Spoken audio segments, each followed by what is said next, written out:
Okay, give me just a second to get oriented here. Okay, while you're getting organized there, I'll run through and let panelists and attendees know that the meeting is being recorded, that we will run through each of the items on the agenda, promoting the applicants' agents to the panel at their particular session. If I've missed somebody, raise your hand, little blue hand, and I'll check in. At the time the chairman calls for public comment, likewise, please raise your hand and I will unmute you so that you can participate in the public hearing sessions. I think that's it. If there's any inappropriate comment, you will be silenced and removed from the meeting. Very My hard. goodness. Does I that know. include us? Do not play games here. So that includes us too, huh? Yeah, so no one really Yes, behaves. yes. Okay. All right, so that's the spiel. Okay, very good. Welcome, everyone. This will commence the July 27th, 2020 meeting of the Greenwich Inland Wetlands and Watercourses Agency. Let's see, seating of alternates. We have a light crew today, so everyone is seated. And I hear that Bill Galvin will be joining us shortly. A couple other quick notes. One is that we hear that Mr. Rogers is not able to join us, that he is in the hospital. We do not know the extent of that and how serious it is, but we wish him well. And also, we received a resignation letter from Mr. Rossi today. Didn't give a explanation as to why he needed to step down, but said that he had to attend to some other matters rather urgently. So hopefully that is nothing too serious, and we wish him well, and we'll find out more and report it out to the rest of the agency in due course. Next item is the review and approval of the draft minutes of the June 22nd, 2020 meeting. Has everyone received a copy of that and had the chance to review it? Sort of head nods. Great, thank you. Would someone like to make a motion on the minutes? Make a motion to accept the minutes. Okay, then Mr. Benton. And is there a second? Second, Norma. Okay, very good. All in favor? Oh, I need a roll call. Okay. Yeah, so I'll just run through the. Okay, very good. Everybody should be on mute when they're not actively speaking, and you can use the space bar to temporarily unmute yourself. So the vote on the minutes to approve as presented. Klaus? Yes. Jay Shondorf? Yes. Norma Curlin? Yes. Elliot Benton? Yes. Brian Harris? Yes. Okay. 500. And that should also serve as our attendance for the moment. And when others join, I will note so for the record. Very good. Moving on then. That Robert Clousey, Doreen Carroll Andrews, Jen Urena, and Patricia Sesto with staff are also in attendance. Okay, very good. Next up is Director's Report. Pat, if you would, please. We are still cruising right along. Our numbers are maintaining pretty close to normal, and inspections are likewise holding steady. We, in the administrative end of things, Jennifer Imbrogno's position, which was the full-time administrative staff, that is dropping down to a part-time position, and Jenny has chosen to move over to a vacancy in the school system, which is still a full-time position. So we will be reworking that job description and going out to advertise for that to be a part-time. So we will have 2 part-timers, which is 25 hours a week. So it's really a cut in 10 hours a week, which I think better reflects our workload. Okay. So you don't feel that we're going to feel the pinch, at least in the short term, on this? No, and even with having taken on the conservation staff, our administrative needs just aren't, I don't know at what point in time what the workload was that justified 1.5 positions. But certainly in my time here, it hasn't seemed to warrant that. You know, if we get back up to something like 250 applications a year, like we had at one point, maybe things have to change, but I don't see that. You know, we've been holding steady for a bunch of years now, around 175, 180. Okay, very good. Anything else for the monthly summary? Nope. Or are we good to go? Okay, any other business that anyone wants to bring up at this point? Okay. Very good. We will move on to the public session.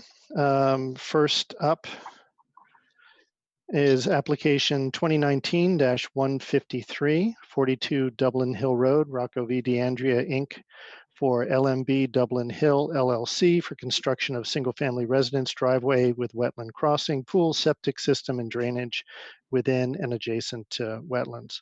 Mr. Clausy, please. All right. I would read into the record what we've received since May 17th, which was just prior to the last meeting. That would have been the supplemental staff report dated May 17th, a set of revised development plans prepared by Rocco V. DeAndrea Incorporated. Those were revised June 25th. A revised drainage summary report dated June 25th. Site development review comments by Scott Marucci of the Greenwich DPW dated July 8th. And not on your list, we did receive a revised wetland mitigation enhancement planting plan by William Kenny Associates dated July 22nd. In addition, today we received a wetland and watercourse assessment. This is a sort of a supplemental assessment to the original one that was submitted. This is dated July 27th. A PDF was sent to all agency members, and Mr. Kenny, I see, is among the attendees, so hopefully he can walk us through this because it literally came this afternoon, so I really haven't had a chance to review it thoroughly. Getting to the staff report, I would kind of jump right to the end and say the public hearing has to close by August 4th. So this is the last, unless you want to have a special meeting, the last session where we're going to get a chance to look at this and have information entered into the record. At the conclusion of the May session, public hearing session, there were a number of outstanding issues. Running down the bullet pointed list on the staff report. This is the staff report July 10th. That also, I guess, has to go into the record. Agency members wanted alternatives considered for the location and/or size of the house in order to pull activities further from the wetlands. Showing on the screen right now is a rendered plan that highlights the wetlands in green and the revised house layout, house location, pool and patio location. And the driveway now is has a wetland crossing again, because according to the applicant's agent, the option of coming in from the property to the east, which is to the bottom of your screen, that's no longer available because that parcel is either sold or under contract, and the person buying it has no interest in having a second driveway sort of coming off of their, through their front yard. So the house and garage have been redesigned. They're slightly smaller. They've been shifted to the east or down on the plan, which allows the separating distance between the toe of fill or structures and the wetlands to be increased on the north, west, and south sides of the pool and house.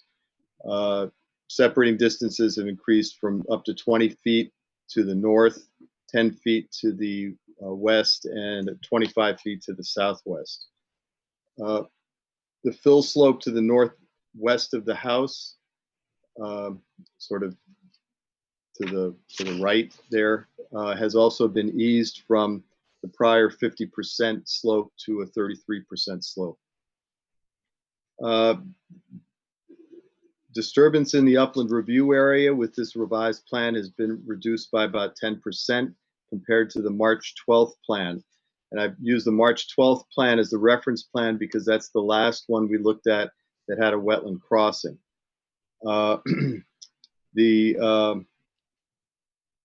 There could be opportunities to reduce this disturbance further by reducing the size of the yard, by pulling the pool closer to the house. And the applicant was provided this comment when the staff report was done in July 10th. And Mr. Kenny, I see in his report, has a fairly substantial discussion of alternatives and why they felt this was the most prudent and feasible alternative. Going on to point number 2, stormwater management system has 3 infiltrator galleries around the house, a porous asphalt motor court, and porous asphalt in the section of driveway coming off of Dublin Hill Drive to the wetland crossing. Let's see. There was a concern with that March 12th plan about a level spreader that discharged to the west on a very steep slope, only 50 feet from the offsite wetland. That level spreader has been eliminated from this plan. DPW Engineering Division has reviewed these revised plans and the revised drainage report and finds them conceptually acceptable. They did say that a stormwater BMP has to be provided for the pool patios, so perhaps Mr. DeAndrea can address that when he addresses the agency. Now, from the beginning, the agency wanted to see trees 6 to 12 inches in diameter shown on the plan. Those trees have been added, and we now calculate tree loss within the upland review area to be about 71 trees and about 22 trees from upland areas beyond 100 feet from the wetlands. This is about the same as what was shown on the March 12th plan and similar among all size classes of trees. Bullet point 4 talks about the March 24th habitat enhancement plan. This has kind of been superseded by this July 22nd plan, which does show the wetland, the southern wetland, with that pipe still in place, not being removed. And let's see, also addresses things like lawn demarcation and has additional trees beyond what was shown on the March 24th plan. Mr. Kenny can speak to that when he addresses the agency. As he can, the comments made here in bullet points 5 and 6 with essential components associated with wetland protection as far as buffers, what their value and function are, whether this plan has been developed in recognition of that. The vernal pool question I see is addressed in Mr. Kenny's report in more detail than it was previously. And again, alternatives, how each development alternative will change, diminish, or enhance the ecological functions and values of the wetlands and watercourses. So that's a summary of what seemed to be outstanding on July 10th. Here we are, July 27th, with some revised plans, revised information, and I would conclude my comments there, unless there are any questions. Any agency questions for Mr. Clausy at this time? No? Okay. Who'd like to speak for the applicant? Is Mr. Oh. DeAndrea here? No, I do not see him on the list. Okay. Oh, no, wait a minute. Yes, he is promoted. He is a panelist. Okay. Tony, you have the ability to unmute yourself and enable your video. Now I believe we're on the video. We have your audio, no video. All right, let's see where we went here.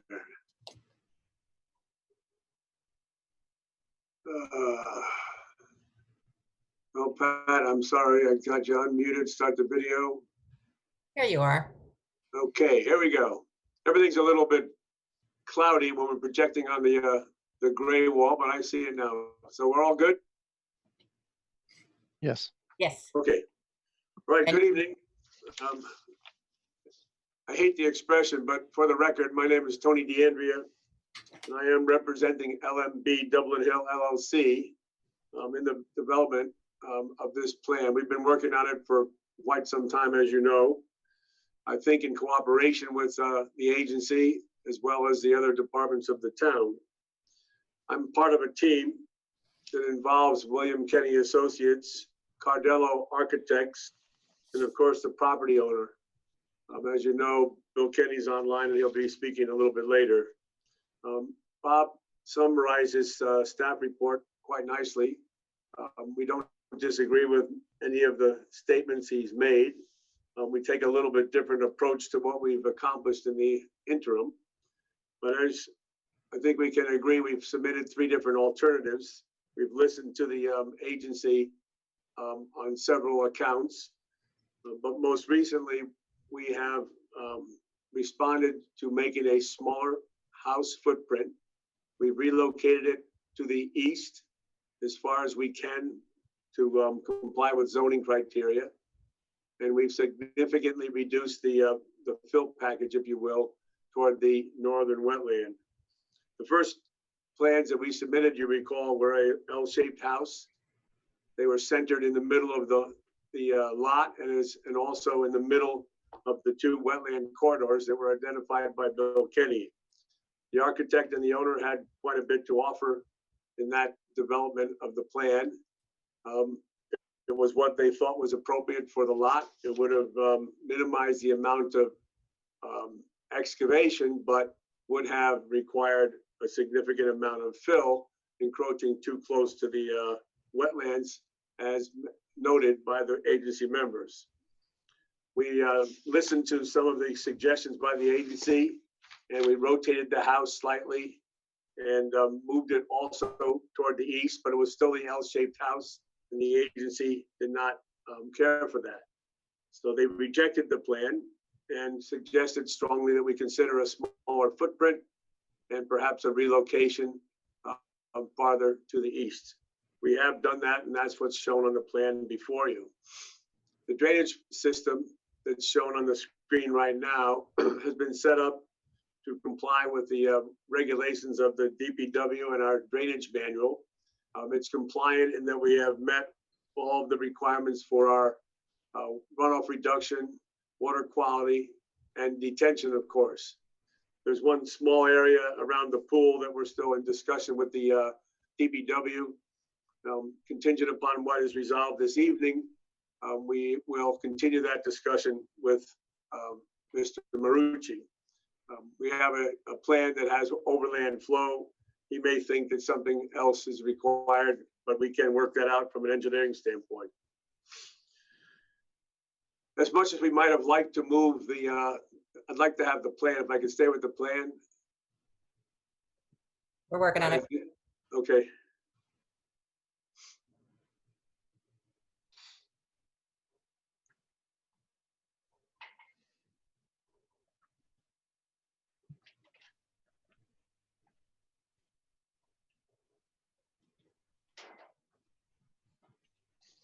There you go. I think that's the best one to refer to right now.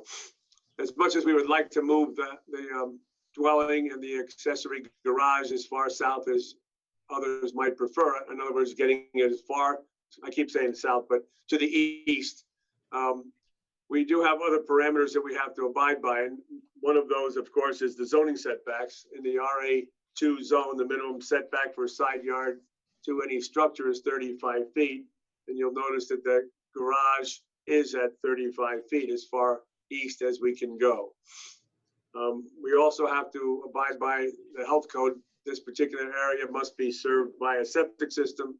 We do have the septic system shown in the northeast corner of the building envelope.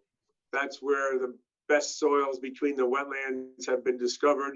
We did not test other than to note that there's a significant amount of ledge on the northern side of the northern wetland, so that there really is no better location than where we have proposed it. We have good soils on a good gradient and enough width to accommodate the design of the house. We also had to deal with the issue of access, as we are a single lot that was purchased by this owner back in May of 2018. We only have access in from Dublin Hill Drive, the existing portion of that. We've chosen to come in across the southern wetland at the narrowest point or area and minimize the amount or width of the driveway and the resultant pavement. So considering all of those three major factors, drainage compliance, zoning setback, and health code requirements, we believe that we have developed the best plan for this site, obviously subject to any further comments from the agency. We recognize that the agency staff has not prepared the normal recommendations or conditions either for denial or approval. So that gives us great hope that tonight the agency members present will agree that the plan presented represents the best plan for the site, given the design parameters that I've mentioned, as well as the environmental considerations that the agency is charged with protecting. I did want to leave you with a few numbers that provide a comparison between the first plan that we submitted and the current plan. I think we've shown some significant reductions. And of course, I'll be here to answer any more questions if they should come up as Bill Kenny completes his presentation. But the initial plan that we presented had a total structure coverage, if you will, of about 6,300 square feet. You add in the pool and the patio for another 3,500 square feet, or close to 10,000 square feet of structure. I chose to demonstrate the entire area of disturbance, not just within the 100-foot setback, but the total disturbance on that plan was about 62,000 square feet. That's an envelope. It's not all structure. It's not all pavement. It's not all house, but recognizing that even with our plan, there will be some landscaping of lawn and vegetation and replanting of trees. So that envelope within the limits of the total slope, including the limits within the driveway, totaled about 62,000 square feet. That's a reality of development. I think that in comparison to a 4.3 acre site, we've done a great deal of control on that. The current plan in comparison has a total coverage of only about 16,000. So that's a reduction of about 3,000 square feet in structure. And the total disturbance has been reduced to 58,000 more or less, which again is about 4,000 square feet of reduction in the disturbance envelope. And I want to reiterate that disturbance envelope includes areas that will be re-landscaped and fill slopes and all. So it's not just within the 100-foot setback area. So again, I think that represents a significant reduction in disturbance, which is, I think, representative of a good plan wherein we have responded to the agency comments, a smaller house, fully relocated as far east as possible, maintaining the septic system and the resultant fill that's required for that installation, and maintained the driveway crossing at the most opportune location, which is the narrowest crossing of the wetlands. You'll notice in that crossing, we also have provided a design with the culverts so that we maintain the bottom of the wetland as close as possible to existing conditions. We also took heed of the director's request that we not modify anything about the control structure at the western end of the southern wetland. So to that end, I would answer any questions that are from the agency at this time and ask Bill Kenny to respond to the environmental comments from the staff report. Thank you, Tony. Any agency questions for Mr. DeAndrea at this point? Okay, let's move on to Mr. Kenny then, please. Good evening. Bill Kenny from William Kenny Associates in Fairfield. And I assume Doreen's going to put up the drawing that we prepared. If possible, that would be great. Thank you. So what we've done with our revised wetland and buffer planting plan and revised wetland assessment report is the changes pretty much focused on the staff comments or related to the staff comments. And I think those could be grouped into three things: buffers, alternatives, and a vernal pool, which is located off-site to the northwest on a property. It's about 440 feet away from the development zone of this property. So it's and it's also upstream of this property. Since we are downstream, we don't drain to that vernal pool. So there's those three general areas, and maybe I'll then get into discussion about the buffers and start with some of the comparison numbers. Proceed with what Tony started with, comparison numbers. The buffers, if you look here, particularly in the area of the top of the sheet around the pool and the lawn area there, that's really where the majority of the pullback has been with the development, and that the buffer widths have increased in that area maybe around 15 to 20 feet. And on average, the buffers are about 60 feet, I would say. And in particular, and if you look, there are wetlands to the south, to the north, and then offsite to the west. And west is the top of the sheet, and south is to the left, and north is to the right. So you have about 60 feet to the right and to the left, and then up to about 80 feet to the north or to the top of the page. So substantial, what I consider a substantial increase in the buffer width in that area.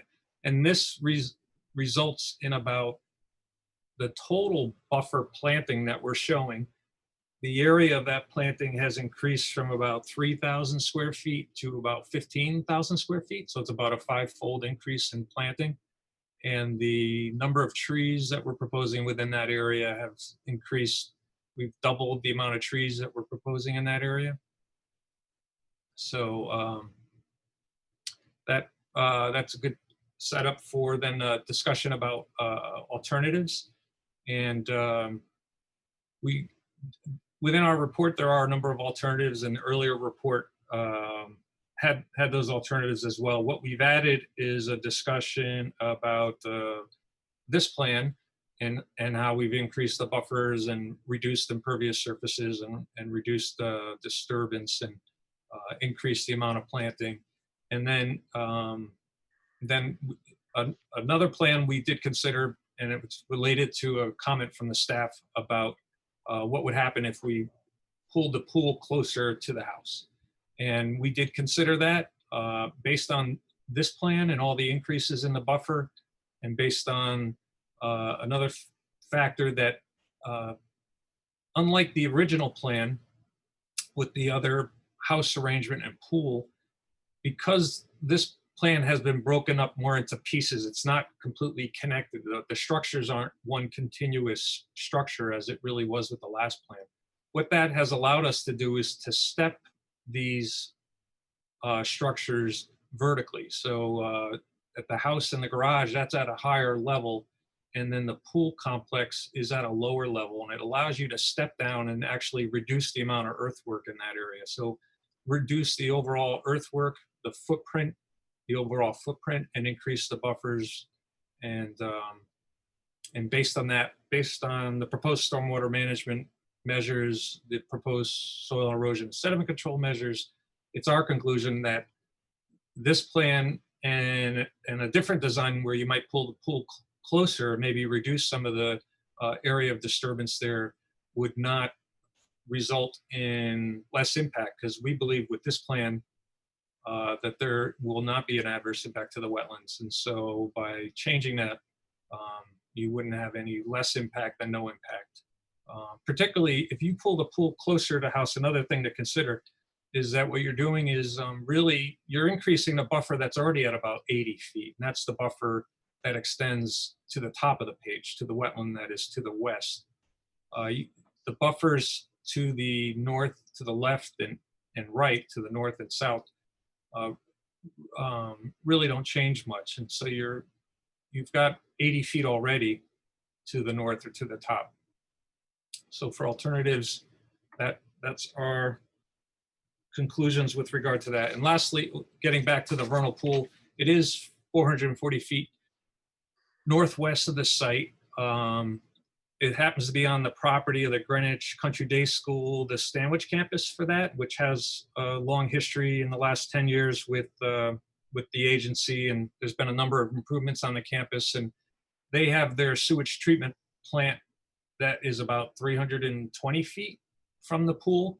And that is upstream. That drains the improvements in that area. The runoff from those areas do drain towards that pool. And lastly, although we're not draining to it, one thing that you might want to consider is the amount of disturbance within what's considered the critical terrestrial habitat. And according to one literature by Clemens and Calhoun, one publication, commonly used distance for that critical terrestrial habitat is from 100 to 750 feet from the vernal pool. And you want to look to see how much of that land is preserved as forest. And if your forest area is in excess of 50%, the guidelines from that publication is that you are, by maintaining at least that 50%, you are maintaining the ability of that pool to continue to support the breeding and development of obligate vernal pool species. With this development and all the developments that surround that pool, including properties to the east and the improvements on the Stanwich campus of the Greenwich Country Day School, and properties on White Birch Lane to the east, we're at the undeveloped forest land is at 53%. So we are meeting the criteria to protect the critical terrestrial habitat for that pool. So be pleased to answer or attempt to answer any questions that you might have. Okay, thank you, Mr. Kenny. Questions for Mr. Kenny? Bob Clossy has one comment that I failed to point out, and I don't believe Mr. Kenny did just now.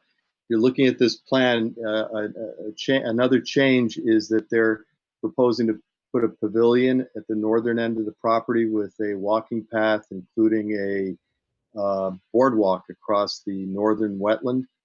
But this is very similar to the project we saw last year at earlier this year at 70 Lower Cross Road. But the most important aspect of the most important change it's listed in Mr. Kenny's report is, whereas the last plan we saw did not have this northern woodland as a deed restricted area. At that time, the applicant had stated they weren't interested in doing that. According to Mr. Kenny, they now are proposing to do that. So that's about 3/4 of an acre. And if I'm mistaken about that, please correct me, Mr. Kenny. That, Bob, was that in our report? Yes, page 2, paragraph. Okay. So, I'm going to check with the client on that right now. If we have other questions, we can try to hear those while I find out about this. So Bob, that with the deed restriction, then that would eliminate the pavilion and the pathway. Is that what your point is? no, the point is they can't build a tennis court over there, come back in 2 years and say they want to put a tennis court or a sport court or Right. something. Bill, if you can, while you're checking in, you note that the buffers, you cite that they'll be 60 to 80 feet in that, I guess, north and western area. Yes. But that's not, I just want to be clear, that's the end result after replanting. That's not the limit of disturbance. How close are you to the wetlands in those areas with your limit of disturbance and clearing? I'm going to take a few measurements. Okay. When I ran through in the comparison of the last site plan with this, the limit of disturbance didn't seem to change all that much, which was disappointing. Right? Am Seems I like on, it's been a Pat? good amount of work to reconfigure the house and Right. tighten up some grading, but didn't really yield much in the way of the limit, changing the limit of disturbance, which would be certainly a goal. A buffer that's in a mature state is more valuable than a disturbed one with fresh plantings. Right. Mature trees provide the shade, they capture the rainwater, they're a host to a different habitat type that is more beneficial. So preserving more trees and more existing soil is preferable to repairing. So north of the pool, we will be increasing the width when you consider just the limited disturbance from about the toe of the slope before in that area was about 25 feet to 30 feet, and now it's going to be about 55 feet.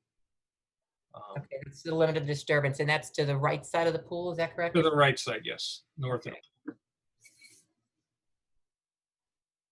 And then how about to the south side of the pool? So really the west side of the driveway, south side of the pool, that area in there, as well as the east side of the driveway, didn't really seem to capture much in the way of savings of disturbance there.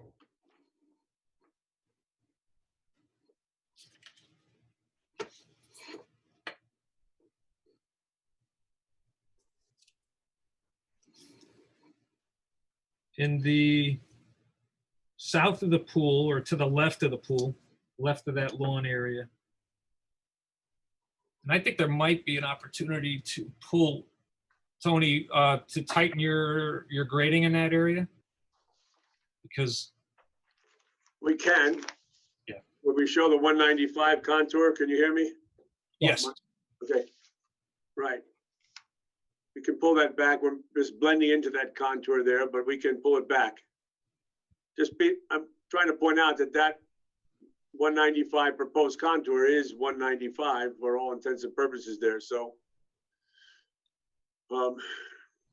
I think we're maybe right now, under the previous proposal was 25 feet off. That was the pool was proposed in that general area before, and it was about Right. 25 feet from wetland. And now, Right. now And it's- ironically, there was little discussion against it. We had proposed the extra curtain drain and rain garden on that southern side of the pool, if you recall. So in this case, we tried to save those, minimize the amount of filling over in that direct area by saving or going back to the original contour. So, It just in reflecting back on testimony from you, Tony, where you had indicated septics make for great play areas because they're nice and flat. I did say that. Yes, I still agree with that. Yes. And I agree with that too. It was disappointing to see this plan come in to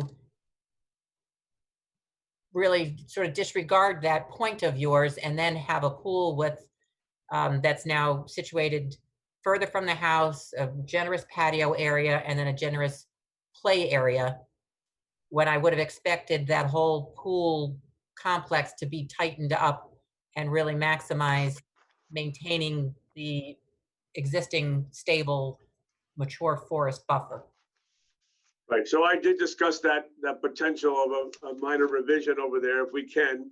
We do need to have, again, I also stated at one point that we have to provide some recreation space so that we don't seek to encroach. This patio to the north side of the pool is about 18 feet.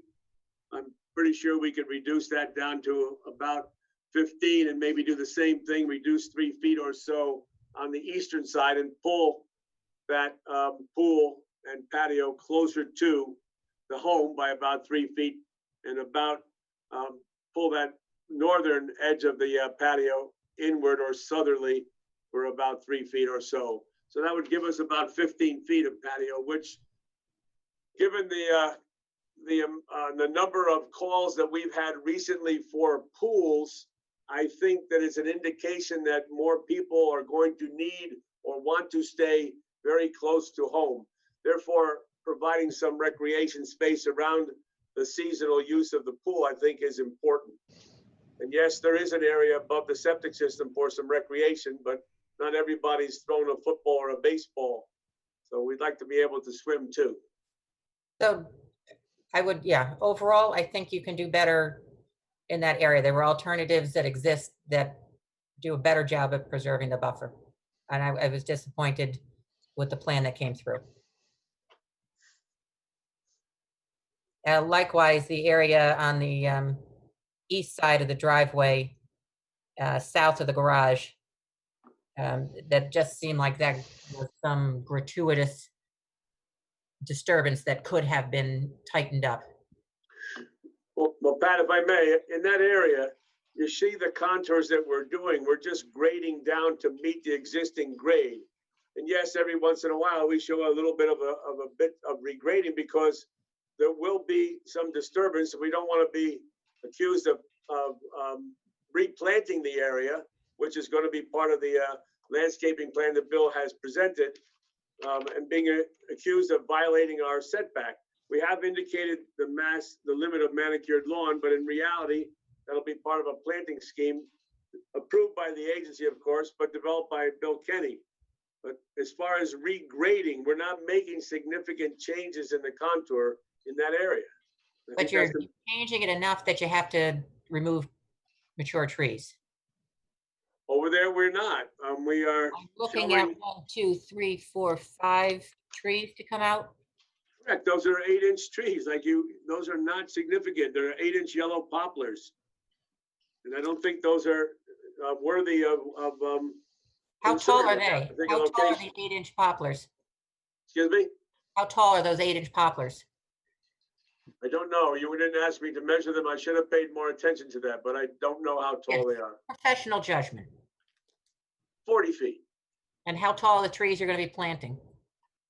They'll soon be 40 feet, perhaps. But I can't answer that question, Pat. I think that's a question for Bill Kenny. I don't have the landscape plan in front of me. What would be appropriate is a question for Bill. I've made my point. So our major concern right now is an 8-inch poplar. And so while I show that there are 5 total, I suppose we can leave 2 of those because they're not being impacted by grading. Am I muted or can I speak? Who are you? I'm Jim Hoffman. I no longer have the right to raise my hand. I represent the ownership. So may I speak, Pat? We haven't asked for public comment yet, but Jim is the applicant. okay. Very Yeah, good. so Pat, the area that you're talking about south of the garage, I think we can give up some of that lawn there that is shown on Bill Kenny's plan. It does not need to be as significant as it is. I don't know grading wise, though. I can't speak to Tony if we need to remove those 5 poplars, but we can scale back in that area. Thank you.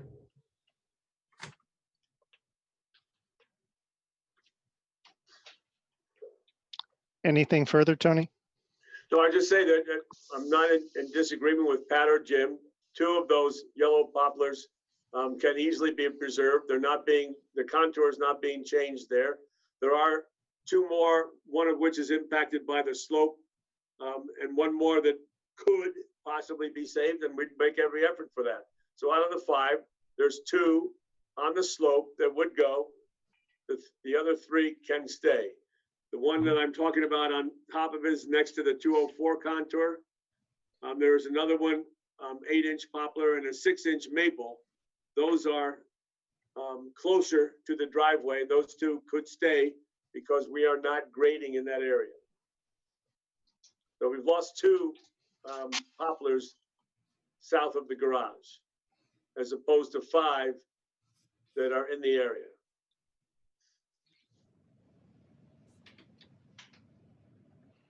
Okay, so if I can just summarize for the record, there's the discussion is that there are opportunities to scale down the pool and lawn area associated with that, as well as scale back some of the grading and lawn associated with the area south of the garage, east of the driveway. Is that a fair recap? Yes. Okay, thank you. Okay. Any other agency questions for Mr. Kenny or Mr. DeAndrea? Let me open this up to public comment. I'm sorry. I've just got to figure out how to unmute myself. Oh, sure. Yes, Elliot. Okay.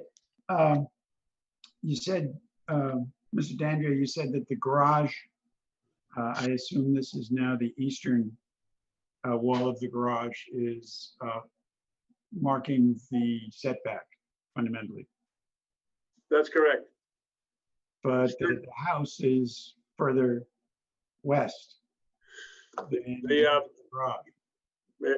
Shall I respond? Sure. The other aspect that I mentioned that's of critical importance in that regard is also the setback from the house to the septic system. So we have criteria for the health code. And so we try to maintain that separation. Moving the house farther south does not change the fill package, because we still have to provide that drainage on the northern side of the dwelling adjacent to the porch. No, I was talking about moving the house east. So that the easternmost wall of the house lined up with the easternmost wall of the garage. It becomes a matter of access and aesthetics, I think, that's most important here. But we're only a couple of feet off alignment from what you're suggesting. We're only off about 2 feet. If you extend the eastern wall of the house to the front wall of the garage, it's just 2 feet. Now, gee, I don't have a plan to scale, but it looks to me like it's more like 15 or 20 feet. Well, that's not correct, sir. So what I'm Tony- saying is, if you extend the eastern wall of the garage southerly, you'll be offset from the face of the garage by about 2 feet. If you extend the eastern wall of the garage northerly, so that you can measure against the easterly wall of the house, that's a lot more than 2 feet. Well, why would we want to do that? That doesn't change the package of the house. No, but then you can pull the pool further east as well, and everything moves east. Tony, does the house have a different setback than the garage because one's a primary, one's No, accessory? No. Okay. no, but And if you don't, take, you and don't if- want to bring the eastern edge of the house behind the garage. Aesthetically and functionally, those are rooms with windows and activity. And what I believe Elliot is suggesting is that we should slide the whole house and hide it behind the garage. I don't think that's appropriate. and how tall is the house, Mr. D'Andrea? It would be measured from the grade plane. So there's a maximum height, I believe, by recollection, in this zone that's 47.5 feet. But So I that's, don't know what the height of the house is, sir. so that's 4 stories. And how high is the garage? That garage is limited to 25 feet. So the house sits 20 feet above the garage. That's the maximum. I don't know what the actual height of the building is. I wasn't considering to be But prepared you for the have an architectural alternative. element. With a minor reconfiguration of the house, you take that protrusion out of the eastern side of the house away, and you can move the house. It looks like it could be as much as 30 feet east, which means the pool could move 30 feet east. And you could conceivably save trees and move your whole grading package. We would disagree with that very strongly to suggest that we should slide the whole house behind the garage. I think that would be inappropriate. But it might be inappropriate in your estimation, but it would have a much smaller effect on the buffer overall. So it would be better for the wetlands. I think what Mr. Kenny pointed out is that the limit now on the northern side of the pool patio wall, by my scaling, has now been increased from about 25 feet to about 60 feet on that between the northern side of the pool. So moving it southerly and sliding that Easterly, wall, Mr. excuse DeAndrea, me, moving it easterly. easterly and sliding that northern wall south 3 to 5 feet would not change the fill package at all. And keeping in mind that the wall that we're proposing around the pool is a delineating feature so that we don't have any further chance of encroachment toward the wetland. So by moving it south a few feet, that's acceptable and doable. I would strongly oppose the suggestion that you should pull this house easterly behind the garage. And I would hope that the agency members concur with me. That's just not appropriate on this lot. Well, it seems to me that if you move the entire package to the east, you could save a significant number of trees back there. It looks like you've got 4 or 5 that are taken up in the grading. Well, It's a small redesign, and if the garage is 2 stories at 25 feet, that means you've got living quarters over the garage. no, the maximum height of an accessory structure is 25 feet, regardless of the zone. Right, So but that's really not- that's 25 feet is 2 stories, isn't it? Not if you consider a peaked roof. You wouldn't put a peaked roof on the garage, would you? Well, we have to consider aesthetic elements also, in my Well, you opinion. do- hey, perhaps you do, but I'm mostly concerned with the wetlands here and the impact to the buffer. And it seems to me that there's a significantly reduced impact to the buffer if you slide the whole package to the east. Pat, am I wrong or right? You can tell me if I'm wrong. Well, you're looking for an L-shaped house. No, We yeah. started with an L-shaped house. house, and now what's being suggested is that we pull the house farther to the south, which means that, To means, the excuse me, east, to the sir, east. to the To down the east. the east. page, if you will. So to the east. In so doing, you would still be losing those trees that are currently proposed to be lost between the house and the eastern property line. Simply because that's a knoll right now, and we have, again, yellow poplars looming over the top of the house, which in case of a 30-inch diameter tree is quite tall. Yes. Therefore, I disagree with the suggestion. But I that we think would do Elliot's any point is saving that you of then trees by sliding save the trees. trees at the western end of the property. Because Right. And you're going to take the trees at the eastern side of the property out anyway. So why not put the house there and save the trees at the western end of the property and get the pool even further out of the buffer? Well, as we said again, the trees south of the pool can remain. The trees to the west of the pool, if we shrink the eastern side of the pool and the northern side of the pool, it will in effect bring it farther to the east. And I think that's the most appropriate location to save a couple of more trees. I gotta go on record as saying that I would be totally opposed from an architectural and functional standpoint of trying to hide the house behind the garage in this Nobody's location. hiding the house behind the garage, but wouldn't moving the pool to the east reduce its impact on the buffer?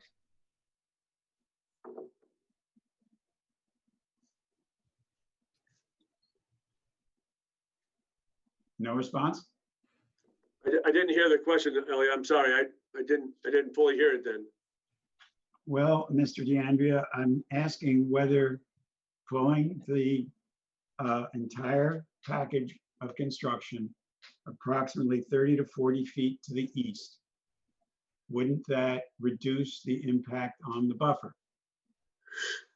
Well, sir, you cannot move the house 30 feet to the south, regardless of what you would like to do. You cannot do that and meet the zoning setback. No, you can, I think you could, at the max, move it 15 feet to the east. The depth of the garage is about 20 to 25 feet, and the house already extends a third of it into the profile of the garage. So you might be able to move it another 10 to 15 feet. there is a projection from the house to the east that can be removed, which would add another, looks like 10 feet. But so, as I was saying earlier, that on the western end of that pool, at the top of the sheet, western end of the pool complex, you were 80 feet from the wetland. In my opinion, that is plenty of buffer to protect the wetlands, and that it's not going to adversely affect the wetland. So you don't believe in the To maximum buffer? move- To Elliot's point, if you shifted the house and pool complex to the east, I think what Elliot is getting at is you get to shrink the overall footprint of disturbance.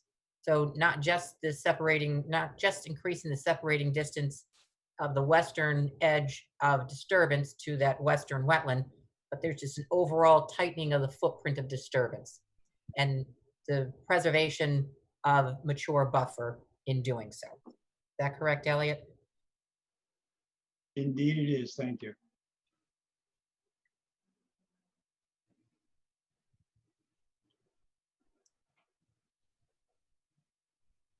That's all I have to say.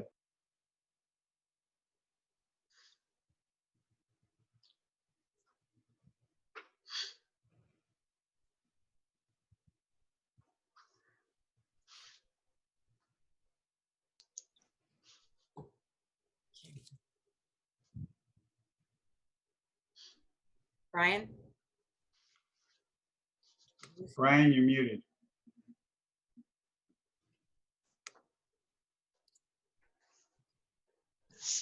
Yeah, my internet is funky here. It dumped me before.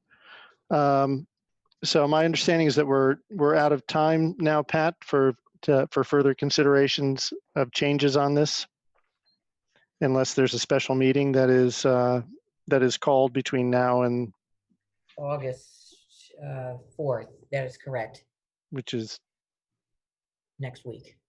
unlikely. That is correct. We Okay. do have members of the public who wish to comment if we're ready for that.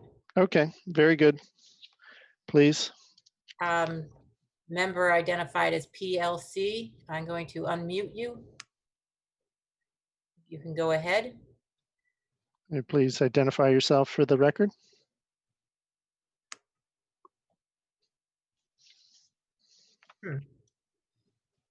Don't know why. PLC, you should be able to unmute yourself. No can do. There you should be all right now. Sorry, I chimed in by accident. Oh, okay, so no questions? No. Okay. Okay. Then Jill Bernstein. Oh, Jill was there, hang on.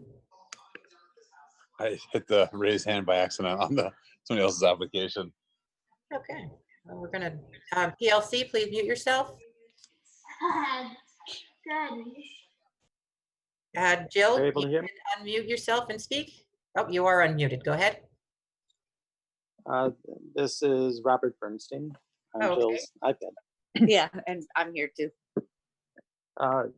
We are prospective buyers of this home and the property. And I can see, yes, you could physically move the house to the east, but we would not be interested in the home if that happened. The garage is 2-story. There is living space above it. The home itself is 3 stories. So much would be blocked. And we've got a family. I'm not interested in less land for the kids. It's already a very small portion, at least in my mind, of the 4.3 acres that would be available to our family to play on, other than wooded areas or wetlands. Frankly, I don't even want the pool to move closer to the house.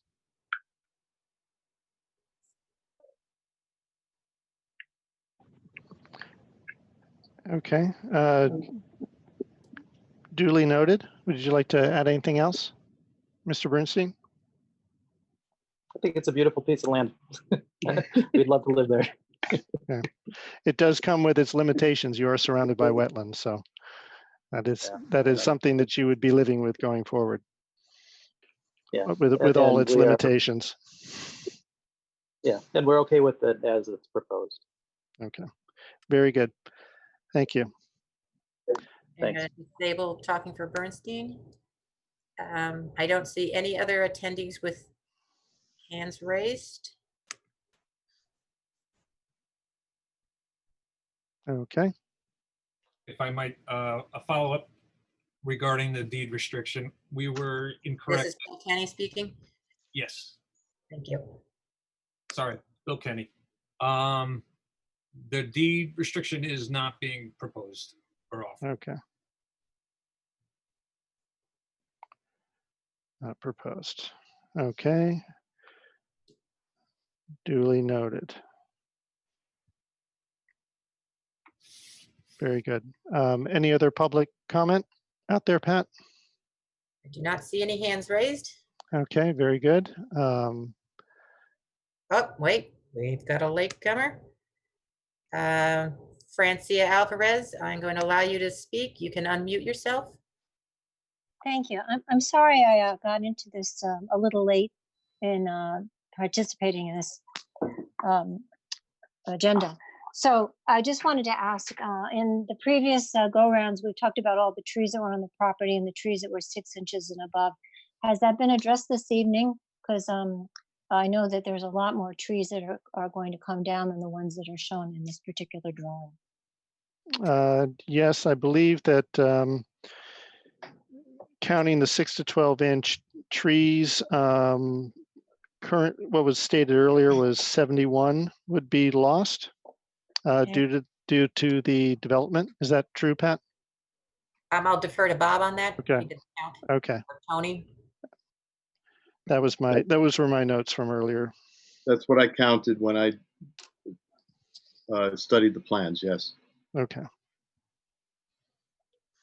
So what will be the effects of all of those trees coming down as far as water going onto other people's property? I know that you're going to have catch basins and things, but beyond that, it seems like there'll be an awful lot of water coming off that property. Okay. That is probably a question for Mr. DeAndrea. I'm willing to answer it if it's the appropriate. The answer to that, Francie, is that we have designed the site to reduce the volume of runoff in accordance with our town drainage manual, which our design has been carefully reviewed and discussed with our DPW to make sure that we've complied with all requirements. We do have an opinion that the southern wetland could be enhanced, but we're not directly discharging to that. We do have areas around the property to absorb and detain and recharge existing groundwater, as I said, in accordance with our town drainage manual. So we've met that criteria that we're not going to be adversely impacting or altering any drainage patterns that currently exist. Okay, thank you, Tony. Thank you. Further comments or questions, Ms. Alvarez?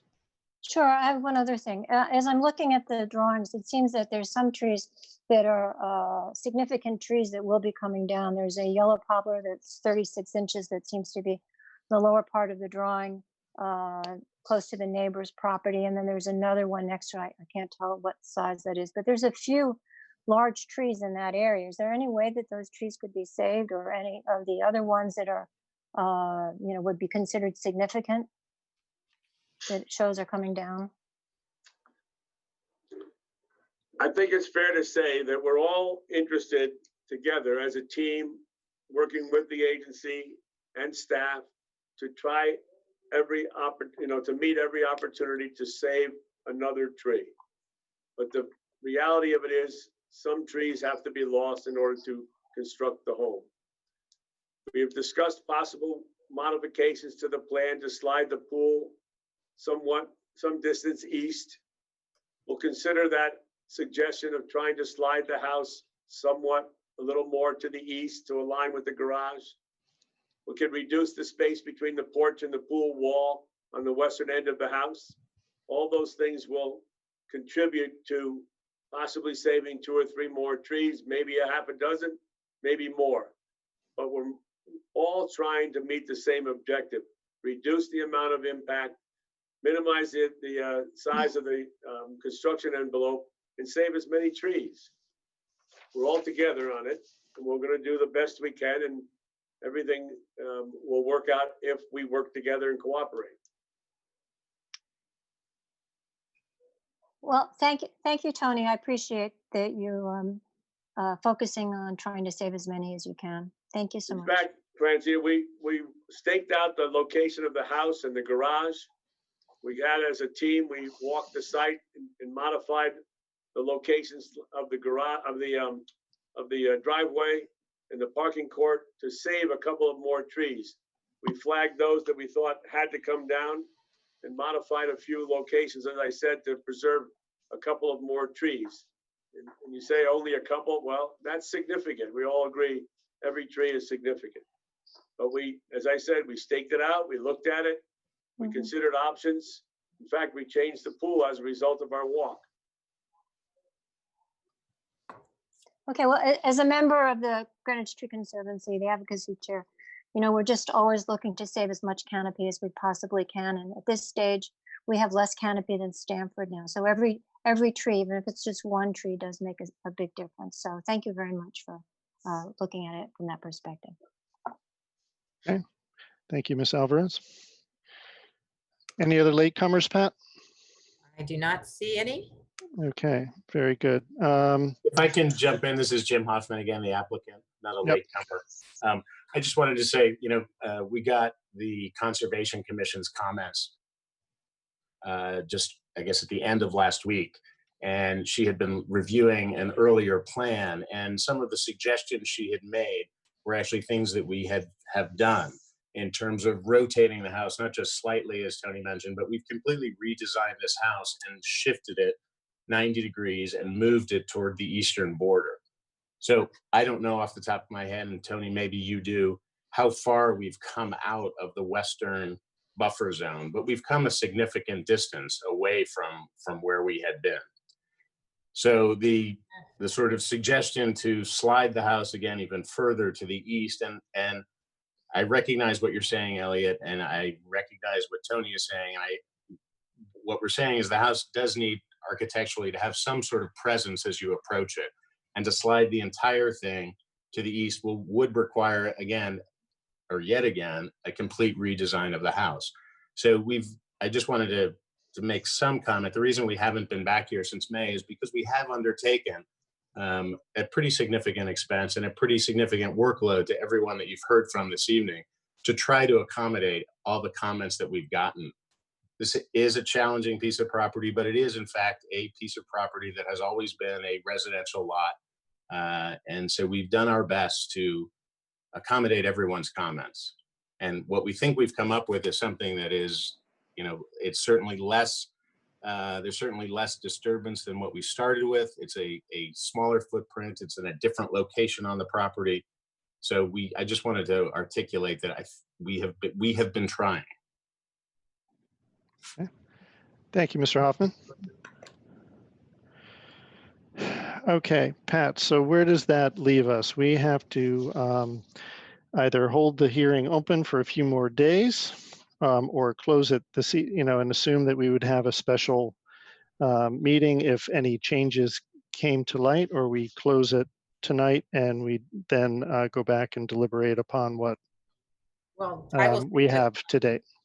with all due respect to the work that the applicant's team has put in, we have had this in front of us for not only the regular amount of time, plus the governor's 90 days. Bob's reports and the agency has been very clear in their expectations of what they would like to see for this parcel. I think it's reasonable to close it this evening.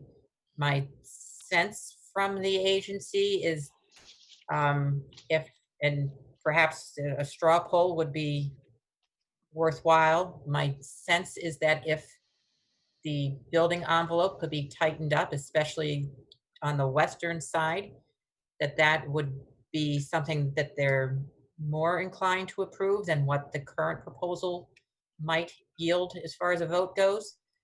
If that is, in fact, the way the agency is feeling, Bob and I can work to see if we can craft a condition of approval that would attain that without having, we can't have once the hearing is closed, we can't have new information come in. Right. So that's something to offer up. I don't know if we could get the same group of people to come back for a special meeting before August 4th to look at something that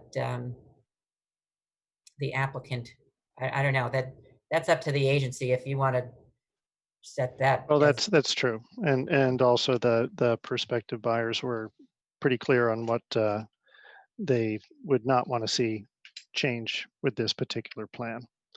I appreciate their perspective on this, but it is not necessarily the perspective of the agency. Correct. Different goals, I imagine. Correct. Okay, well, let's do a quick straw poll.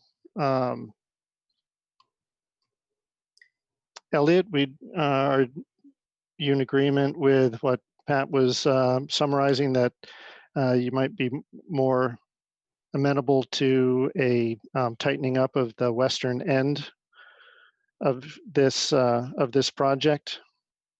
Well, I would say that I'm certainly not inclined to approve what I'm seeing before me now. Okay. Very good. Ms. Curlin? The best I can do is abstain. There's too much information coming in just at Yep. the deadline, and it's not been vetted. And even now we're talking, the applicant is talking about changes and revisions and tweaking and so on. So I cannot vote for approval. I know that. Okay. Jay? I would probably be inclined to approve something that tightened up on the western end. I think that trying to slide that house all the way down would not be appropriate. Okay, very good. And Mr. Jander? I'm along the same lines as Jay Schondorf. I think that I'd be inclined to approve something if there's some tweaking done on the western end. Okay, very good. And I'm in line with that. If there was some I mean, I'm not going to use the word tweak because tweak is like a foot. I think if there's the opportunity for some significant tightening up on that end, I also want to revisit the deed restriction question that that Bob had brought up prior, whether or not that is something that would be a consideration going forward or not on the We can't have a consideration. northern. The applicant is not proposing it. Okay, very good. So Oh, that is that- something that's off the table. It is. Okay, very good. So with that, I would propose to close the hearing. Brian, excuse me, Yes. I'd like to. Please. With the current plan now, there's going to be work on the northern side.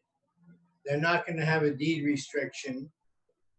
So by having the walking path and whatever it's called over there, where does that leave us in the future? In the future, it leaves open the opportunity for anyone to come forward and make an application for more work on that side of the wetland. And the agency would then be tasked with Reviewing that. judging that on its own. I think the piece that's uncomfortable is that we're being asked to give up a whole lot of buffer on this in-between island between these two wetlands, and knowing that we're potentially giving this up and somebody can come in later, and then the agency is now put in a position to say, well, you know, how much more and more buffer to be lost, and what's the impact? And yeah, it makes it more of a challenge, certainly for the agency, but that without the deed restriction, that is what faces the agency. Yep. And that looks like more critical vernal pool habitat on the northern side of that wetland. Yep, and steeper slopes. Right. And more fragmentation. So yeah, it's a troubling prospect for sure. A significant consideration. Okay. Very good. Jay, anything else? No, that's it. Thank you. Okay. Anything else from the agency? No. Okay. So I'm making a proposal to close the hearing. Is there a second? Second. Okay. All in favor? To run through. Please do the roll. Roll call. Jay Shundorf, Yes. Klaus Yonder, Yes. Norma Curlin, Yes. Elliot Benton, Yes. and Brian Harris. Yes. I think I've got everybody. Okay. Okay, so public hearing is closed. Okay. Thank you. I'm not in a position to be recommending any further actions on this tonight. So perhaps if we've got time at the end of the meeting, the agency staff's going to need some direction, or not. We'll just go with or not. I think that there's, we can craft an approval and a denial, since there was different opinions coming out of the discussion. And as Norma had indicated, there was a lot of information that came in this evening, or earlier today, that the agency, let alone the staff, have not been able to go through thoroughly. Okay, very good. I would agree with that. Okay, so with that, we'll move on to the next application. 2020-010 306 Round Hill Road, SE Minor and Company, Inc. for Eric Brower. Yep. AICP for Christopher Pollock for maintenance of a dam and installation of restoration plantings within wetland and watercourses. Mr. Clausy, please. Thank you. Can you hear me? This also here. Oh. Yeah, hello. This public hearing has to close by August 4th as well. The applicant has revised. Sorry, getting a little feedback from somewhere. The applicant has revised their plan. As shown on this overhead, they're proposing. Their proposal was to remove the dam completely, except for some scour protection along either side of the where the spillway was coming out. Close the entrance and exit of the bypass channel using earthen material and bentonite mats, and then implement the planting plan on the east, which would be the upper side of this plan, the east side of the brook, the area that was disturbed over there. Let's see. Now, the agency authorized us to retain a third-party consultant to do a peer review of this application. Malone and McBroom were kind enough to step up on short notice and do a review. Their site inspection was on July 16th, and their findings are summarized in a July 22nd report, which I attached to your staff report. They came to slightly different conclusion about what's needed to restore the this stretch of east branch of Byram River or Converse Pond Brook to a proper ecological and hydraulic functional state. They proposed, in addition to completely removing the spillway, to remove the sinuous wall on the east side of the brook, completely fill in the bypass channel, stabilize the disturbed banks along the east side of the brook with bioengineered and vegetative measures, which would be things like rocks and plants and things like that, maybe some core logs. Then the walls along the east side of the brook, they didn't recommend removing those walls because of the geometry of the channel here, but they found that there were problems with mortar gaps and loose stone that had fallen out, so they recommended repairing those walls and perhaps incorporating some additional scour protection along the base of the wall. And then they looked at the soil on the east side of the brook and noted that the top layer of soil is gravelly, not a wetland soil. It was found to be I believe it was a ridgeberry soil by Mr. Kenny when he did his soils report. And there's an area of cut that I noticed when we went out and did the stop work order, sort of just on the property, but on the Round Hill Road side of the property. And there, Mr. Sanford and Mr. Murak of Malone and McBroom's hypothesized that material was chopped out of that hill and spread to probably fill in irregularities and sort of make a more level area in this wetland, which in and of itself is a problem, but it's a double problem because part of that wetland is in a floodway and you can't fill in a floodway. So they're recommending ascertaining the depth and location of any of this material that was filled and removing it to recreate pre-existing conditions. They also note that how a project of this nature would be implemented needs to be fleshed out. That would include water handling and erosion controls, machine access, stockpiling, machine access across the brook probably. So, I mean, it is a pretty important thing to flesh out. I think the planting plan for the east side of the brook is quite robust. Includes 35 native deciduous trees, a dozen understory trees, and wetland and upland meadow. The Malone and McBroom team also recommended that a site-specific invasive management plan be incorporated and implemented on that side of the brook, and this would have to be done over a number of years, three or so years. So I don't know whether anybody is here from Malone and McBroom on the line tonight.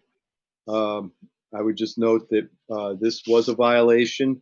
This is something we want to get corrected this fall when it's appropriate, both for flow conditions in the brook and planting woody rooted plants in the fall. So I had prepared conditions of approval, which was pretty much were the same ones I put to you last month, but they've been adjusted according to this plan. They need to be further adjusted to reference the Malone and McBroom report recommendations and require that plans revised accordingly be developed and reviewed by staff, perhaps in consultation with Malone and McBroom, before they're approved and implemented. So I recommend the agency close the hearing tonight and issue an order so that we can get this going, because August is coming, September, October will be here. We need to get this going. If somebody is here from Malone and Brew, if you could raise your hand. I'm not, sometimes the names aren't indicative of who you are. Okay, I don't see anybody raising your hand from the attendees. For the panelists, I have elevated Eric Brower, Larry Liebman, Michael Finkbeiner. Good evening. My name is Eric Brower, and I'm here tonight with Larry Liebman on behalf of the applicant, Chris Pollock. I think we can shorten up the presentation tonight quite a bit. This afternoon, Mr. Pollock and I had lengthy conversation, involved conversations with the consulting team as well. And we have come to the conclusion that even though this dam and pond system was established originally well before the establishment of the Wetlands and Watercourses Agency, and we still think there is merit to it. As we've moved through the revisions on this, we've kind of compromised the original goal of to maintain something that had been there these many years. Mr. Pollock is also interested in a practical resolution of this matter, and so what we've decided would be acceptable from our point of view would essentially be to implement the recommendations of the Malone McBroom report, and rather do this halfway, get it back to a natural system in accordance with their suggestion. So we're envisioning a resolution in line with their sketch that they have on page 6 of the report, and would be working with staff on the construction details for that, as well as the staging, implementation, and the erosion controls.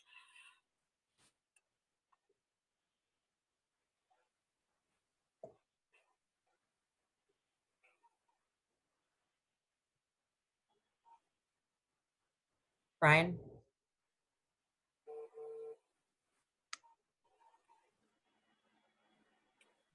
Have we lost Brian? Oh, he's there. Brian, you're muted.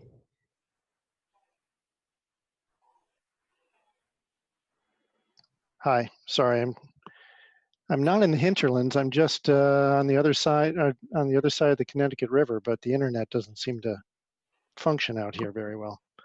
I was just saying that thank you, Mr. Brower and Mr. Pollock. That certainly sounds like good news for us. Is there any agency questions or comments they would like to add?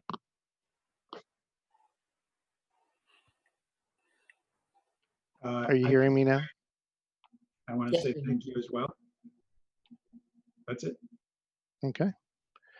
Excellent. Any public questions or comments or kudos on this matter? I don't see any hands being raised.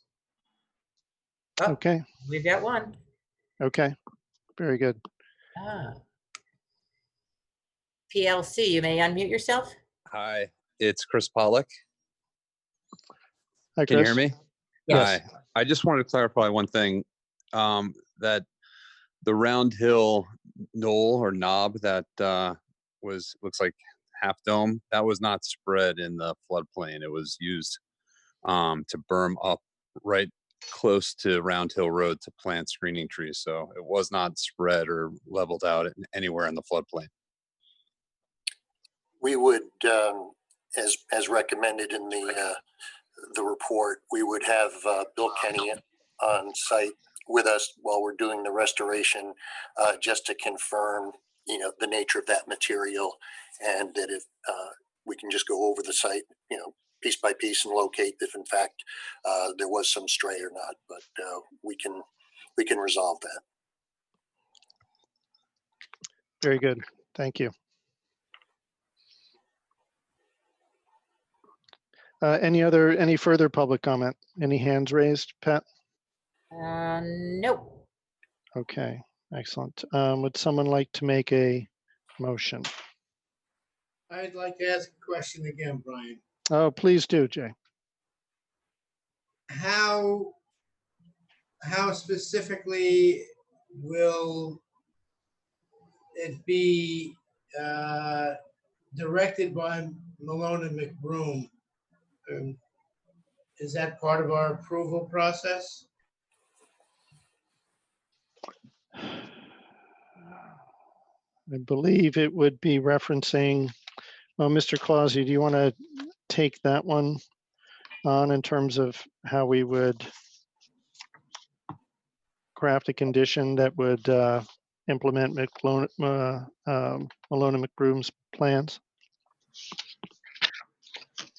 Well, I would say that it would reference the recommendations in their report dated July 22nd, 2020. It's a peer review of application 2020-10. And I can't guarantee that we have any more time on the clock for them to do, I'm not sure what more they will do for us, but we have their report as a guide at the very minimum, and if need be, I think they'll help us out on reviewing revised plans to see that they conform to the report recommendations. It's Eric Brower again. I'm sorry to interrupt, Yes. but if I could Sure. comment that I think their recommendation list boils down to pretty specific and straightforward recommendations. As part of the staff permit condition recommendations, we obviously have to prepare revisions, phasing, and other details. So I'm confident this is something that the staff can confirm. If the agency wants the oversight or review of the consultant, that's fine if they feel it's necessary. But I would defer to the staff on that once they see what we've provided. So a condition of approval could be. Well, shall I make a motion to close the hearing and then we can talk about conditions of approval? Well, I think I just assume have this be part of the record for. Okay, very good. To be sure that we're all kind of on the same wavelength here. That in accordance with the applicant's testimony, they accept the recommendations of the Malone and McBroom report with the date as such, and shall revise plans in accordance. Such plans shall be subject to review and approval by agency staff and Malone and McBroom at staff's request. Well said. Okay. Yeah, let Eric Brower, that makes sense. Very good. Okay, well, I will make a motion to close the hearing. Is there a second? Second. Seconds.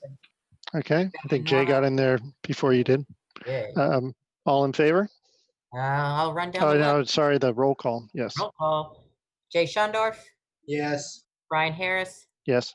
Eric Brower. Nope, you're not on this commission. Sorry, losing my mind here. Norma Curlin, Yes. Klaus Yonder, Yes. Elliot Benton. Yes. Okay, thank you. Very good. Okay, I will make a further motion to issue an order to correct along the lines of what was previously discussed in the record with the implementation of Malone and McBroom's recommendations to be verified by agency and Malone and McBroom once submitted by the applicant. Is there a second? I'll second that, Elliot Benton. Okay, very good. And you just like to call the roll, Pat? Yes, thank you. Elliot Benton, Yes. Jay Shondorf, Yes. Brian Harris, Yes. Klaus Yonder, Yes. Norma Curlin. Yes. Thank you. Okay, very good. Thank you. Thank you, everyone. Okay, moving right along. The next item is application 2020-076, 836 Lake Avenue. Jacqueline O. Kaufman Esquire for Aquarian Water Company of Connecticut for a 4-lot subdivision and installation of driveways, drainage, and grading within and adjacent to wetlands on 2 residential lots. Ms. Sesto, please. Mr. Chairman, I'm going to have to recuse myself from this one. Elliot Benton. Okay. Okay, so Elliot, I'm going to put you in the attendees. Let's see. Okay. My list here. Elliot, you are attendee. Okay, and we still have a quorum. You actually don't, well, that's here and there. Okay, and if in the attendees, the applicants' representatives, if you could raise your hands for me, that will make it faster to pop you in as panelists.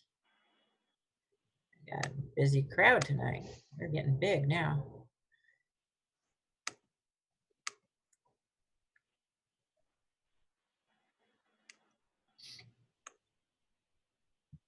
Okay, I think that is everybody.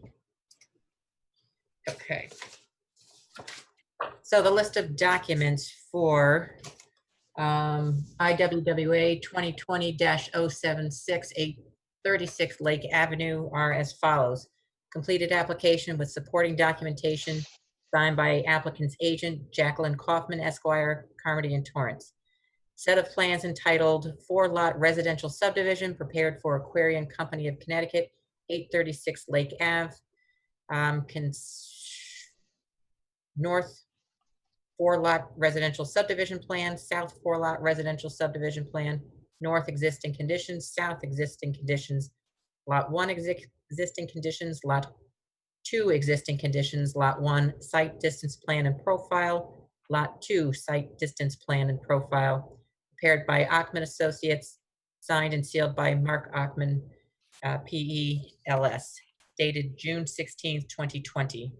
Number 3, plan set entitled 4-lot residential subdivision, Lake Avenue and Cherry Valley Road, Greenwich, Connecticut, C1, C2, C3, C4A, C4B, C5, C6A, C6B, C6C, C6D, C6E, C7, 8, C8A, C8B, C9A, C9B, C10A, C10B, prepared by Dymar LLC, certified by Mark Lancour, PE, dated June 19th, 2020. Stormwater Management Report, prepared by Lux Consulting Engineers, dated June 24th, 2020, signed and sealed by Terrence Gallagher, PE. Ecological Assessment Report, dated June 2020, prepared by William Kenny Associates. Plan entitled Wetland and Buffer Enhancement and Conservation Plan, prepared by William Kenny Associates, LLC, certified by William Kenny Soil Scientist, dated July 1, 2020, last revised July 23rd, 3rd, 2020. Staff report dated July 17th, 2020, prepared by Patricia Sesto, Director. Site development review dated June 24th, 2020, prepared by Town of Greenwich Department of Public Works Engineering Division, signed by Scott Marucci, Senior Civil Engineer. Document dated July 22nd, 2020, prepared by Luke's Consulting Engineering, job number 19037, Dymar. Plan entitled No Wetland Disturbance Alternate Site Plan, Vernal Pool and Proposed Development Map, dated July 2020, prepared by William Kenny Associates.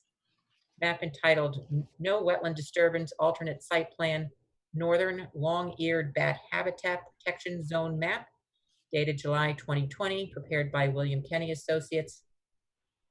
Map entitled Exhibit IW-1, Alternate Layout Plan, dated July 24th, 2020, prepared by Dymar.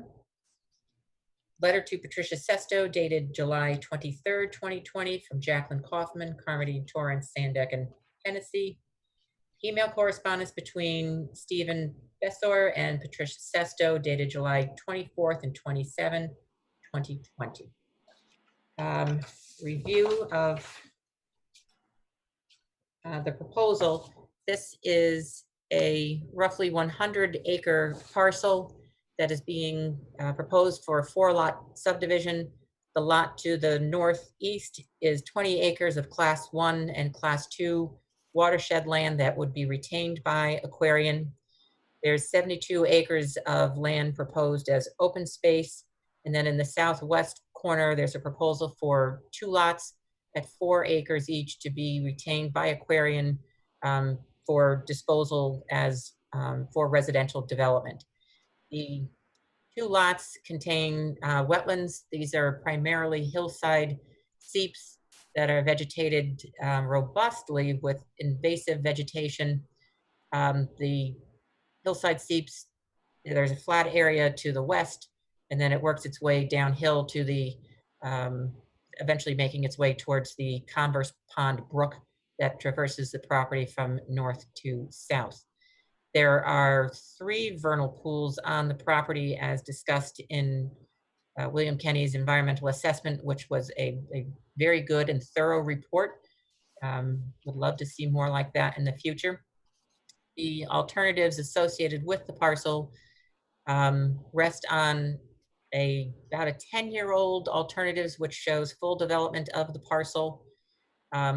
And then there's a more recent plan that shows 4 lots, which would have 3 lots on the western property boundary, and then a 4th towards along the eastern property boundary off of Lake Avenue, and then a recently submitted alternative that shows 1 lot off of Cherry Valley Road, and then a 2nd lot off of Lake Avenue, eliminating the wetland crossings associated with the current proposed lot 2.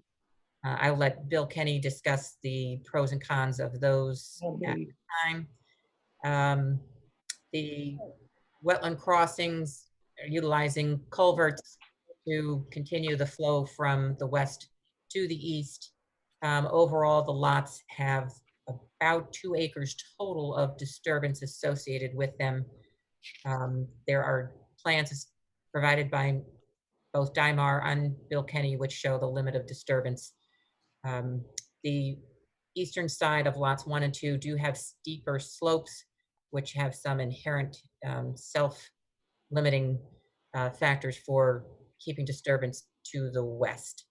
The report by Scott Marucci for the engineering division lists a number of deficiencies associated with the stormwater management report. I did speak to Mr. Marucci. He feels that the stormwater management plan is fine in concept, and if it's the will of this agency to proceed without his final approval, the application is before planning and zoning, and he is comfortable seeing through his needed changes under their review process.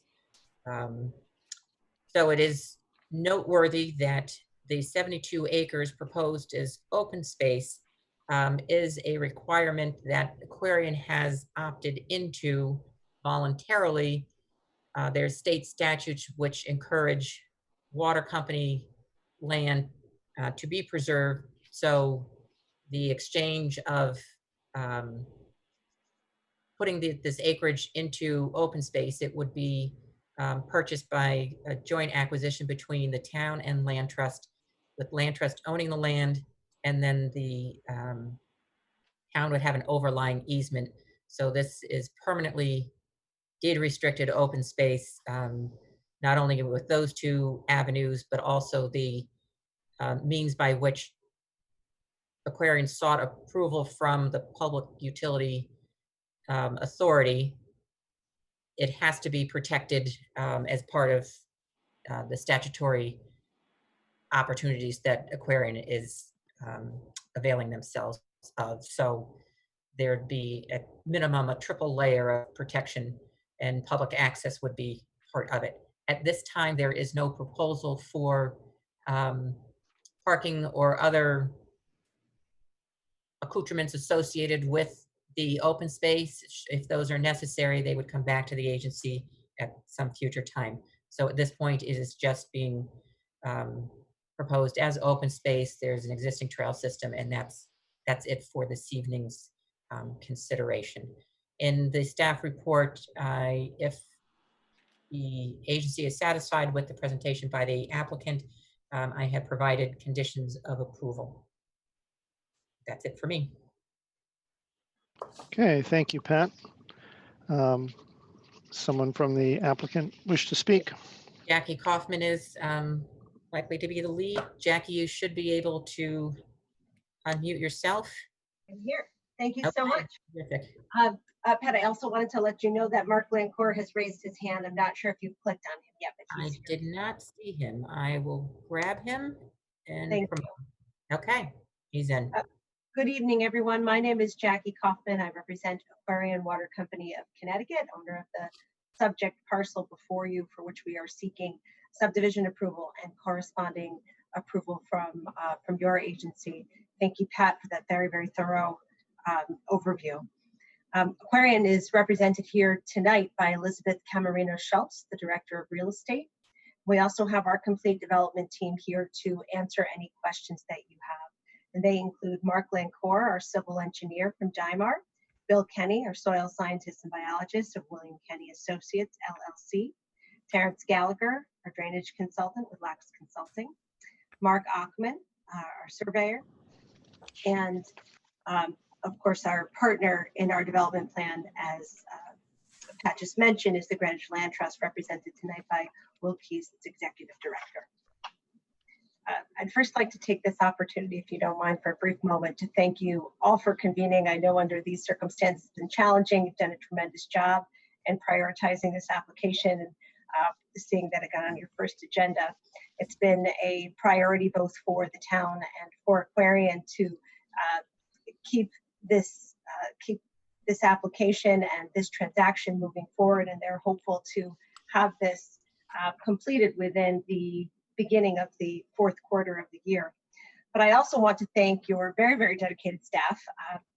They're very engaged. They've been extremely attentive to this project for well over a year, but really they've provided some very thoughtful commentary and suggestions throughout both to us and the land trust, and they've been incredibly flexible and available to us during the last several weeks as we filed this application, and that does not go unnoticed by the applicant. So thank you very much for that. Tonight we're here to request permission for activity that will enable a 4-lot subdivision that you see here before you, owned by Aquarian. The land is specifically known as 836 Lake Avenue. It consists of a little over 98 acres. It's located in the RA4 zone, and the subdivision that's been proposed is fully compliant with the underlying zoning. And as Pat mentioned, it has been filed with the Planning and Zoning Commission, and we hope to proceed to them in short order. It's located in the Converse Pond Brook to Byram River watershed. And 2 of the 4 lots will be residential lots off of Cherry Valley. They're represented on this plan as the number 1 and 2. Each are approximately 4 acres in size. Lot 3, which is not shown here by a number, but is the main lot, 72-acre open space lot off of Lake Avenue to be conveyed to the town and Greenwich Land Trust. And then the 4th lot will be retained by Aquarian. It's roughly 18 acres in size.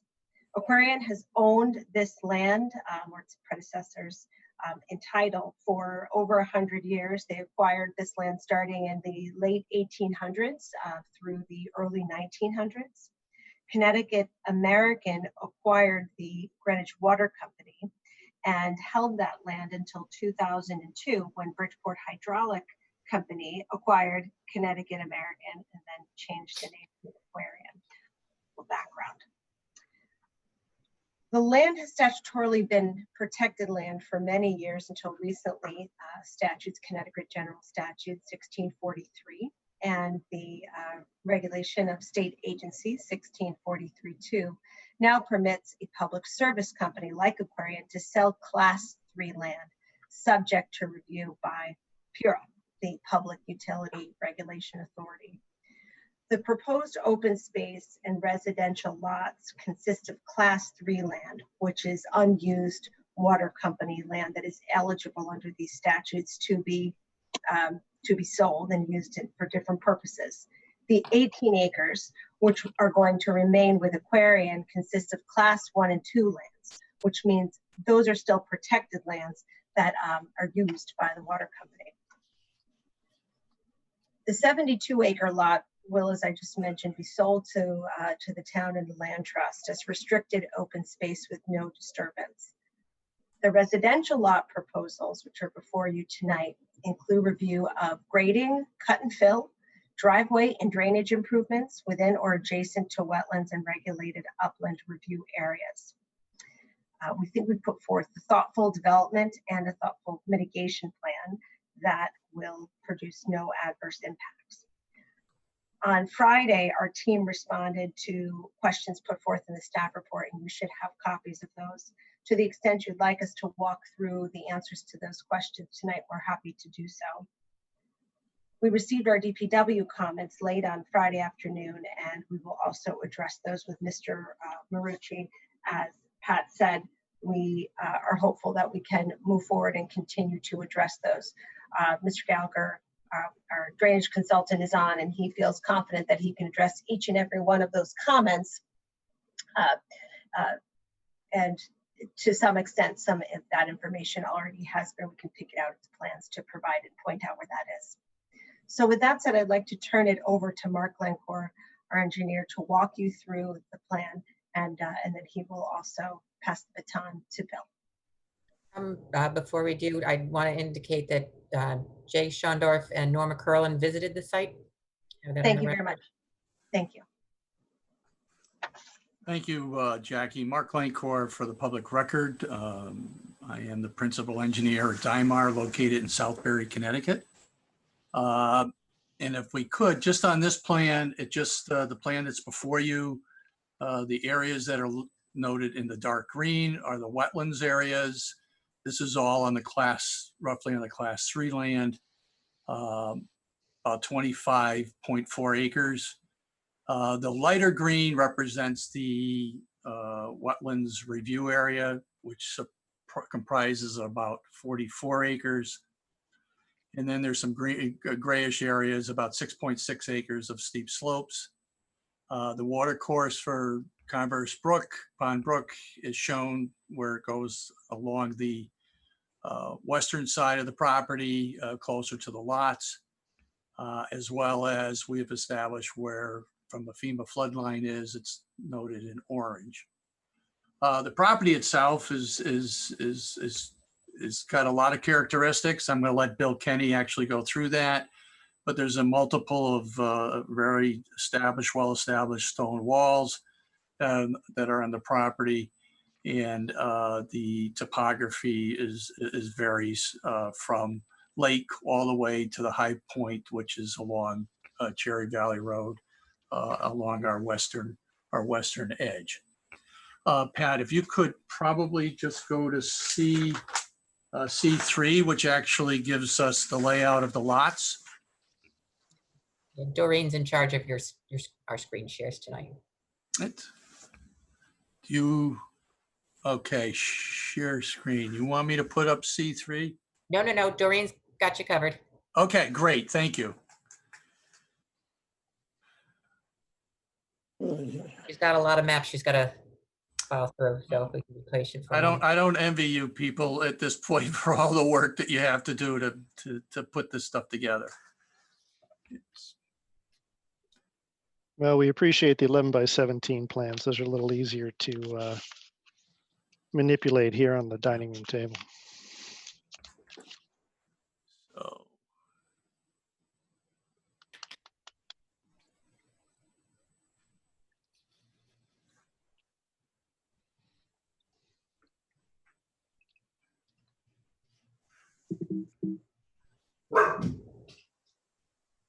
Okay. C3.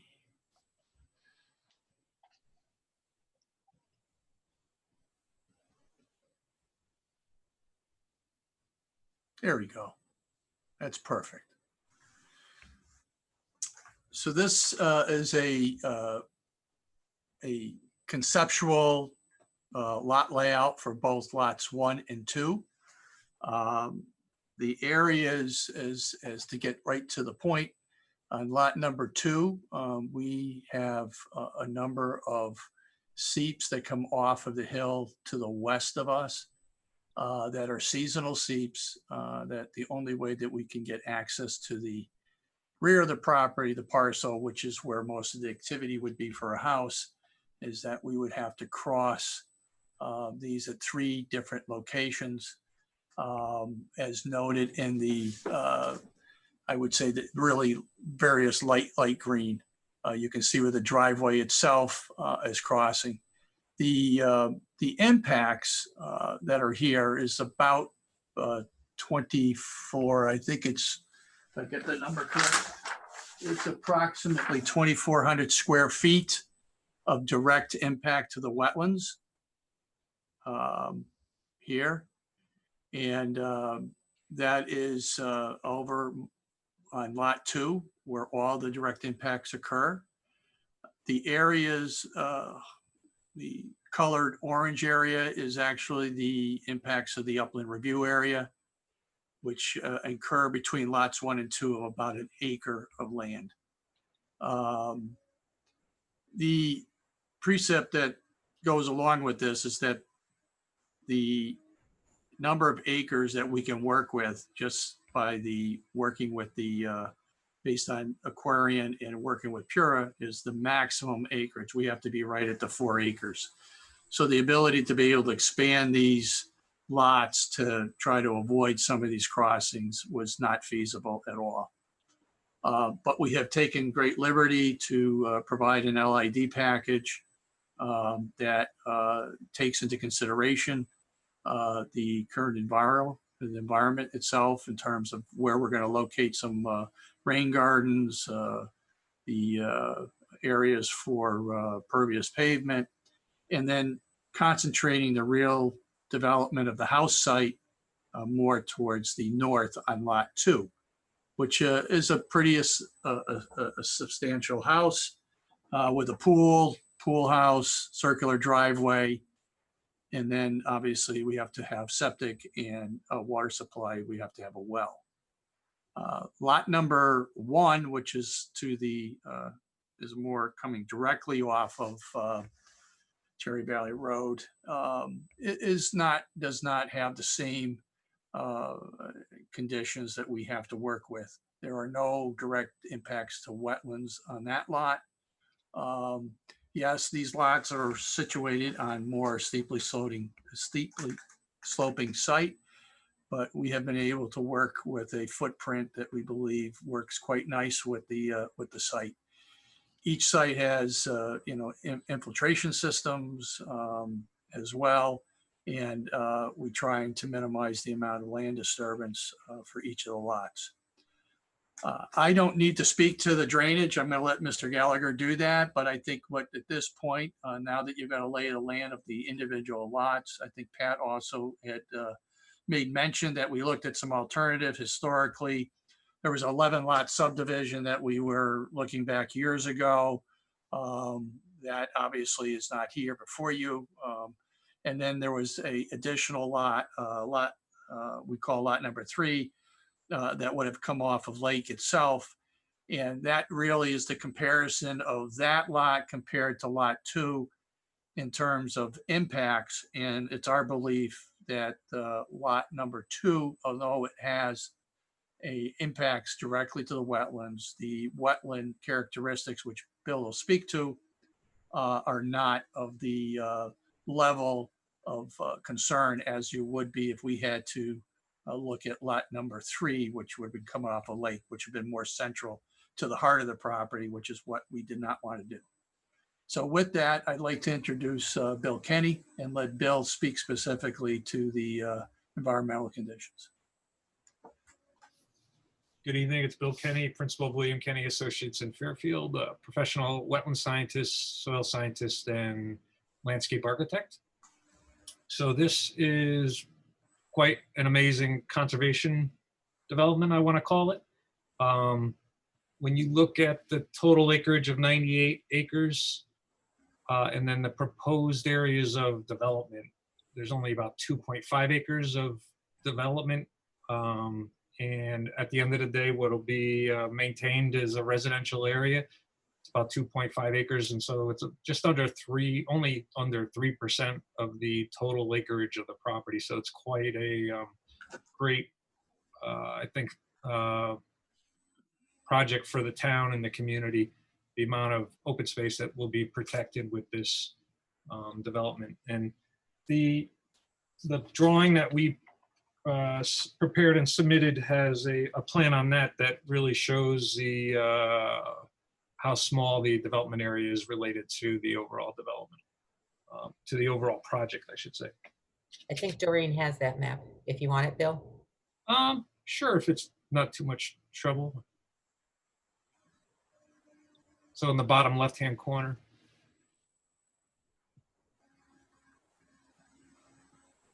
So we were hired to study the property, identify and delineate the wetlands on the property, look at the different ecological communities, look at the wetland communities, upland communities, assess them, inventory and assess them for a variety of different things. And we did that over about 18 months and found that, as you see there, if Doreen, is it possible to show the plan that's in the bottom of the drawing? The bottom left, there we go. For the agency members, this was the plan that was emailed to you today. So the paper copy you received last week was revised.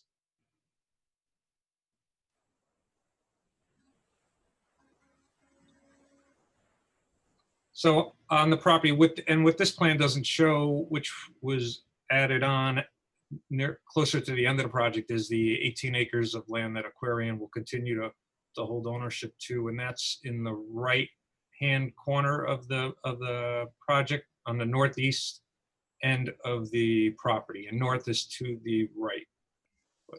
So what you have on the property are 3 major wetland corridors that extend north to south, one down the western side of the property, and that is where Converse Pond Brook flows north to south through the property. There's another wetland corridor through the central portion of the property that extends north to south, and then a third wetland corridor on the eastern portion that again extends north to south through the property. Some very interesting bit of information related to this property and the ownership of a water company is the fact that Converse Brook, water from Converse Brook does flow into an aqueduct that flows to reservoirs to the east, and that aqueduct is hundreds of feet below the ground. And you can see that where there's a watercourse that extends off Converse Brook. It's just north of the green area. It's on that 18-acre property that right just below the hand, below the hand to the right now. And it looks like a needle that sticks out from the brook. It sticks down towards the bottom of the page. Right There there, you go. right there. At the very end of that, at the very bottom of that, is opening to a pipe that extends hundreds of feet below the ground to reservoirs to the east. It really has had an interesting ecological effect on the property. There are bats that use that tunnel, that pipe, as a hibernaculum. So there's a higher incidence of bats in this area. And we included information from the Connecticut Natural Diversity Database where they provided information regarding that. And it does have some impacts on use of the property because some of the bats are both, one is the northern long-eared bat, and that's federally threatened and state endangered. And then there's 2 state endangered bats also found in this area, tricolored bat and the little brown bat. Also adding some more very interest to the quality of the habitat here, there are 4 vernal pools that we found on the site. One is in the eastern wetland system, about midway north to south through the property. One is in the central wetland system near the northern portion of the property, and that pool is quite large. It's the largest of the 4. And then there's 2 pools associated with the wetlands that border Converse Pond Brook. One is in the northwestern portion of the wetlands that border that brook, and one is just east of the brook, about midway north to south along the brook's length on the property. Another feature that is interesting, and I wonder if it was related to a second attempt or maybe a first failed attempt or abandoned attempt to create an aqueduct, is there's a massive dug ditch that extends from Converse Pond Brook. It's about halfway down the length of the brook, just south of where the vernal pool is. And that ditch is quite wide. It's 10 feet wide and quite deep, and it extends several, good couple hundred feet or more, 500 feet, I would say, into the property from the brook to the east, which extends down on the page. Otherwise, the site overall is primarily a deciduous forest. The many areas of the forest are quite high quality. Not a lot of invasive species. The invasive species come in along the edge of the forest, along the edge of the property. Like, for example, some areas along Lake Avenue where there's more sunlight penetration into the property, and also on the western end of the property near Cherry Valley Road, in the area where the lots are proposed.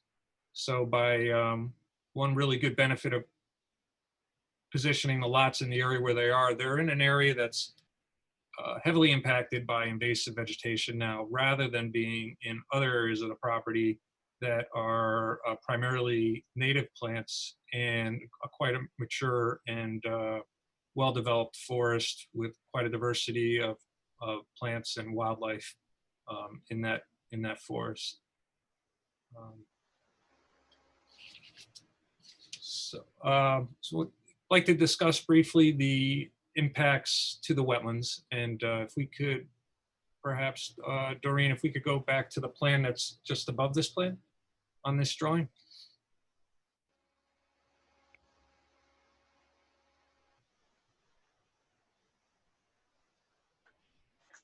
Thank you. As Mark had described, there are 3 hillside seeps, wetlands that come down from the west, enter the property in the west, and then drain down to Converse Pond Brook and the associated wetland at the base of the slope. And these areas of wetlands, relative to the wetlands that are associated with the brook itself, these would generally be considered of lower quality because they are sloping wetland systems. And what that means is that they're wet more seasonally, and you don't generally find ponded areas of wetland soil. It's more saturated soil conditions and generally early in the season. And that often later in the growing season, these areas dry up.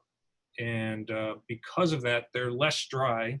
They tend to be less diverse and function, because they're sloping, they also function at a lower capacity than the wetlands that are along the floodplain. For example, the wetlands along the floodplain are flat, have a lot of flat areas, depressional areas.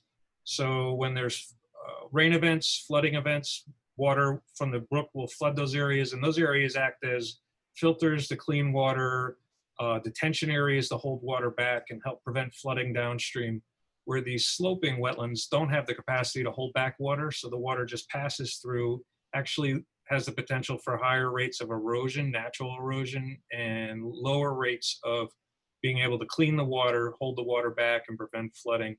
And because they're drier, their habitat is often much similar, or it is much similar to upland habitat. So it doesn't offer a lot more diversity as far as habitat goes because they're on the dry end of a wetland. So the fact that this area is heavily impacted with invasive plants because the wetlands are sloping, and actually there's another factor here. A third factor is that there's an existing path that's been used in the general location of the proposed driveway for Lot 2 for many years for hiking and horseback riding. And so, and before that, probably for agricultural use with cart paths or something like that. So it's been, this area has been used for where the driveway is proposed to cross these wetlands. Most of that area has been used as a path for many, many decades and probably longer. So it's an area that has been used as an access path. It's an area impacted with invasive plants and an area where the wetlands compared to other wetlands on the property are lower quality. So based on that, and based on the amount of conservation on the property, less than 3% of the land developed, and much less than that as impervious. It's my professional opinion that that this is a good balance and the most feasible and prudent alternative for development of this land. Even with the approximately 2,400 square feet of wetland impact, I think it's the most feasible and prudent alternative. But if we did submit some additional information, and Mark discussed that on some of the alternatives, and I think one in particular that's worth discussing is an alternative that is similar to this in that it proposes 2 development lots, but it for the second lot, rather than I should say for both of those lots, neither one would result in direct wetland impacts. And I'd like to review that with you. I don't know, Doreen, do you have a availability of the plan that shows that alternative? I don't believe I asked Doreen to load that one, but the members do have that as part of the packet or the email they received today. The plan that shows existing conditions that Mark's drawing, that might be helpful to just be able to discuss this. That was maybe the first drawing that was put up.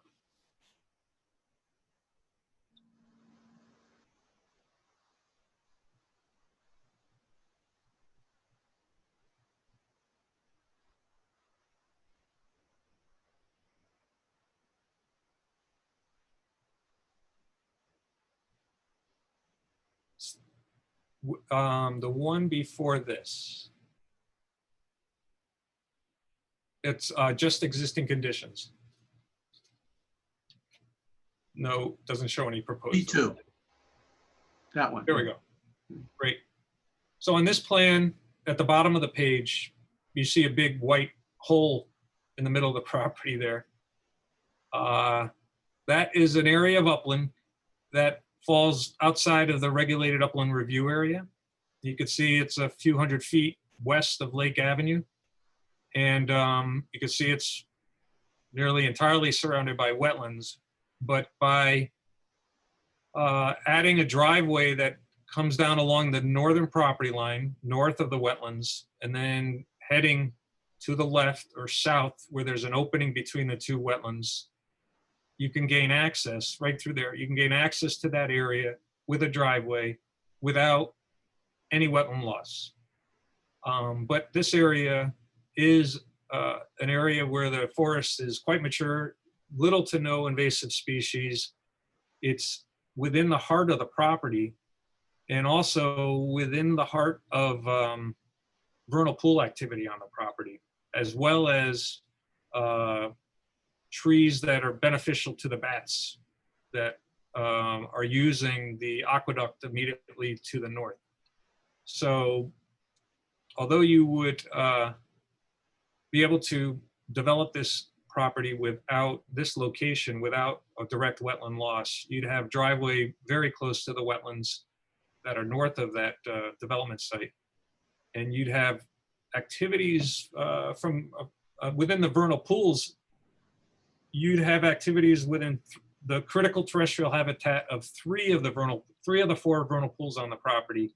Rather, the existing lot number 2 that we're proposing, that's on the west side of the site, that lot only has work within the critical terrestrial habitat of only one of the vernal pools. So this alternative with no wetland disturbance would have impacts within the critical terrestrial habitat of 3 vernal pools.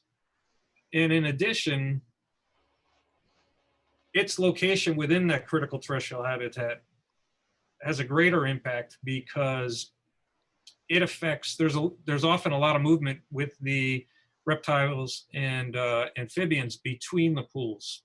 And this would be right between the pools. And so you'd be disrupting and fragmenting that habitat and having a greater impact, where the currently proposed lot 2 on the west side of the site is on the periphery of the critical terrestrial habitat for the one vernal pool that it affects. And so and beyond it, to the west is other residential development. So the movement of wildlife in that direction is far less affected by that location than by the alternative on the eastern part of the site that has no wetland impact.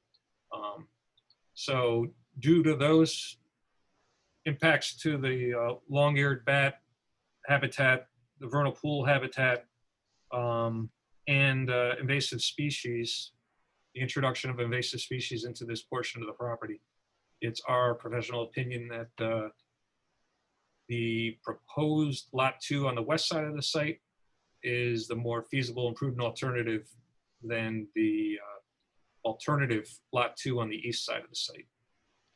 Bill, question for you.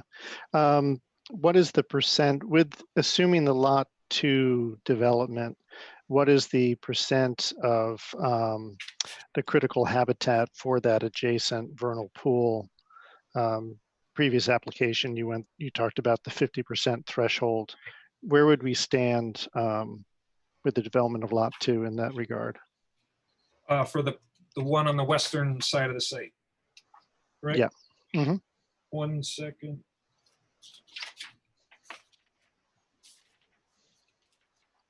It is quite low. There's not much. Because everything to the west is developed. Right. It's 11.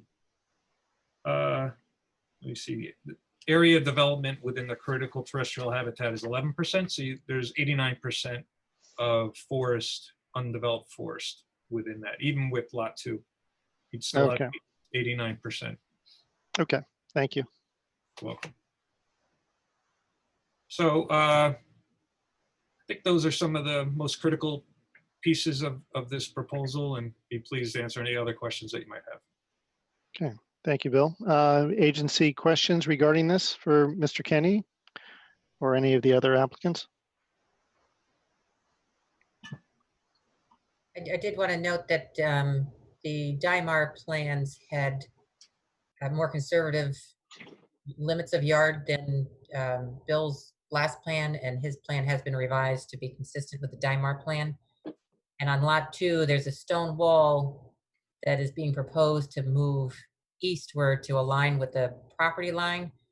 And since people tend to dump things over stone walls or clear to stone walls, it seemed more beneficial to the wetland to leave the stone wall as it currently exists, even though it's neater to have it along a property line. In the response from Ms. Kaufman, it does articulate that the stone wall has to be moved in order to create the separating distance demanded by the health code from the leaching system. So it's not a choice of convenience, rather a requirement of the health code. Okay. I mean, in that regard, could it be 5 to 10 feet inland of the proposed lot line as opposed to on the lot line? I guess it could be just eliminated. Well, I'm just wondering what if there's a function as a demarcation feature so that activities don't encroach further east from either of those lots towards the wetland. I would ask the engineer if it was, I think the conflict with the health code is the subsurface portions of it because it acts as a French drain of sorts. If it was, That's correct, Pat. That's correct. so if it was, instead of relocated to the boundary, if it was just restacked in place or adjacent to it so that you could get rid of the subsurface portion of it, but then it would just be a surface wall. Is that possible? That's something we'd have to work out with the health department.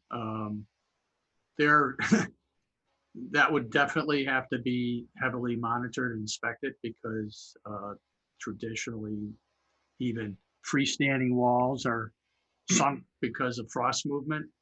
So what would typically happen is that wall could be freestanding and they'd be rebuilding it all the time. There's something that doesn't love a wall? Is that what you're saying? Yeah, yeah, it doesn't. It doesn't. It's unfortunately Mother Earth plays havoc with walls. Right. So it's one option. It's something we can talk to the health department at 5 feet one way or the other. But right now, that portion of the edge of that wall is just exactly at the 50 feet, right at the property line. So it only makes sense sometimes to put it on the property line, only because now you purely the open space, you'll know exactly where it is versus having it, 5 feet within, and you still never know what can happen with a property. So, but again, we can talk to health. If they can do something, we'll do it. If we're stuck with it, I would just hope that the commission would recognize that and allow to be built per the health code. Okay.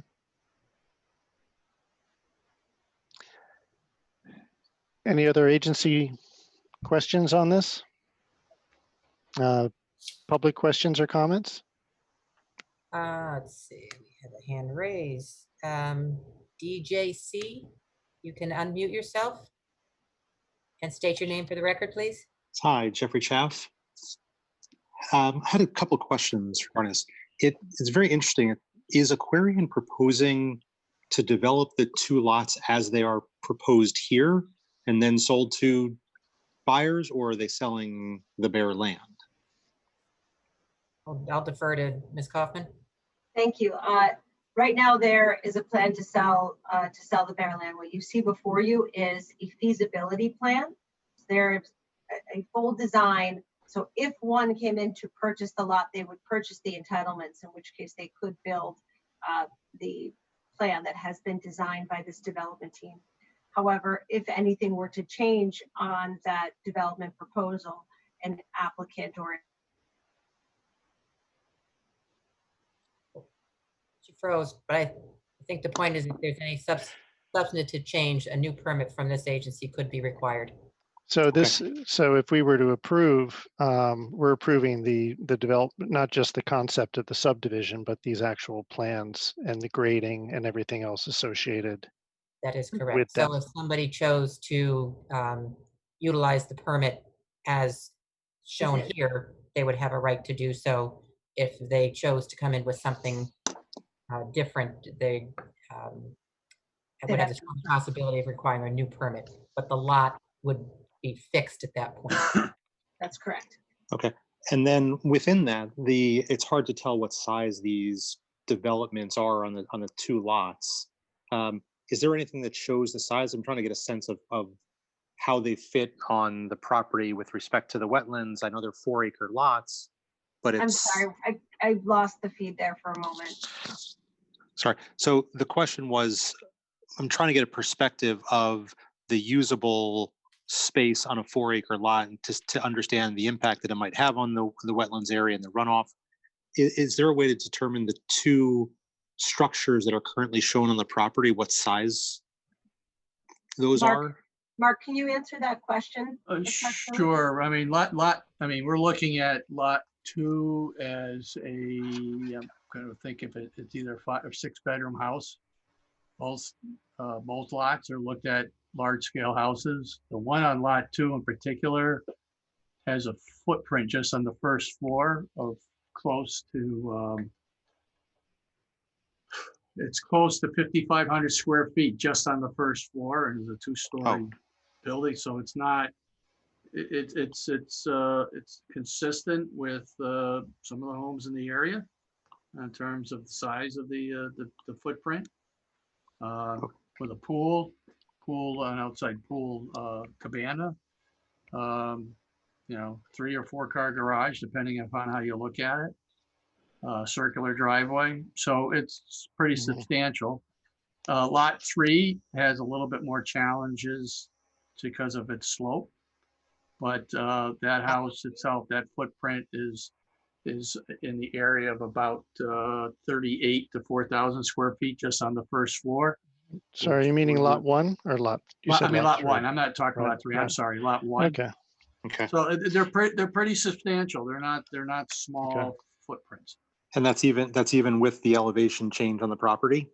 Yes, because you would have a walkout basement on lot 1, and then you could end up with a, depending upon, looking at the zoning, but the height itself could end up considered 2.5 Certainly, stories. sir, the goal here was to create an entitlement, since we were not designing a house for a person specifically, was to design a feasible entitlement package. Certainly, the footprint or the design of the home could be reduced with further permitting, but the exercise here was to show what max, how much could fit on the lot feasibly. Whether someone exercises that is at their discretion in the future. Of course. And that just leads to the final question here is, are developments of this size on these properties with the elevation changes and then the 72 acres right below it, is there concern that either the construction or the ultimate use of the properties will create an issue for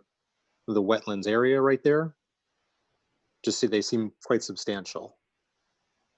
No, they've been designed to be compatible, taking into consideration all of the sensitive area around it.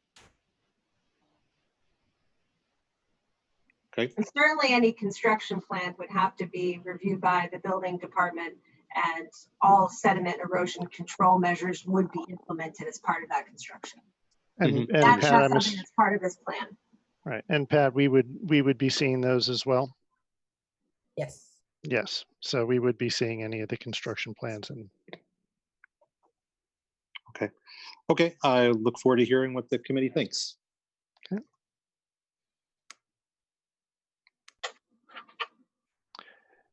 Anyone else raising their hand, Pat? I think not, unless DJC is going to lower your hand. Okay, that's done. I do not see any other attendees with their hands raised. Okay, very good. All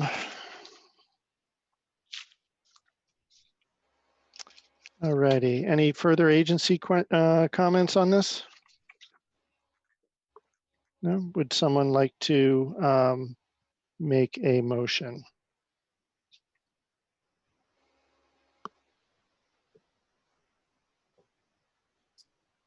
Quiet group tonight. It is a quiet group. Did we lose some people? You showing everybody there? Klaus, you're unmuted. You want to take the close of the hearing? Yes. I move that we close the hearing. Is that Okay. Who was the second? I'm sorry. Is there a second? I thought I heard one. Just hit your space bar, somebody, and second it. I'll second. Okay, thank you, Brian. You're welcome. Okay, I'll run through the roll call here. Klaus Yonder to close. Yes,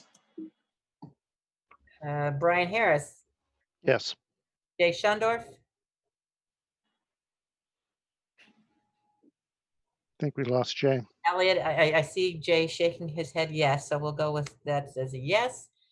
Elliot is recused, and Norma. Yes. Thank you. Okay. I finally did get unmuted. Ah, terrific. Stay that way. All Okay. right. Very good. Has to close. What's that? 400 to close. Yep. Very good. Just poll the rest of the agency. Are you, do you feel that you can make a decision on this at this time? Norma? Yes. Okay. Jay? Yes. Klaus? yes. Okay. Very good. Would one of the three of you like to make a motion on this? And I would, if whomever makes the motion is inclined to approve, I would add a motion to the ones that staff report articulates to investigate the feasibility of having that stone wall on lot 2 stay at or near the limit of lawn pending the ability of the health code to accommodate such a thing. I mean, Pat, when we see these again, are we in a position to request demarcation features and whatnot? So we would not see these again. So if somebody came in with construction plans of literally what's shown here, the agency would not see that again. The agency would only see it again if the construction, the end user has a plan that differs from what the agency would be approving tonight. But I believe in the staff comments, I have accommodation for limit of lawn demarcation.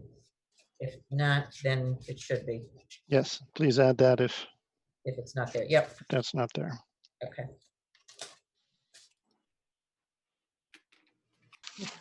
Okay, so we had someone, Klaus, were you putting forth the motion? Who was doing that? Yes, I can do that. So I move that we approve the application and with the caveat that Pat Zesto put in about the stone wall. I'm not quite sure how to verify. And the demarcation feature? And the demarcation features, yes. Okay, Okay, so very good. Is there a second?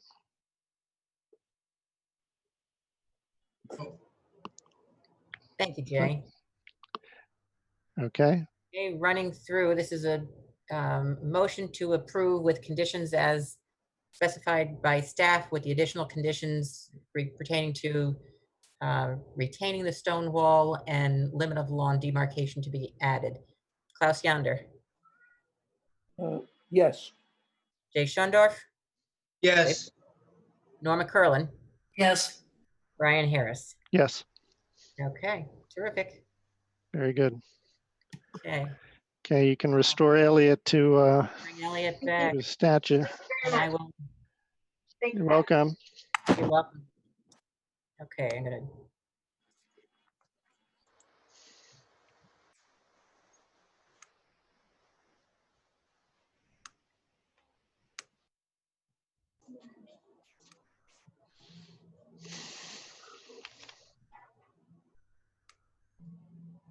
Oh. Okay. Everybody. Okay, very good. So it looks like we have no consent approvals tonight. So we can move on to pending applications. Am I unmuted? Can you hear me? You are unmuted, yes. Okay, excellent. Pending applications, application number 2020-031, 82 Buckfield Lane.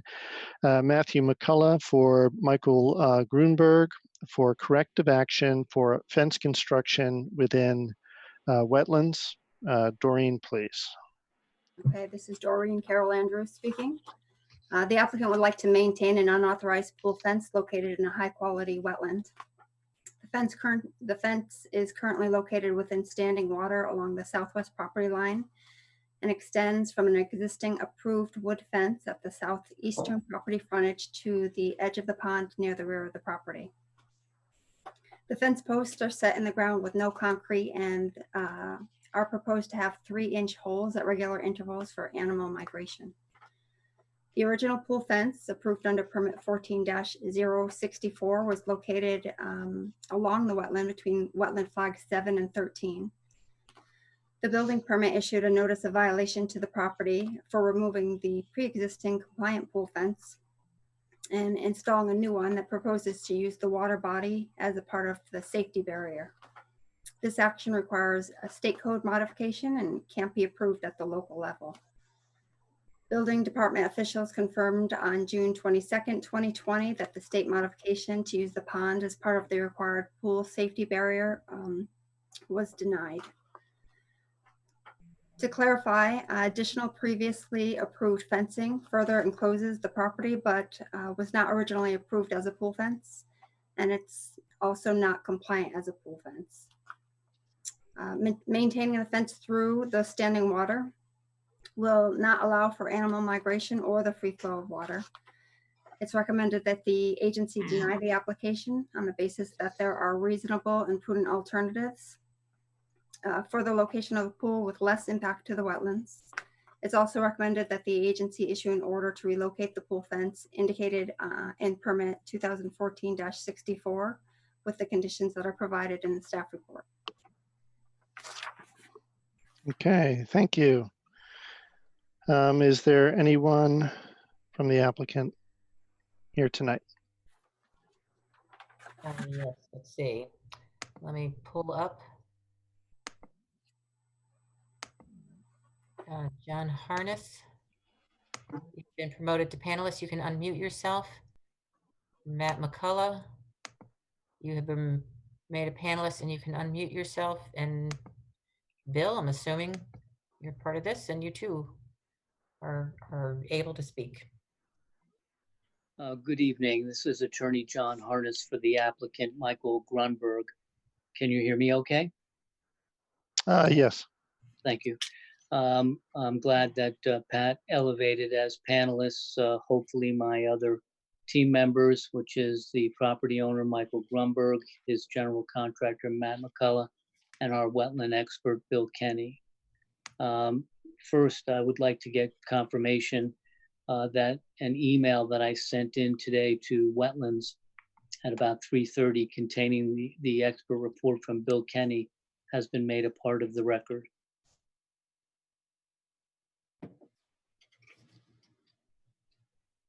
I did not receive that email. I'm sorry, it's not part of the record. Okay, in the email, there were 2 attachments.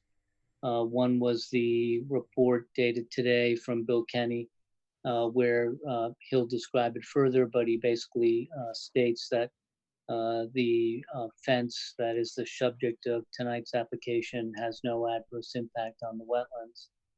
And I'll let him get into that in further detail. And one of the other items that was attached was my email exchange with the state building official, Joseph Cassidy, whereby he confirmed that he will approve the body of water as part of the code required pool barrier.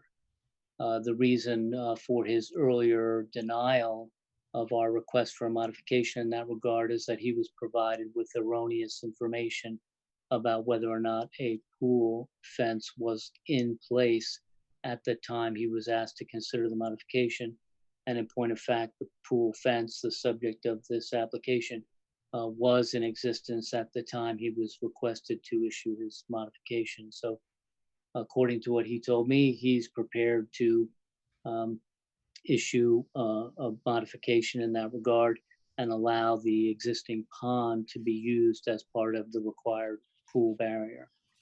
So the fence that is the subject of tonight's application that exists along the southwesterly border of the property is currently being used by the owner of the property as a pool barrier. In addition to that, the fence is being used as a deer fence to keep deer off the property, which is very important to the owner, Michael Grumberg, because he has previously had Lyme disease and he's deathly afraid of any deer being on his property. And since constructing that fence, he has observed no deer entering upon his property. At this point, I'm going to turn over the next step to Bill Kenny to describe what he has said in his letter that I had emailed in at 3:30 today. Good evening, Bill Kenny, Principal of William Kenny Associates in Fairfield, Connecticut, professional wetland scientist and soil scientist. I was asked to take a look at this fence in question that runs along the southwestern, a portion of the southwestern boundary of the property. And I am familiar with this property, being involved with a garage that was reviewed and approved and ultimately built on the eastern side of the house. I think within the last 5 to 10 years. So I'm familiar with this and familiar with the extent of wetlands that are found along the western side and northern side of the property. Quite a bit of wetlands southwest of the property. They extend, except for a driveway to the neighboring property. There's a good couple of 100 feet of wetlands and forest southwest of where that fence is. And then within 10 to 15 feet is the residential portion of the property on Mr. Grumberg's property that is east of the fence. And I guess what my main conclusions are with regard to this fence and effects on the wetlands have to do with how it's orientated within the wetland and its proximity within the wetland. So its alignment running primarily north to south and parallel with the residential development of the property. And also that it's within 10 or 15 feet of the property. And there's a substantial couple 100 feet of wetland on the other side. And the fact that it's open on the north end where it enters the pond, and then there's the pond is quite large. It extends for several 100 feet further north. And then there's a large wetland system that borders the pond even further north and east of the property. So what I find when I look at this fence is that it allows for the movement of wildlife to the north, wildlife within that larger wetland that is southwest of the property at the bottom of the page of the plan that you're looking at. So it allows wildlife from there to move into the pond and move to the larger wetland systems, high quality wetland systems that are north and east of the pond. So it doesn't infringe on that movement where the animals might be moving from one high quality system to another high quality system. But because of the existing residential development at the subject property, 82 Buckfield Lane, what this fence ends up doing is, in my opinion, protecting wildlife, smaller wildlife, say turtles or amphibians, that if they were to move to the residential property, there's a higher probability for them to be taken by a predator, a hawk, or a coyote or fox or what have you, because they lose much of the cover that they have in the forested wetland system, where they can be better protected with the high quality ground cover and vegetation that is present there. So I think that it's a good thing that it allows the movement to the north to other naturalized systems, but prevents movement to the residential yard. And then Also, with how it functions as a deer fence, the small area of wetland that remains on the east side of the fence that is naturalized, it allows for a more diverse growth of plant life there. And I think it's a good thing to have that area that's protected from deer, where you can have a thicker shrub layer that's not being browsed by deer, and more native plants that aren't being impacted by deer. So with the fence in its current configuration, it allows for movement from one high quality habitat area to another, prevents movement to the residential area where smaller animals have a higher likelihood to be impacted. And it also allows for protection of the habitat, because it prevents deer from getting into that relatively small area of habitat that's between the fence and where the highly residential use occurs on the property to the east. So for those three reasons, I think it's an appropriate location where it is. And I know that in the past, we had a project before you just over a year ago where you did find that with a pool fence at a location like this, where on one side it was the residential yard and on the other side was the natural habitat, you did find that appropriate for for a pool fence to be located in such a location. Okay, thank you, Mr. Kenny. Questions for Mr. Kenny on this? I got a question for Bill. The fence seems, so I don't disagree with your concept about the deer browse and how it can help protect the vegetation on the inside of the fence versus the outside. So to me, the issue isn't really a deer fence per se, because we can, as a deer fence, we can have a gap at the bottom to maintain movement. I do take issue with the concepts of bisecting or fragmenting this wetland habitat area and not allowing it to be available by virtue of the necessity of how the pool fence has to be constructed to meet the building code. I do not accept the idea that the deer fence essentially protects wildlife from making bad decisions. They seem to know pretty well how to keep themselves covered, and don't need a fence to keep them from making bad decisions. And I totally disagree with the idea that somehow this fence, by fragmenting, keeping a portion unavailable to the wildlife, is in any way beneficial.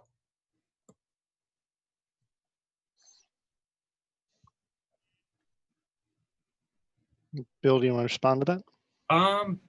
I appreciate what Pat is saying. I think that it's not unlike, or there are many wildlife that'll benefit with for example, the increased benefits to bird life by allowing, they won't be inhibited by the fence location. But with additional native plants on the house side, that benefits the bird life in the area, and perhaps benefits other insects, pollinators, and so forth with the increased native vegetation. But I think some of turtles and things like that, that their movement, they don't, because of their slow movement, unlike a rabbit or something like that, that might be able to race across the lawn and seek cover more quickly to protect itself from predator. A turtle is not as mobile as that. And if they know enough to avoid this area, then the fence really isn't having an effect if they're already not using the area just due to their good sense. But Bill, wouldn't the fence in and of itself create a barrier for them to be able to escape a predator, and or actually create a feeding lane along the the length of that fence? Possibly, it's not. However, there are many features like that in our forest. We talk about all the stone walls that exist in a forest, or Mhm. or you come across a stream or a bedrock outcrop or something like that. So features like that are quite common. Naturally occurring. What are the alternatives to the pool location other than being in the middle of a high quality saturated wetland?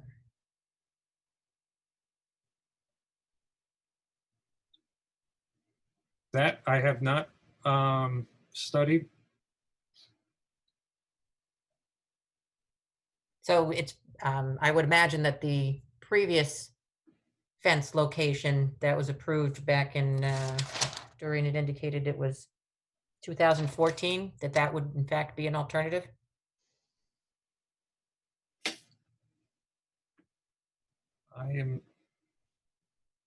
I may have a copy of that drawing. That might have been when we were involved with the project.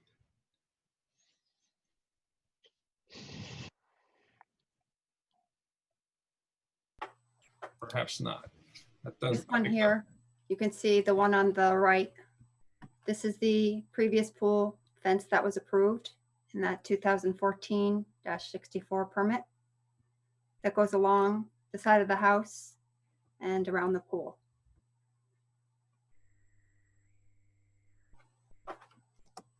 I can speak to that one real quick.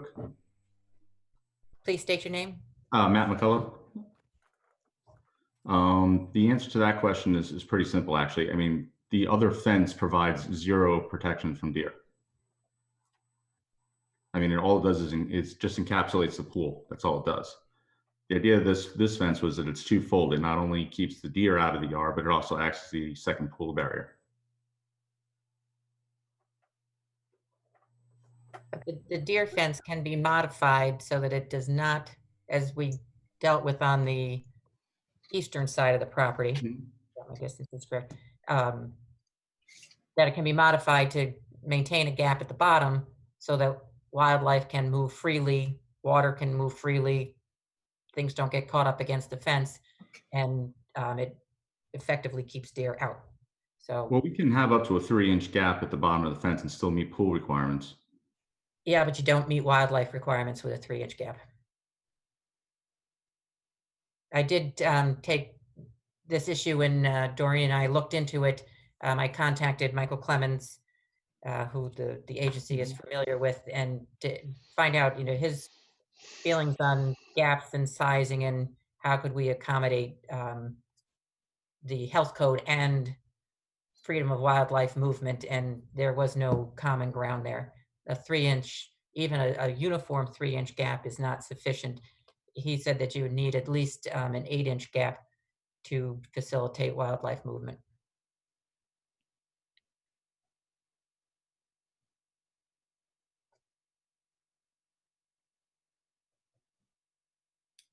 Okay.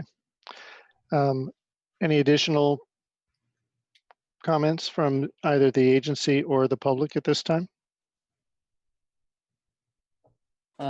Matt, do you have anything else you want to add about this? I mean, it's my understanding with the previously approved fence on the easterly side of the property that we did reach an accord between Wetlands and the building department for the openings at the bottom of the fence so that it could serve the dual purpose of wildlife movement as well as satisfy the requirements of the building code. I'm afraid that So- is inaccurate. So originally, staff had sought to find that common ground by authorizing the 3 inches and then the mesh along the bottom. But if you recall the last meeting of the agency, they did not agree with the staff that that is a field change to the fence that was previously removed and has directed that mesh to be removed.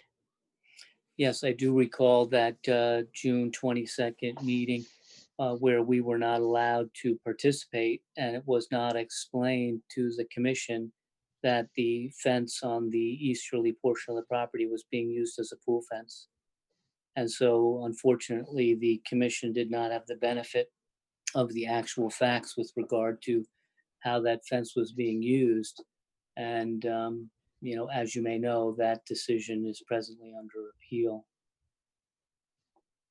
I mean, the question I have is whether or not the agency is saying that the movement of the wildlife is more important than the public health and building department code to keep people out of a pool. I'm trying to figure out which takes priority here. This is Elliot. Can I speak? I'm sorry. This is Elliot Benton. I think that's a very unfair comment to make. You have an approved pool fence as of permit 2014-064. You want to put in a deer fence, that's something entirely separate.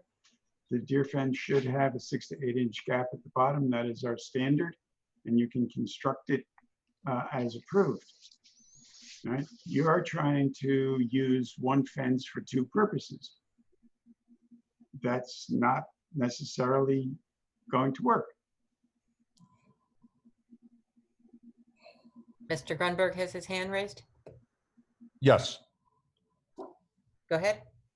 Hi, can you hear me? Yes. Yes. Okay. First and foremost, has staff ever approved a pool fence that was in a wetland? Yes or no? The answer is yes. Has the agency approved a pool fence in a wetland that had a mesh on the bottom with holes every 20 feet? The answer is yes. So I don't know why we're hearing all of this. We need 8 inches now. Ms. Sesto, has the agency and staff in this case approved the fence on the, I don't know my north and south, but on the, on the northern side with what's his name, Small? Did you or did you not approve at a staff level the mesh on the property? Yes or no? And the answer is yes. It was approved. We made the holes. The agency was not informed, Mr. Benton. On June 22nd, Mr. Benton and the staff, by you, were not informed that the agency, the staff had approved the mesh. And then instead of saying, oh, we approved this, by the way, you just let them vote on a vote that wasn't really even valid because it wasn't a hearing. And so they took a sort of like a vote without our participation, without our rights being enforced on a 3-year-old permit, I might add. And this is after your staff had visited the property no less than 3 times. 3 times. How many times do you need to see it? And yet everybody there was not informed of that fact at all.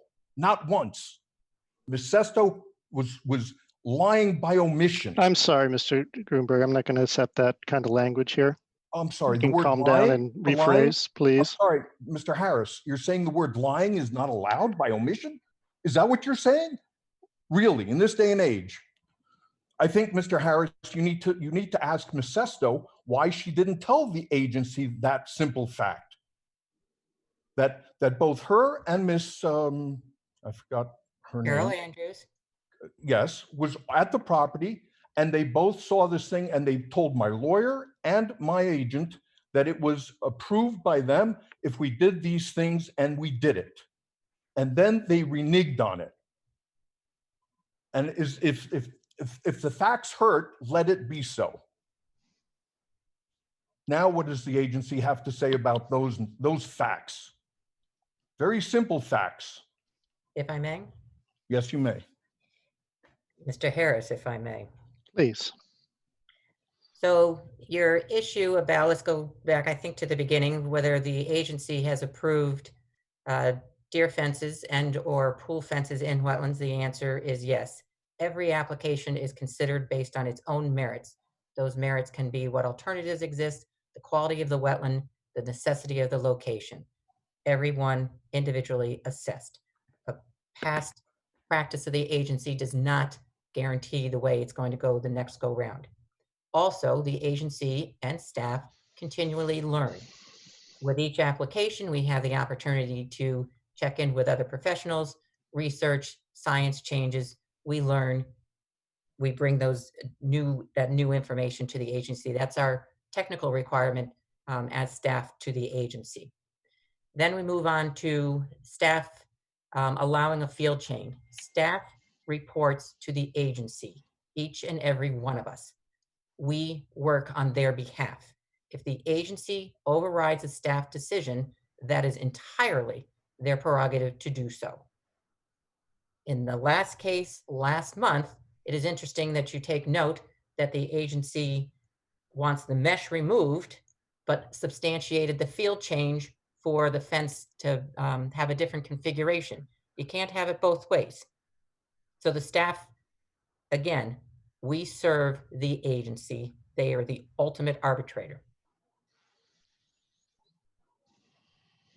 If I may, first of all, I'd like to go back to Bill Kenny's comments and add to them, and maybe he'll confirm that if he's still on with us. My understanding of the migratory aspects of these amphibians is not to traverse properties, but instead to make way towards the wetland. This property, this fence that I've put up is in no way impeding their going towards the wetland, especially with holes on the bottom as you requested, because they can get through the holes. And this is also a deer fence that has been curved down. So it's got holes in it, unlike the fence which your agency, not the staff, but the agency approved. So if you look at the map, you will see that the highlighted yellow area of fence, which is what was put in this go around, is an addition to the exact same wetland that you have, where a 5x5 wooden fence, stockade fence, is also placed in the wetland. So the migratory aspects of this, they're heading towards the pond, and that's exactly where the fence is. It's perpendicular to the pond. And if Bill Kenny can confirm what I'm saying, they're not like visiting neighbors to each other. They're going to the pond and back, or whatever they're doing, but they're not like having, parties on either properties. And that's what this is. It's parallel to the, it's not perpendicular to the wetland. It's running towards the wetland, to the high value, to the pond, we'll say. So the 2 points I want to add is this fence is no different, and in fact less impactful than the fence that you guys approved 3 years ago or 2 years ago. So again, I don't understand what the beef is all of a sudden. And as for your learning, learning on the job as to what is impactful to the amphibians, does that mean that no one in Greenwich will now be able to put a fence in a wetland? Is that what you're saying? Without a now an 8-inch gap? So this is John Harness again. I think just to make it clear what Michael was just saying, I think he's saying, does this now mean that any wetland fences can no longer be pool fences? And certainly our understanding from the building code is that's possible. They can serve those two functions. And it seems like there's a little bit of a shift or big shift happening here in what has historically occurred with regard to inland wetlands and these type of fences. So it is a good question that he's posing. Well, and I think, sorry to interrupt, but I think Ms. Sesto did answer that with regards to wetlands have all different types of functions. Some are lawned wetlands, in which case, pool fences are not necessarily has that kind of an impact, as opposed to a higher quality flooded wetland. It's a different animal altogether. So you can't apply the term pool fence to both situations. And then just to make sure I finish the housekeeping, I do have an email receipt here that I did send the email this afternoon at 3:30 to both Pat Sesto and to Doreen. And that does include as an attachment the report from William Kenny and the email exchange I had with the chief building inspector for the state, Joseph Cassidy. And I just wanted to make sure that I know you're all aware of Bill Kenny, but I just wanted Bill to quickly just state his credentials quickly for the record here. Sure. I'm a professional. This is Bill Kenny. I am a professional wetland scientist, soil scientist, and landscape architect. And Bill, just to confirm, because the email has not made it into the file yet, your conclusion is that the fence that is the subject of tonight's application has no adverse effect on the wetlands or watercourses, correct? That's correct. Thank you. Can I just add just one more thing real quick? Sorry, it's Matt McCullough again. Just to be clear, where the deer fence is located is at the greatest gap, probably about 15 or 20 feet from where that stream is located. Directly on the other side of that is mulch planting beds and then grass. So, I mean, at best, this fence could have been moved at the peak 10 feet. In the other parts, you can see it's almost right up against the stream, which are all those were planting beds we had to put in for another application that are all mulched and have wetlands buffers. So it's not like, I guess to Brian Harris's point, it is a lawn that it's stopping people from going to. The notion that it's a high quality wetlands on the Grunberg side of the property line is maybe only true for about 8 feet on average. And there were 3 commission members who came out and saw this fence in place during the first visit.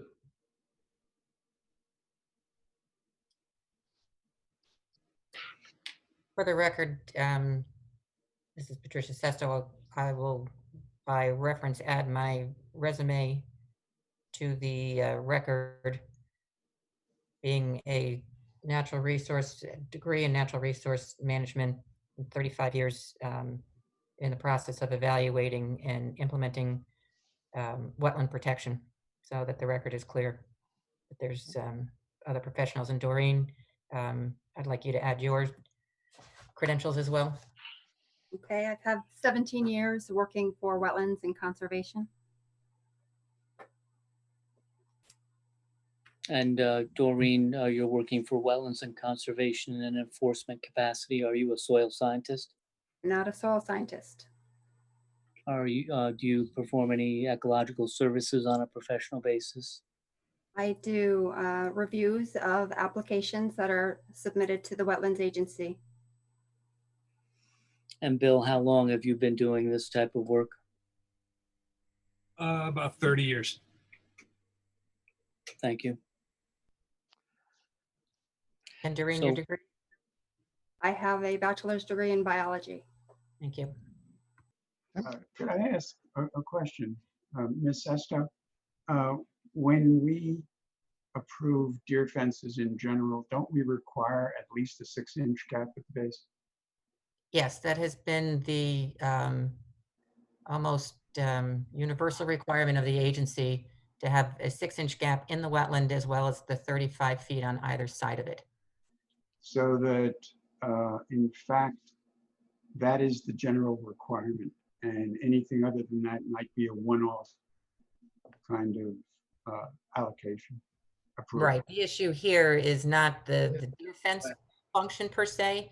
It's the desire to, as I think Mr. Harris indicated, the dual function of having it serve as a pool fence and a deer fence. Well, as a deer fence, it should have a 6-inch gap. Does that mean it can't be a pool fence? Is that what I'm understanding? Correct. Yep. Then at that point, the health code would no longer recognize it as a pool fence. Okay, so are we being asked to approve a pool fence or a deer fence? Both. Well, it can't be both. A deer fence doesn't have to have a gap. Mostly deer fences don't have the gap. That's a requirement that this agency has imposed, such that a deer fence, which is intended to cut off movement of deer, doesn't simultaneously cut off movement, wetland dependent. That's right. So that a deer fence in or in an upland review area relative to a wetland will have a 6-inch gap per our normal requirements. That's correct. Matt McCullough again, but the application was for a pool fence. But the fact is that it's in a wetland, and therefore it doesn't qualify as a pool fence because it has to have the gap because it's in a wetland. You have an approved pool fence as of your permit 2014-064. Why don't you just build the pool fence where it is, where it's supposed to be? And if you want to put in a deer fence, put in a deer fence with a proper gap. Mr. Benton, if I may address that, Michael Grunberg here. The answer is you're absolutely right. We put in a deer fence that was also serving as a pool fence. And the fact is that your staff then came out and inspected the property as of 2 months ago and said, okay. So the question is, everything has changed in the last 2 or 3 months. And that's what's at issue here, is that if Mr. Benton would ask the question, have we approved deer fences that also served as pool fences with mesh on the bottom with 3-inch holes every 20 feet, as Doreen and Pat Sesto had asked us to do? That would be the question to ask.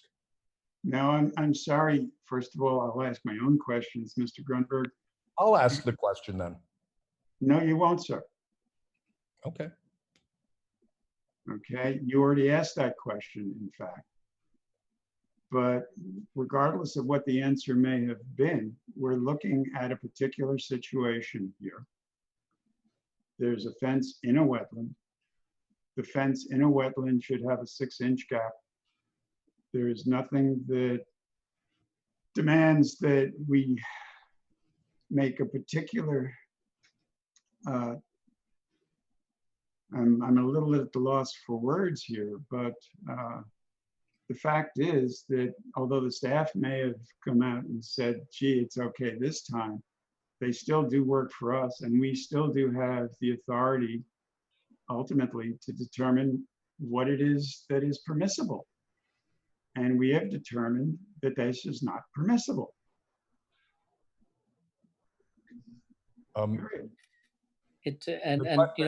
Thank you for those comments. But it was certainly always our understanding that when the staff came out to share with us what would address the issue, that they were implementing a previously approved policy that anytime a wetlands fence is also being used as a pool fence, that the policy would be to install mesh at the bottom with openings at a specified length or size. And so we just want to be treated the same as other property owners in town. This is Doreen Carol Andrews. That original fence on the northern property line was never approved as a pool fence. So that mesh, when it was installed, was never an indication to us you wanted to use it as a pool fence. It was never approved for that purpose. But I think it was the staff that gave to my client and his contractor the specified dimensions of the openings in the mesh below, correct? There were openings proposed, but for a pool fence, it's 2 inches, not 3. And typically we ask for at least 6. And I'll say to that, I agree. Staff provided guidance on how that fence that was not intended to be a pool fence could be modified to try to overlap those two things. And in the end, that decision was challenged, that staff decision was challenged, and the commission overrode staff, as they have the right to do. Mm-hmm. So staff could have gave you all the permissions you had wanted, but if the agency does not agree with the staff decision, the agency's decision prevails. We work hard to try to communicate with what we think the agency would want, but we don't always get it right, and that was an occasion which we did not.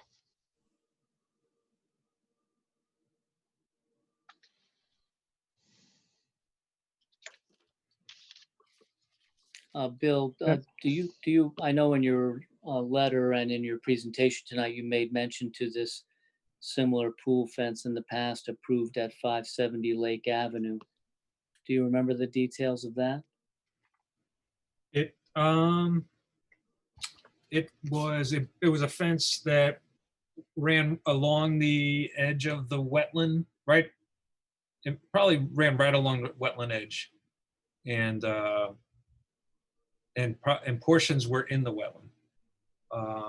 Portions were along the edge, and portions were in the wetland. And on one side was a pond and wetland habitat, and on the other side was a residential property, developed residential area of the yard. And in that case, the agency approved the wetland fence as a pool fence as well? That's right. Thank you. I want to clarify also, this is Doreen Carol Andrews, that the original fence approved in permit 2014-64 is running along and within wetland areas. That fence itself was approved within the wetland. And that was the lesser part of the wetland that's been converted to lawn historically? That's right. Correct. So in effect, the quality of the wetland matters. But again, to your previous Michael point. Grunberg again, and that is that we were given staff approval and it was implemented. This is not a case of you were thinking about making a decision or that you were proposing a resolution. You gave us the resolution and we did it. We implemented it. We cut the fence. We did this all around the property, and then 2 or 3 months later, because of a complaint by a neighbor about an unrelated aspect of this fence, did you now go before the agency and ask for a vote when one was not necessitated? The agency did not say, hey, whatever happened to that 82 Buckfield? I mean, I listened to the thing and I was powerless to say anything, but you brought it up. Mr. Harris, perhaps you can put to bed the issue of Yep. staff and how we operate at your pleasure? Correct. Essentially, the decision of the agency, if we want to review something that staff has done, and if we disagree or if we feel otherwise, we can certainly alter the decision or override the decision, which is what was done. So This again, Michael Grunberg, I understand and I appreciate that. But the question is, why, after the decision by the staff, was it revisited is the question. Because, as you well know, Mr. Small challenged the staff decision and brought that to the agency. The mesh, the idea that concrete was used for footings, as well as the configuration of the fence. And was concrete used in the footing? That doesn't really matter. It was brought up and to the agency, and it became part of our consideration going forward. So, but for the complaint of the neighbor, this would not have been an issue. A 3-year-old permit. Well, the 3-year-old permit is for a fence that was never built, correct? 2014? No, So that fence was built. That fence was built. And it was built in exactly the location where it is today. The only difference was the NOVs that we received were for 3 items. The NOV that we received were for the mesh on the bottom, the boulders that were not in the proper location, and and the fence that's now in question today. So in effect, today's issue is on for a portion of an NOV that was issued because of the complaint that was received by the agency. I'd like to clarify that. This is Doreen Carol Andrews. There's multiple permits on this property. I had come up to do a final inspection for bond release on one of those permits. That's when I found some of these things that needed to be corrected. And that's why I revisited the site to ensure that they were completed. Thank you, Doreen. My only last, Michael Grunberg again, one last time, I promise. What has changed between the first fence that was approved approximately 2 years ago and this fence?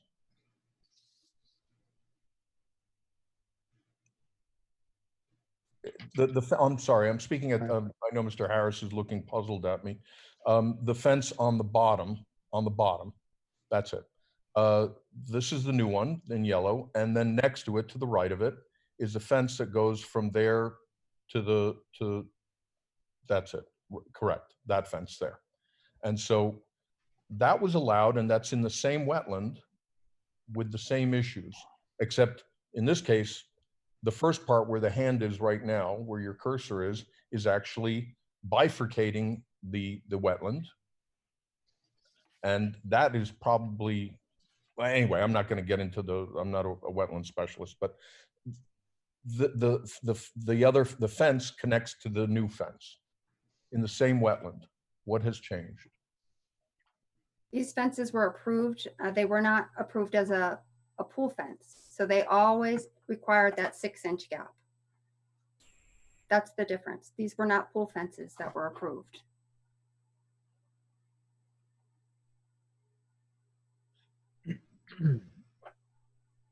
Okay.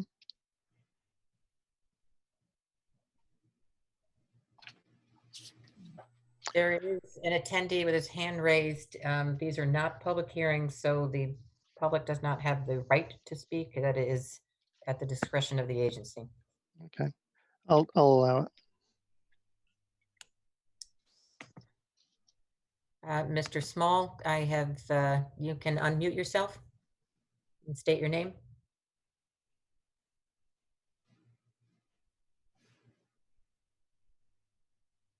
Mr. Small, you need to unmute yourself and state your name.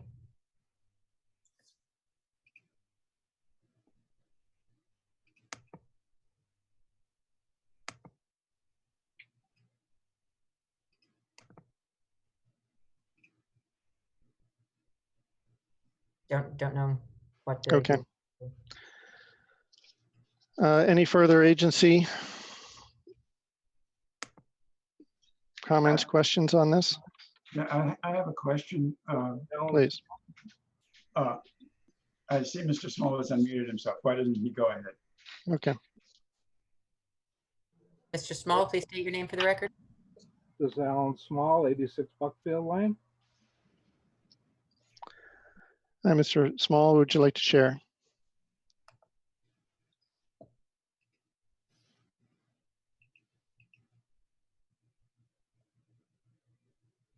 Can you hear us, Mr. Small? Excuse me? Did you want to share something with the agency? You had your hand raised. Mr. Small, you've muted yourself again. There you go. You're unmuted. Thank you. Can you hear me now? Yes. Thank you. It's been a while since this application has been pending. I originally wrote, I believe, in April with several pictures that demonstrated to the agency that the fence in question in yellow on this border is not a pool fence. It was placed using digging tools and using cement to hold it in place. So the representations in the application are incorrect. I think it's just fundamentally unfair for someone to submit information to the agency at 3:30 p.m. and expect people to comment on it. But I would just say that on the north side of this property, where the agency last month, took away the ability to use the wire under the fence, means that that fence is not a pool fence. The fence that's in yellow here is not a pool fence. And any representations by anyone to the Office of the State Building Inspector that a pool fence exists on this property currently are false, because there is no building department approved pool fence here. And so I appreciate the agency rejecting this application. Thank you. Okay, thank you, Mr. Hand. Mr. Harris, Michael Grunberg again. I'm afraid that unfortunately, the issue here is once again an issue of time and what came first. If at the time that the building inspector in Hartford received the request, the pool and the fence in question, in yellow, existed, and was and continues to be a pool fence, meaning whether it's approved or not, it is a pool fence today. It is serving as such. And the building inspector in Greenwich knows it, and so does the building inspector in Hartford. And at the time that Mr. Small contacted both the agency and the building inspectors, it was still while a litigation was going on that he wanted the pool fence in the north removed because it obstructed his view. And that's what this is all about. And if the agency wants to be a tool of my neighbor, I understand that he apparently has more friends than I do, but we will, I just want to make sure that everyone's aware of that fact, that he was involved in a litigation with me about that northern fence line, and he's been trying to remove it as a fence for now 3 years, 2 years. But that's what this is about, is just a neighbor who wants to see a view of a pond that's not on his property. That's it. Thank you. Okay, thank you.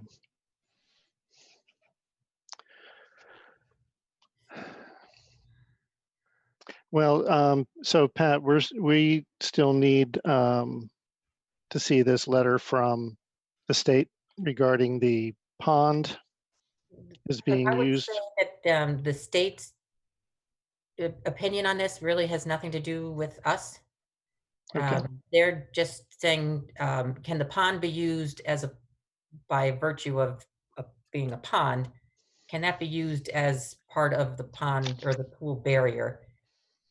So how the state comes down on this is really a building code function, not one that we need to concern ourselves with. For us, it is simply the fence that is in the high quality wetland, as Doreen has identified. Is that an appropriate location for a pool fence, or is there a place on the property that is both feasible and prudent with respect to wetland protection? Mm-hmm. I guess that's what I would like to see is what would be a feasible and prudent relocation of that fence that wouldn't impact the wetlands.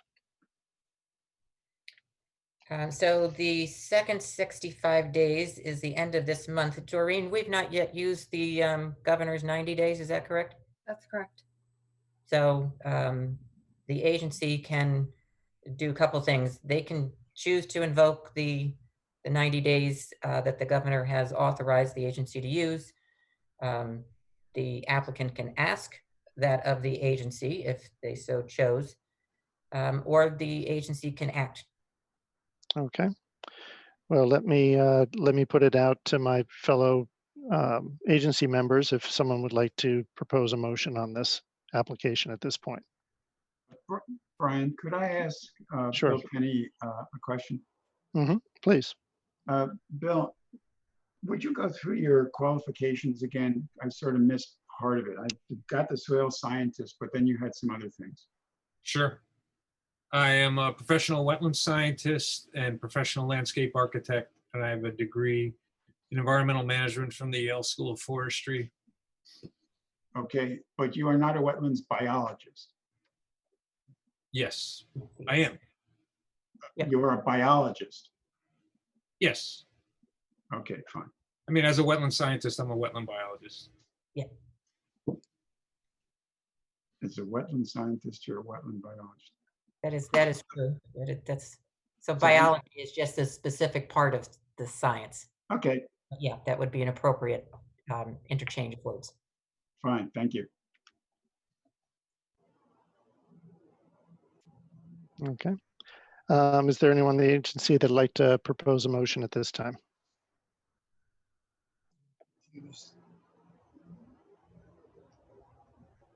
So if I may, I think it would behoove the agency to take the governor's 90 days to have a look at the information that came in late this afternoon. I would agree. Does that require a specific motion to invoke the governor's 90-day rule Can't for hurt. extension of the application? It can't hurt. Is there a second? I will second Jay Shondorf. Okay, Jay, very good. Call the roll, Pat. I shall do that. Elliot. You're muted still. Concur. Try I again. think you said concur. Okay. Concur. Thank you. Jay Shondorf. Yes. Brian Harris. Yes. Norma Curlin. Yes. Klaus Yonder. Yes. Thank you. Okay, very good. 5-0 will extend to the August meeting per the executive order of the governor. Great. Look forward to it. Okay, moving on. New applications for review, 2020-062, 260 Riverside Avenue, Christine and William Ruskin to legitimize unauthorized deer fence within and adjacent to wetlands. Oh, nice. Just Jen Urena is with us. the hits keep coming. Yeah. Very good. Very good. All right. Jen, Let's get into it. This is Jen Urena. Can you hear me? Yes. Yes. Okay. Thank you, Jen. So in May of this year, the department received a complaint. And at that time, I inspected the unauthorized deer fence at 260 Riverside Avenue. The fence is located along the property line in the back and side yards, with a portion of the fence going through the on-site wetland. The majority of the fence is located within the 100-foot URA. I met the homeowner, Mrs. Ruskin, on the property the day of the inspection, and I explained to her that she would have to, in order to maintain the fence, which was her intention, she'd have to fill out an application to obtain a permit to legitimize the fence.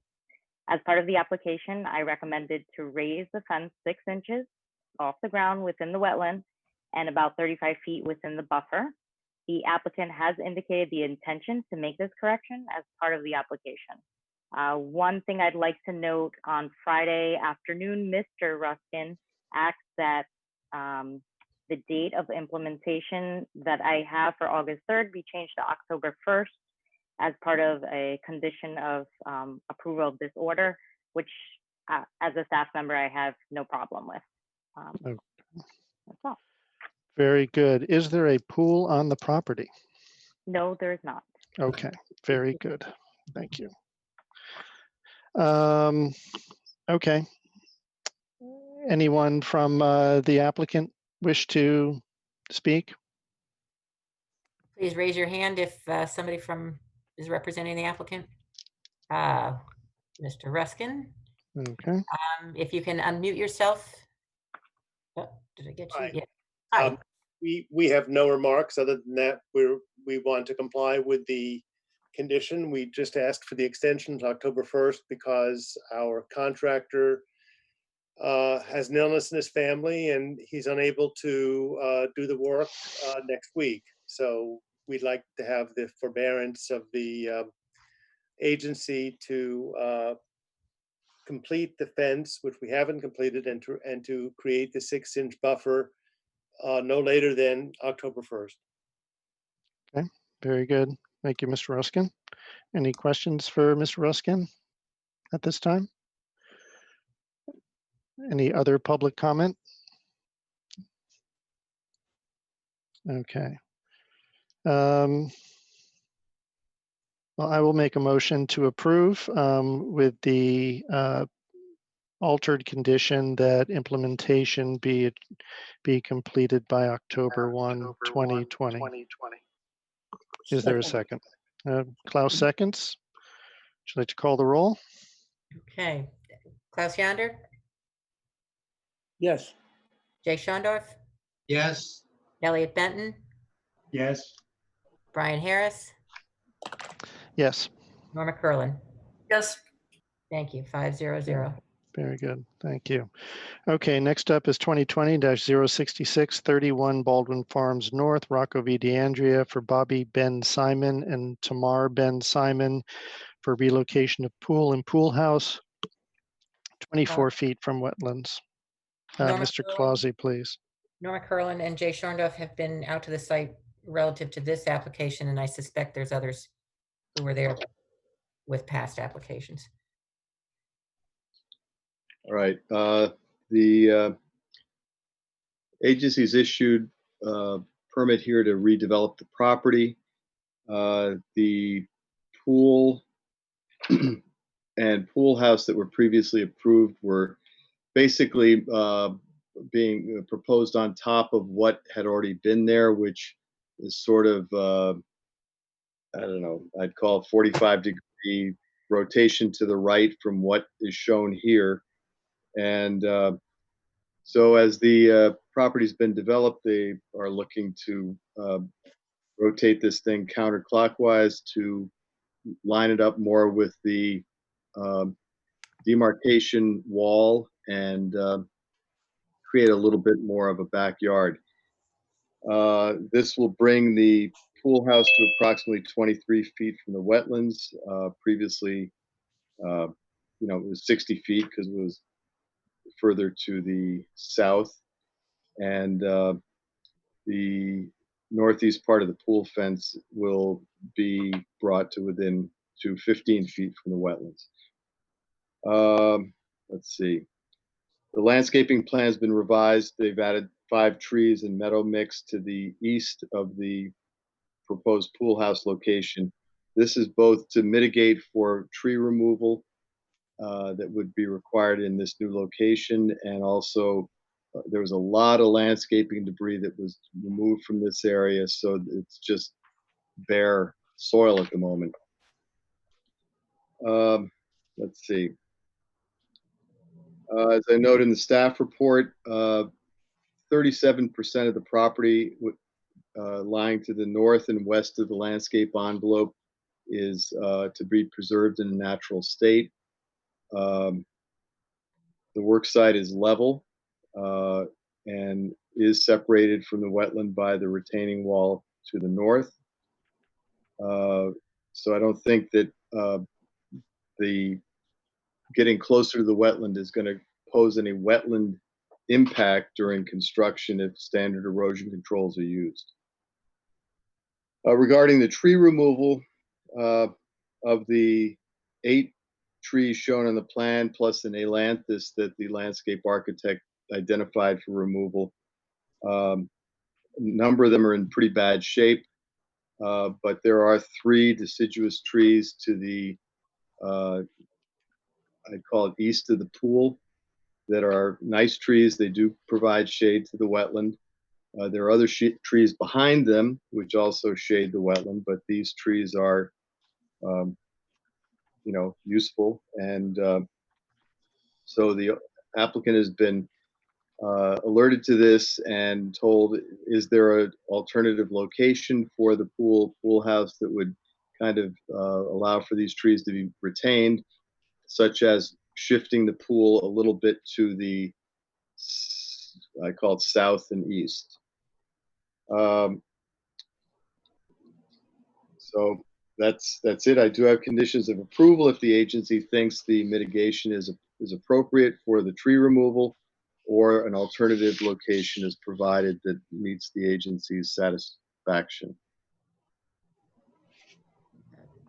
Mr. DeAndrea has been promoted to a panelist.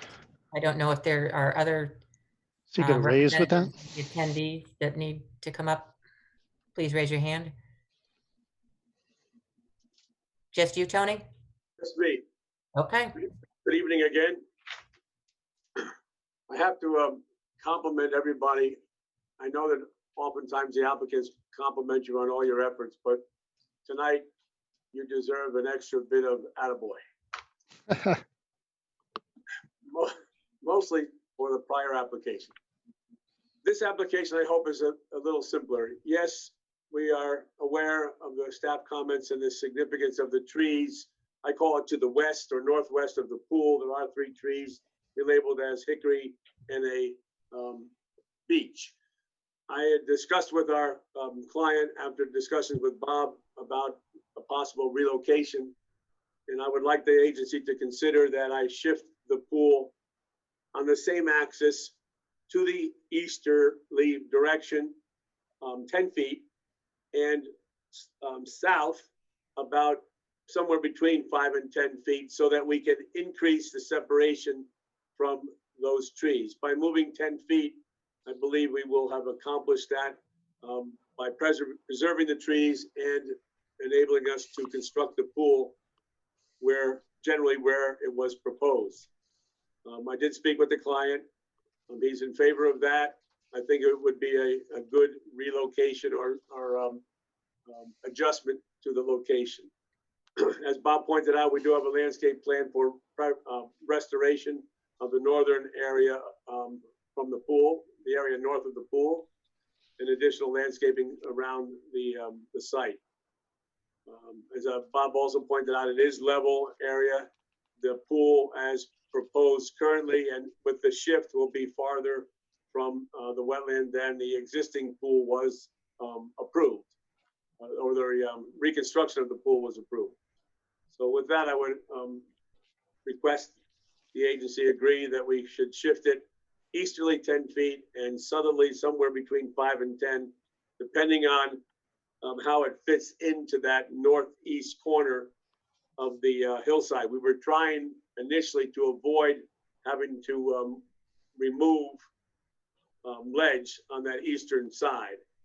I discussed it. We're trying to move it up to the 75 contour and allow that to be the location of the wall at the 75 contour and move the pool over again about 10 feet to the east. Mm-hmm. And you said about 5 feet or so to the southeast or southwest. By moving it south and southeast, we're able to pick up some width along that contour without expanding into the ledge. Right. From that and you eastern still side, have you can see, right, and you still have plenty of solar exposure to the pool. Yes. When I was out to the site, it seemed like I don't know, it didn't seem from a wetlands perspective that this was the most prudent location for the pool. The trees, I don't believe that the pool being 10 feet off of those trees is going to allow those trees to survive. They're substantial trees, so we know from other applications that the root system is going to be spread out pretty far, and you're effectively cutting off 50% of the roots. Yeah, can we see that? Maybe we can see the canopy extent on those trees. That might be something worth seeing depicted on the plans. And that'll give an indication of where the in, roots are. The evergreens that are in not such a great health as Bob described, I think is pretty consistent with evergreens that grow closely together. You do, and white pines where you tend to lose those bottom branches. And I do agree there's the one tree that Bob had pointed out that had rot at the bottom, but that's further, that one is probably the southeasternmost of the trees, so it's not a great consequence to the wetland. But I just don't see, I appreciate the intent of moving the pool, shifting it, but I don't think it's in the end going to satisfy preservation of those trees. I think it will be for, you know, you lose the trees and the pool won't be where they want it to be. Well, another suggestion or opportunity would be again, a combination of a slight rotation and a slide to the east. So if we rotated it counterclockwise so that we could maintain that edge of the patio, don't forget it's not the pool, it's the patio, be at grade, we should be able to preserve the tree. Or trees. You just still would be about 10 feet away from the tree. I mean, those, I can't see how big they are, but we're supposed to have what, 2 to 3 feet of distance for every inch of diameter. So, I mean, we're talking, or a foot for every inch. I forget my calculations now, but I don't think you can get anywhere close to that. And it's not like you're just nicking a portion of their root system. It's full on half of it. Well, perhaps if we can see where that new location would be proposed in addition to showing the drip line of the tree on the plans, that'll help us understand what the impacts might be. True. All right, we'll see if we can develop that and come back to you before the end of August and resolve this, hopefully to a mutual.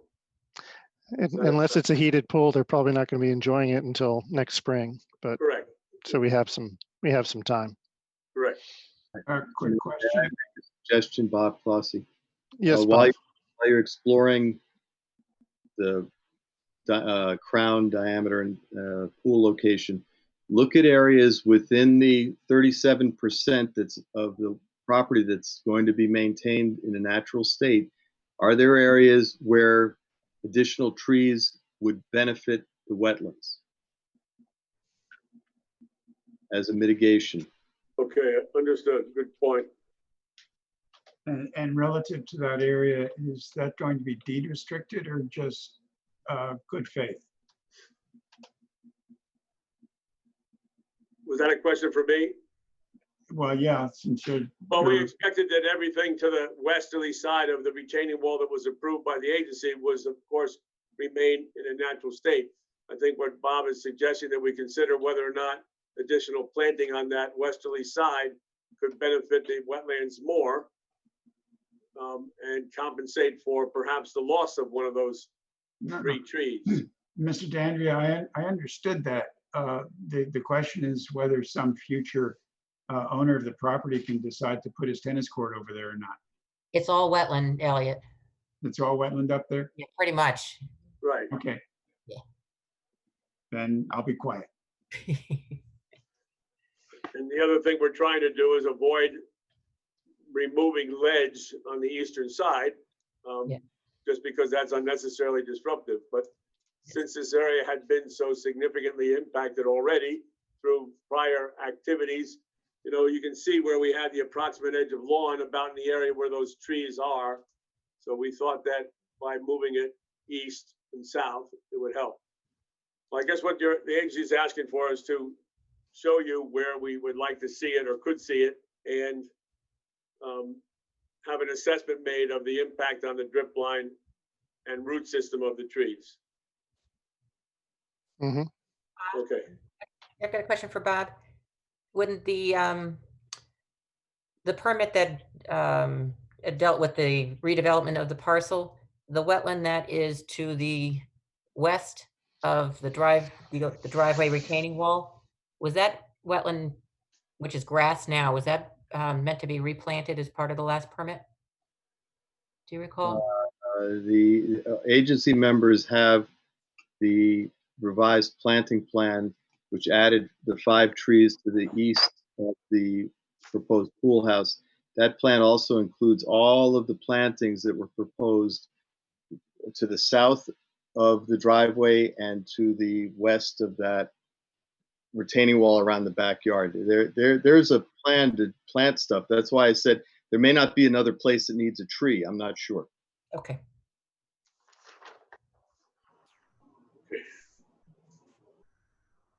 Okay. Any other agency questions, comments? Are there any public questions or comments? Okay. I will make a motion to delay. Is there a second? I don't need to know that we need a motion to continue. Oh, okay. Save us a roll call.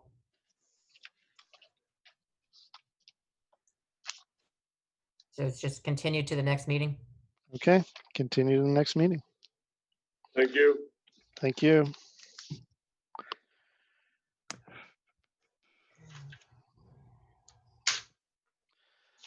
Okay, next is 2020-070, 0 John Street, William Kenny Associates LLC for 51 Moreland LLC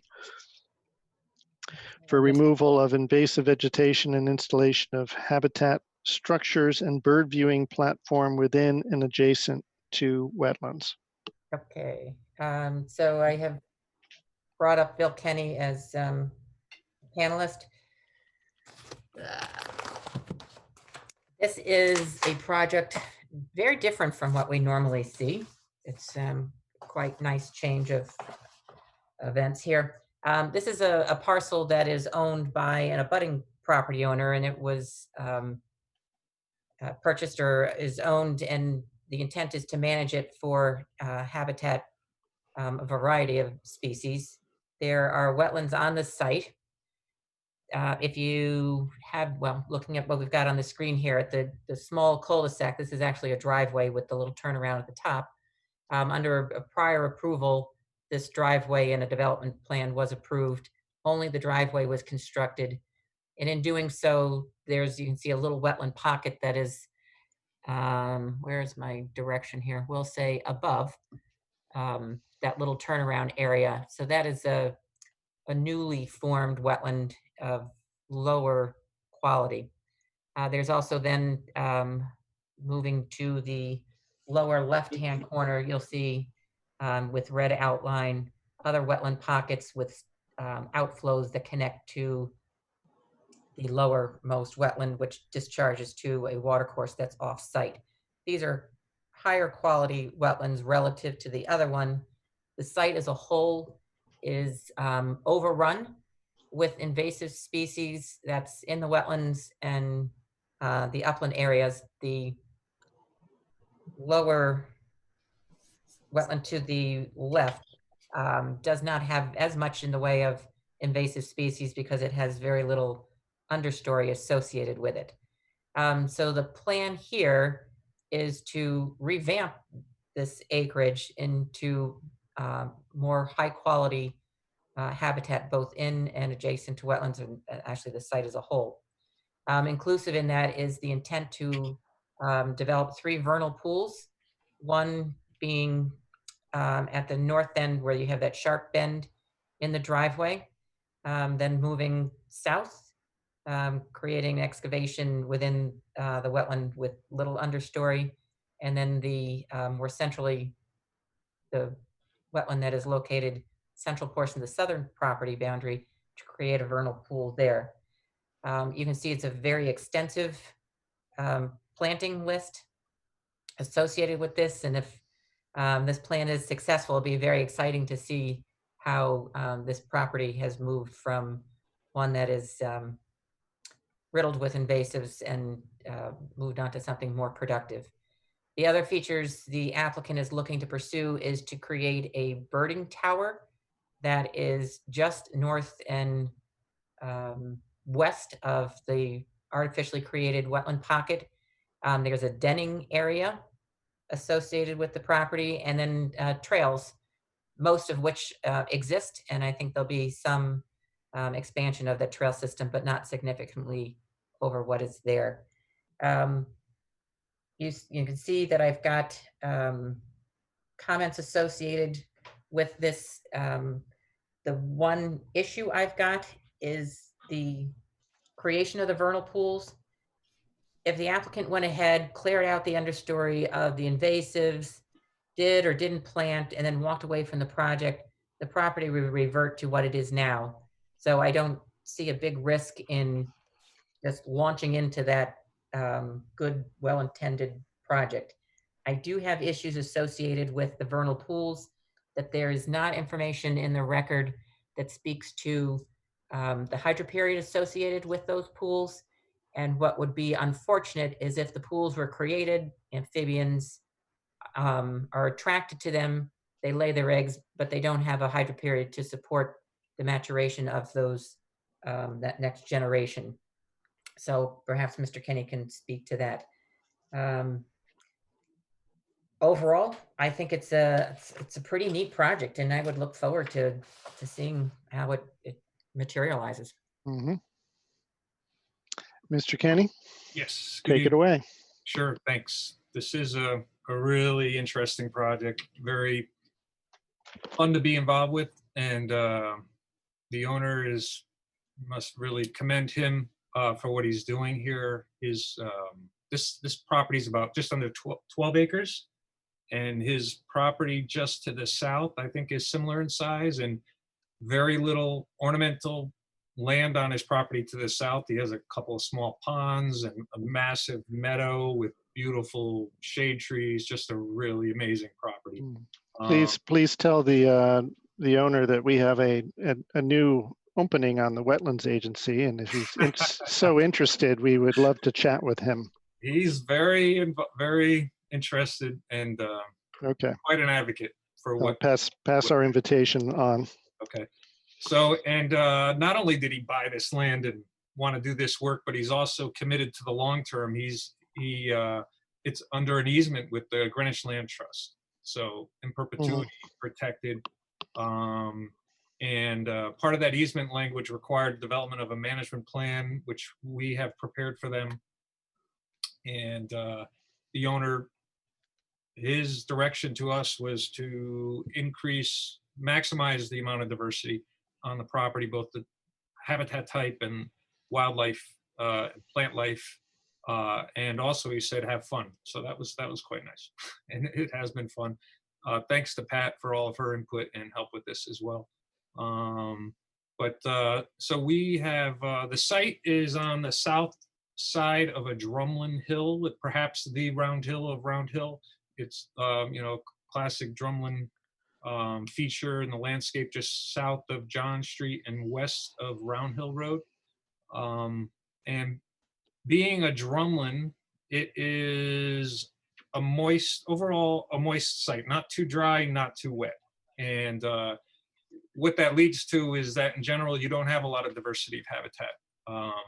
So what we've tried to do is taking a moist site and stretch it to the dry end and stretch it to the wet end with some of the features we're proposing to provide these different habitat features that would provide opportunities for plant life, wildlife that use the very dry end of habitat, the moist end, and the wet end of habitat. So that's some of the driving factors affecting this. And we have introduced, for example, for the dry end of habitat, we're proposing what we're calling a dry rocky summit. And this is an area where we're going to take a lot of native boulders, very large stone, and right at the end of that driveway, dump a huge pile of these boulders to create some natural caves and very dry and droughty habitat, and introduce plants into that habitat that you wouldn't otherwise find growing on the property. On the wet end, this gets to what we're calling the vernal pool creation. Right now, the wetlands on the site are similar to the wetlands that we discussed on the Aquarian property earlier this evening, the ones where we had the driveway crossing. There are these sloping wetlands. They have saturated soil seasonally, dry up in the summer, and don't really have any ponded water areas. There's no significant areas of standing water. And so that really limits the amount of variability with wildlife habitat and plant life within those wetlands. They're quite dry wetlands. And in addition to that, the wetlands in the bottom left-hand corner, a portion of those wetlands have been drained by previous agricultural activities where they put boulder drains down through the center of the wetlands.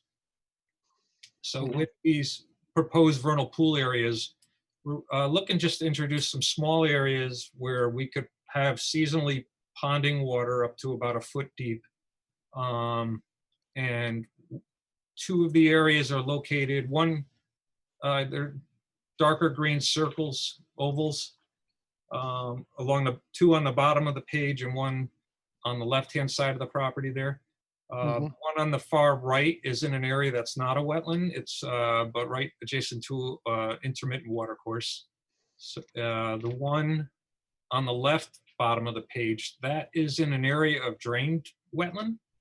So we're proposing to block that subsurface farm drain, dig a trench and fill it with clay to stop that drain from working, rehydrate that wetland, and then provide a shallow depression in this area to provide an area where the water will sit, where we can capture water, have it sit, and provide some of this shallow ponding areas.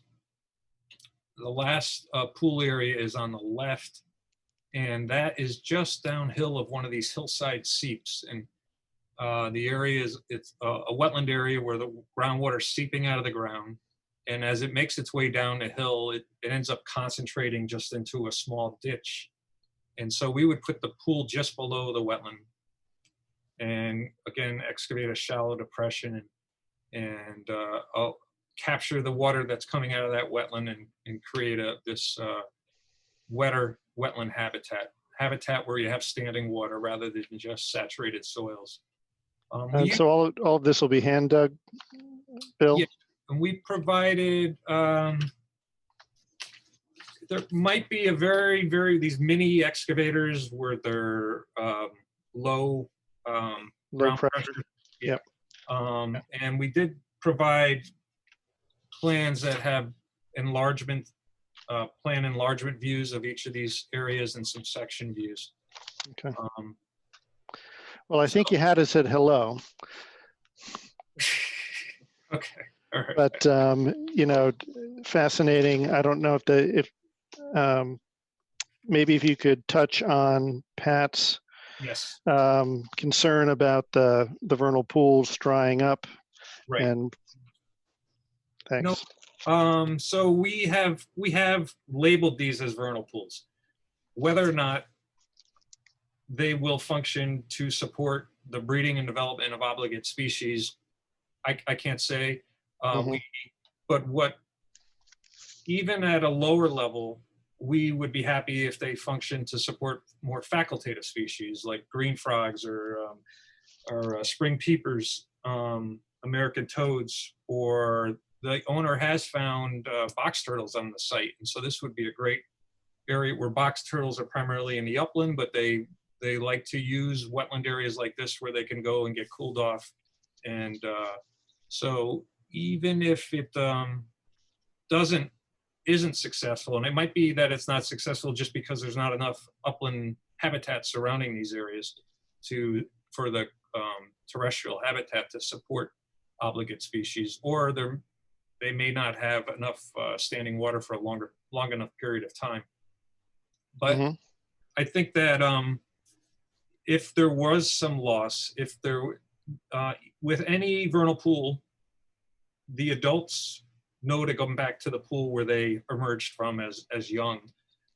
But there are a percentage of all the young that leave and find other areas that aren't vernal pools, but have standing water for a short period of time. So it's part of the natural process to have some failure. If there was some obligate species that make their way here and they lay eggs and they don't, and the eggs hatch and you have young tadpoles and they end up dying, that naturally occurs in other areas of the forest.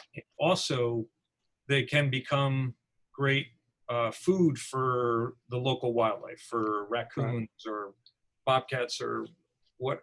So they're providing just into that whole food web. And so I think, in my opinion, if we aren't able to result in obligate breeding and development, and if there is some loss of life with some of the young obligate type species, that I think it's worth the balance of introducing this wetter habitat to the property and benefiting other wildlife species. Okay. Very good. Thank you. Additional questions for Mr. Kenny on this? I do. So Please. it makes a difference if you're trying to create something that just has superficial, periodic superficial inundation versus a vernal pool, because I think I'm not okay with the idea of creating a vernal pool, and if it happens to be a phantom pool and reproduction fails, then so be it. I'm not all in on that argument. I would have preferred if we had had standpipes or something to suggest what could be there, and either design it to be just periodic inundation or design it to have prolonged inundation, a breeding cycle's worth of inundation. I'm uncomfortable winging it.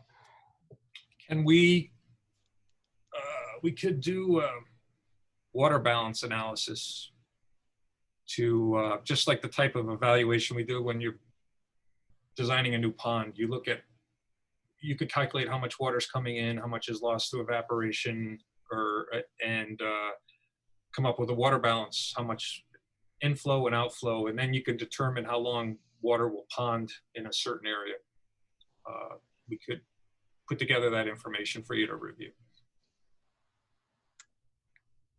That would be fine. Or, yeah, didn't know standpipes, because especially that I think the easternmost wetland. That's just I appreciate what you're saying about that the an old boulder drain or farmer's drain in there, but it doesn't strike me as a wetland. Even with that, it would surprise me that you would have that pool could be successful. there's quite a bit of hillside that drains down through there. It extends almost, so you have the full width of the property extending to the right, and then it extends an equal amount further up the slope. So, and being a drumlin, a hard pan soil, you have very shallow subsurface flow through that soil and breaking out. So I have, I've recommended to the agency that this be a 5-year permit, given the nature of the work and the like.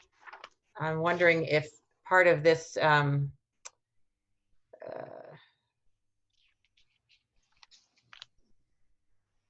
if we can have a 5-year look back, do the work that you're speaking of, and make a decision of whether it should be continue. Expect long-term inundation or just periodic inundation, and then at the end of the 5 years, report back to the agency and detail what succeeded with regards to the vernal pools and what didn't, and make a final call then. I don't know if that's too tentative or weird for the agency. Nothing's too weird for the agency. Nothing. So you could simply remove the low soil berm sometime in the future. Right. And the owner is doing a great job right now of monitoring current wildlife use, and so he would be more than pleased to do that type of monitoring. Sounds good. The only other thing I would think of, and I'm not sure if the owner would be open to this, but you do have the whole environmental sciences program at the high school, and this could provide a really interesting case study or sort of a long-term study as to how to go about doing this. Obviously, I think you should be documenting this because it's something very unique. It'd be interesting if this could become a bit of a didactic tool for the community, as well. But of course, that's completely up to the owner if that's something they want to entertain or not. Sure, we'll be pleased to discuss that with him. Excellent. Yeah. Additional questions for Mr. Kenny on this? Not for Mr. Kenny, but I do want to recognize that there are elements of the plan which I would recognize as being as of right per section 4.3 of the regulations, and that you will see as a condition. Does this qualify as silviculture of any sort in some strange way? Yep, it does count. Okay.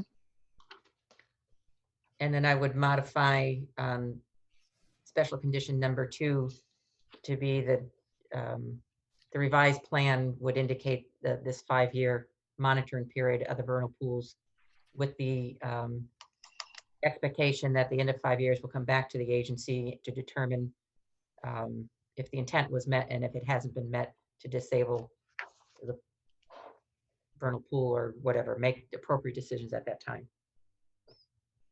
Okay. I will say so moved. Is there a second? I'll second that. Okay, thank you, Mr. Benton. Klaus Yonder. Klaus?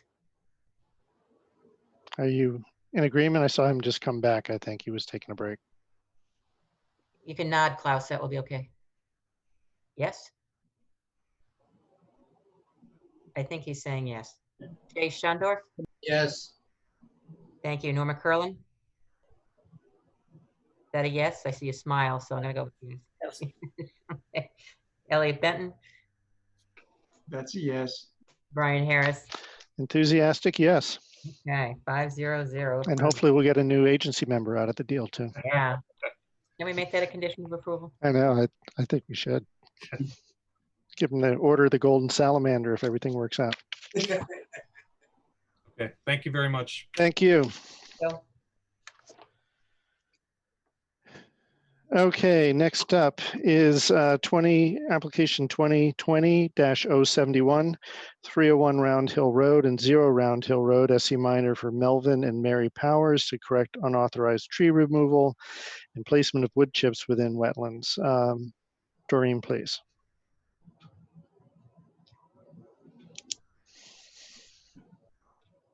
while we're waiting for Doreen for the moment, if there are attendees to be promoted to panelists for this, please raise your hand.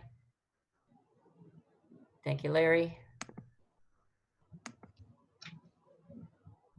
Okay, I'm here. I'm sorry about that. I thought I was unmuted. So this is an application to correct a violation that occurred for the unpermitted removal of about 6 trees and the placement of wood chips in a wetland in a buffer. The owner stated that the trees that were removed were dead, had fallen, or were a hazard, and that the wood chips that were spread were done in an attempt to control invasive knotweed within the wetlands. The proposal includes removal of some of the wood chips and the installation of 16 trees and 30 shrubs. The area of disturbance is estimated about 26,000 square feet, or about 0.6 acres. The wood chips were first observed being put into the wetlands in the 2013 aerial photos. Based on the before and after aerials and based on staff observations that noted selective tree cutting that removed understory vegetation that also likely included a lot of vines based on the conditions of nearby uncut areas. The number of trees removed as indicated by the applicant seems reasonable. Shrubs are proposed in the restoration plan, and they provide a valuable function to the forest understory that includes habitat and food sources for both animals and plants at ground level. But they are also more readily browsed, require more care during the invasive management practices, and provide less of a canopy to overshade the Japanese knotweed. So the exclusive use of shade or understory trees in the remediation plan will more quickly overshade and minimize the regrowth of the Japanese knotweed. But if the shrubs are moved, the shrubs are used in the plan, it won't hamper the ability to control the invasive plant, but there will need to be a means of protecting them from being browsed. And that should be specified in an invasive management plan. A 5-year invasive management plan should be provided that controls for the Japanese knotweed and should at least include the removal of the wood chips and removal of any of the Japanese knotweed that has regrown. Dispersal of the proposed plantings throughout the current area that's disturbed. On the plan, it shows it along the edge of the disturbance area. It should be dispersed through the area to help create overshade and minimize the regrowth of the Japanese knotweed. Installation of landscape fabric over the disturbed area for the 5-year duration. Once that's complete, it would be beneficial to remove that fabric and put down a native wet meadow mix in that area. Regular maintenance to remove the Japanese knotweed growth should be completed periodically throughout the growing season for the length of the 5-year plan. An environmental consultant should provide status reports during the initial activities to minimize adverse impacts to the wetland. And then in late spring and the fall to ensure the full removal of the knotweed through the 5-year plan. The plantings that are proposed will restore the native vegetation displaced due to the advancing invasive Japanese knotweed and will help restore the function and values of the wetland. The issuance of an order is recommended with the conditions that are provided. Thank you, Doreen. Is there anyone from the applicant that would like to speak tonight? Larry Liebman has been made a panelist. Okay. Larry, take it away.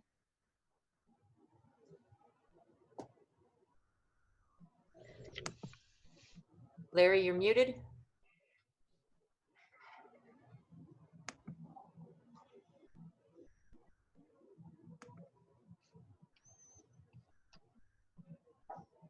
Larry, you're still muted? Can No, I'm click. on.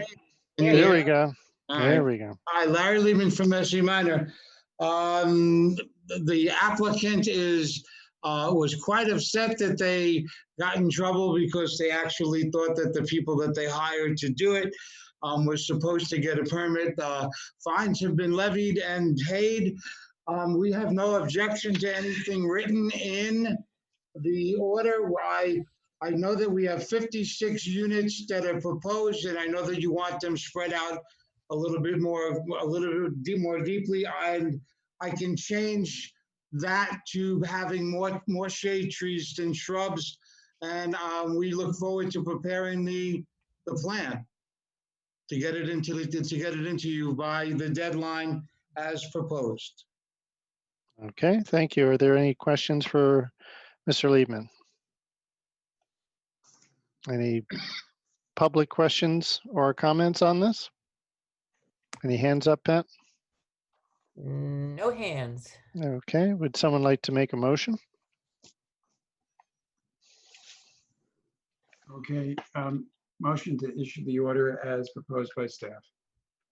Excellent. I will second that motion. Okay, running down the line, Norma Curlin. Yes. Thank you. Elliot Benton, Yes. Brian Harris, Yes. Klaus Yonder, Yes. Jay Shundorf. Yes. Thank you. 500. Great, thank you. Moving right along, application 2020-072, Zero Lake Avenue, J. Fain and Associates Associates LLC for Wolf Teton. That's a great name.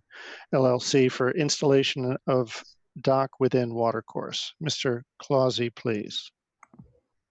All right, this is an application to submit a floating dock in Converse Lake, seasonal dock. The dock conforms to the dock guidelines in every way except as far as the size of the dock. The 3 6x10 floats measure 180 square feet. The dock guidelines limit docks to 120 square feet. But as very convincingly stated in the applicant's narrative, this is a very large property with hundreds of feet of lakefront, and there are a number of residences on the property. So a slightly oversized dock is something that seems to me to be reasonable and something that the agency has approved in the past. So I would recommend the agency issue a permit. The only thing I would say is that the steep portion of the bank to the east of the stairs leading down to the dock is, it's vegetated with herbaceous material under scattered trees. I think a planting plan, say from the lake shore to the top of the bank, top of the slope, maybe 35 feet along the shore would be appropriate and also conform to the dock guidelines. But I recommend the agency issue a permit with the conditions provided in the report. Okay, thank you, Bob. Question before we turn it over to Mr. Fain. The dock guidelines that you referenced, Bob, those are town guidelines, or are they Conyers Farm bylaws? Those are the agency's guidelines. Okay, the agency's guidelines. All right. Is there anything in? Is this is part of Conyers Farm, this particular property? Because I know they have their own set of bylaws, and I don't know if there are any of them that refer to dock size. If there are, it's up to the property owner to comply with those and meet any permit requirements there may be. Okay, very good. Thank you. Mr. Fain, please. Yeah, good evening. For the record, Jay Fain and Associates. As you said, Conyers Farm does have its own guidelines, but there aren't any specific size limits. They asked us to come to you first, which we have done. We feel this is a very reasonable dock for this piece of property, which is 30 plus acres with over 1,500 feet of frontage and at least that much to the next dock. The hour is late, so I'm not going to belabor the point unless you have any questions. Okay, thank you. Are there any questions for Mr. Fain on this? No? Public questions or comments? Okay, would someone like to make a motion?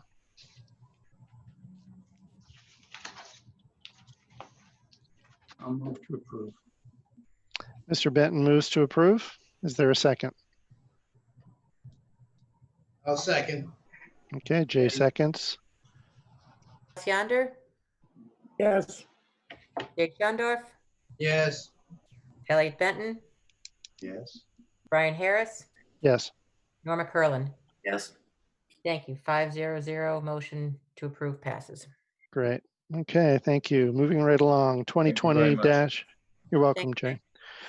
2020-073, 13 Field Point Drive, Rocco V. DeAndre, Inc. for 13 Field Point Drive, LLC for demolition and construction of single-family residence, driveway, pool, and retaining walls 25 feet from wetlands. Mr. Clausy, please. Okay, the house proposed here at 13 Field Drive is going to go basically right where the existing house is on a plateau that is connected to the road by a shared driveway. The main concern with this is that just to the, I think the top of the plan is west. The west of the house, the slope is pretty steep. It leads down to a very nice evergreen hedge, and then the wetland is off-site on the abutting property. So I think reinforced erosion controls are appropriate on this site, and that's a recommended condition of approval. There is supposedly the area between the retaining wall on the west and the hedge is going to be planted. We need a planting plan for this, and that plan should not include turf grass. And interestingly, this area, it's in Bellhaven, but it's within one of the Connecticut Deep Natural Diversity Database areas of concern. So I'd recommend that the applicant send a information request to DEEP, find out what species are present in the area and the best management practices to protect these species. Having said that, I think this is an approvable application with the conditions provided in the staff report. Okay, thank you, Bob. Mr. DeAndrea is here for the applicant. Okay. Thank you, Bob. I have reviewed the conditions with our client, and we certainly have no objection to the conditions imposed. We will apply to the diversity database for information. And I recognize your concern about additional S&E controls along the tree line, which we will provide on the final construction plans, along with that planting plan without any turf grass. Understood. Okay. And Tony, how are you? Where's the pool fence on this application? Where's the what? Pool fence? The pool fence.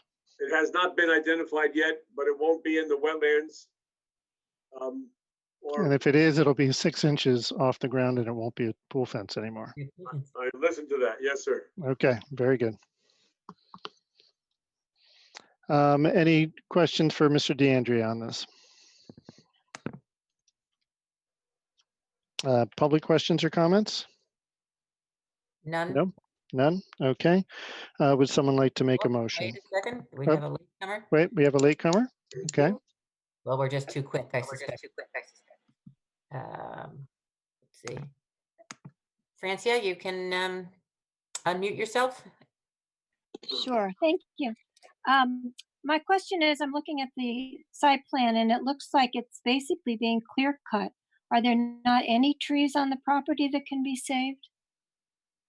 I can answer that question. We are proposing to relocate the hedge, which goes along the split rail fence to the southeast of the proposed dwelling. The hemlocks are very tall and deemed to be dangerous.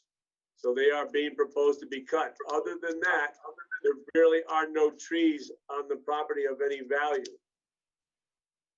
As we pointed out, and you can see throughout that property, if you have actually walked it, except for those hemlocks, which we have designated for removal, there's nothing of value. There's a cedar in the front of the house. We're not worried about that. There's a multi-dogwood, which is right in the middle of the driveway. There's nothing along the perimeter other than the hemlock hedge, which we are doing everything we can to preserve.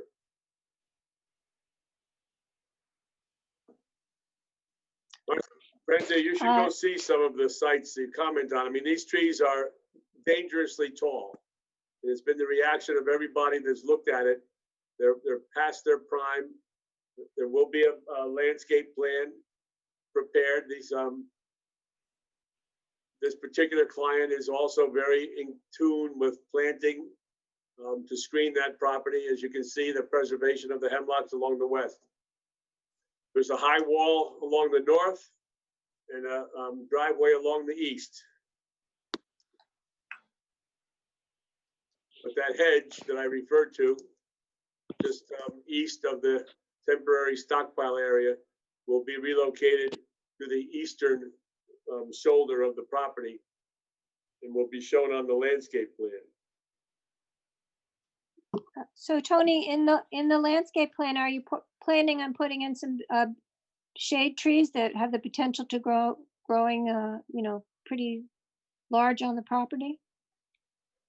I would guess that they are. I have not seen the final landscape plan at this point, but there will be some shade trees. Yes, I'm sure there will be. I just don't know how many or where they intend to plant them. The property between these two, the southern border, is basically flat. So I imagine that they're going to want to separate visually those properties. And since the pool is oriented north to south, I don't expect it will have any shade trees adjacent to the pool, unlike the previous application of mine.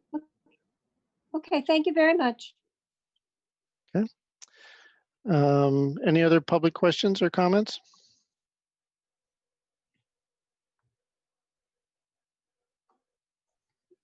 No one, Pat? Okay, would someone like to make a motion on this? Okay, move The to approve application. as proposed. With the conditions. Klaus got that? Elliot got to you faster. Klaus, you want a second? I second. Okay, very good. Okay, the motion to approve, Klaus Yonder, Yes. Elliot Benton, Yes. Brian Harris, Yes. Jake Shondorf, Yes. Norma Curlin. Yes. Thank you. 500 passes. Okay, next is next application is actually tax number 02, unless that's a misprint on the agenda, and it should be 2020-02-1253. Is that the correct application number? I've got on the annotated agenda as So next one should be Lockwood Road 2020-074. oh, okay, yeah. Oh, I'm sorry. Never mind. I was picking up a different bold number. Yes, 2020-074, 68 Lockwood Road, SE Minor and Company for Sebastian and Beatrice Canale for installation of pool fence, patio, drainage, and plantings adjacent to wetlands. Should note that Norma Curlin and Jay Shondorf have been to this site. Okay, thank you. Okay, Bob Clossy with the report. Thank you. Is a in-ground pool proposed. It's a smaller than average pool, 10 by 22, with a small walk around patio and then a larger patio there at the end. They're also proposing to renovate their existing patio, square it off, put stone reservoirs for stormwater management because this is I think they're proposing, I think something less than 1,000 square feet. So but they do need, 750 square feet. They have to detain the 10-year volume from the 10-year storm. And the staff report, I said I'd recommend a delay because we originally got this plan with no test pit information. And I was concerned because of the proximity of the watercourse and the wetland that groundwater would make that reservoir ineffective. But just today, I got a copy of a revised plan with the test holes, and it shows that there's a 2-foot separating distance between the high overflow of that reservoir and the average groundwater level. So that is fine. And the other thing, I had some comments on the plantings. I would recommend the agency issue a permit for this. I would also recommend that special condition 1, the second bullet point, be revised a little bit because the applicant was very responsive. They changed their planting plan according to the proposed condition. And rather than relocate the planting stock to the north side of the wetland finger, I really meant the northern portion of the wetland finger, right in the wetland. They shifted a bunch of plantings just outside the wetland. I wanted it in the wetland on the north side of a little swale that runs down the center of that finger. So with that one change, I'd recommend the agency issue a permit for this application. Okay. Who do we have on? Larry? Hi, Larry. Yes. Hi, Brian. We have no objection to what's written in the staff report and any of the modifications. I am going to say that this property is under close scrutiny by the adjoining property owners.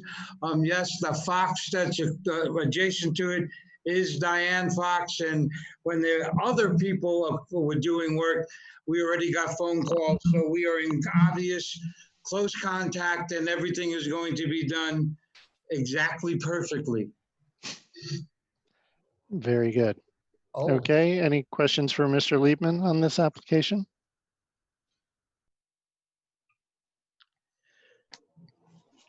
No. Public questions or comments? Is we have anyone named Fox raising their hand?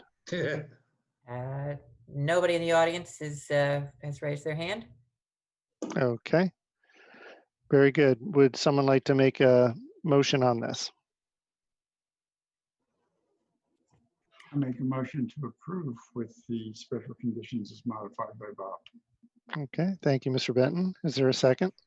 I'll second Jay Schoenberg. Jay's does, okay. Okay, Klaus Yonder to approve. It seems I'm seeing a yes nod. Elliot Benton, Yes. Jay Schondorf, Yes. Brian Harris, Yes. Norma Curlin. Yes. Thank you. 500 passes. Okay, moving right along. 2020-075, 610 Round Hill Road, Soundview Engineers and Land Surveyors for Bradford Nordholm to replace drainage pipe within wetlands. Mr. Clausy, please. Norma Curlin and Jay Schondorf were at this site as well. Excellent. All right. There is a drain as shown on the plan with the 2 parallel dashed lines that runs from the north side of the driveway, under the driveway, out and through the wetland, and discharges near the pond that's in the southwest portion of this property. Apparently this drain has failed, and water is both coming out of the ground and threatening, according to the applicant, to become a problem on the driveway, which could be an icing problem in the winter, etc. So they would like to repair the pipe. Now, the original application plan showed the whole pipe being replaced with a discharge and a head wall quite close to the pond. I went back and forth with the applicant's engineer who changed the plan twice. and pulled that pipe back as much as they felt was feasible to still maintain positive pitch, because the pipe under the driveway goes beneath the stone wall. And so it's already sort of low, and you have the pond on the other side. So, I mean, there isn't a lot of elevation change to work with there. So that's, according to Mr. Zmarzlak, that's as far back as the pipe can be pulled. I think this is a reasonable compromise. It will provide for continued hydration of the western part of that wetland from the discharge of the pipe. I would say that something I hadn't considered before, but the existing pipe to the west of the new discharge point doesn't need to be touched. So that will limit disturbance in the wetland. So I would perhaps add that as a condition of approval, that activities, if the agency so decides, are approved to the head wall shown on this plan, and the rest of that pipe just stays as it is, basically abandoned. I did note a couple of other things that need to be added to the plan, a dirt bag or other means to dewater the trench. And those are all reflected in the conditions of approval, but I recommend the agency issue a permit for this pipe repair. Okay. Thank you, Bob. Do we have anyone from the applicant here tonight? I have raised Bob Z to the panel. I'm hoping that's our Robert Zmarzlak. Or Yes. Excellent. Hear me? I can. Faintly. Yeah, we're fine with Bob's comments. We moved the pipe back, the discharge back. It's probably 175 feet from the pond, and I don't think we can move it back anymore. We're trying to maintain the pitch that the pipe had, that was 0.7%, and we want to maintain that so it could self-clean, and I think that's basically the position it needs to be in. So we're in agreement with all of Bob's comments, so it's fine.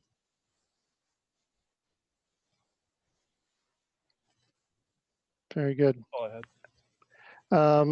Any questions for Bob Z? Someone like to make a motion?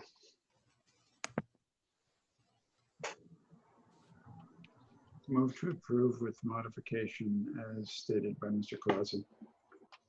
Okay, is there a second? I'll second it. Thank Jay. Thank you, Jay. All Ms. right. Sesto?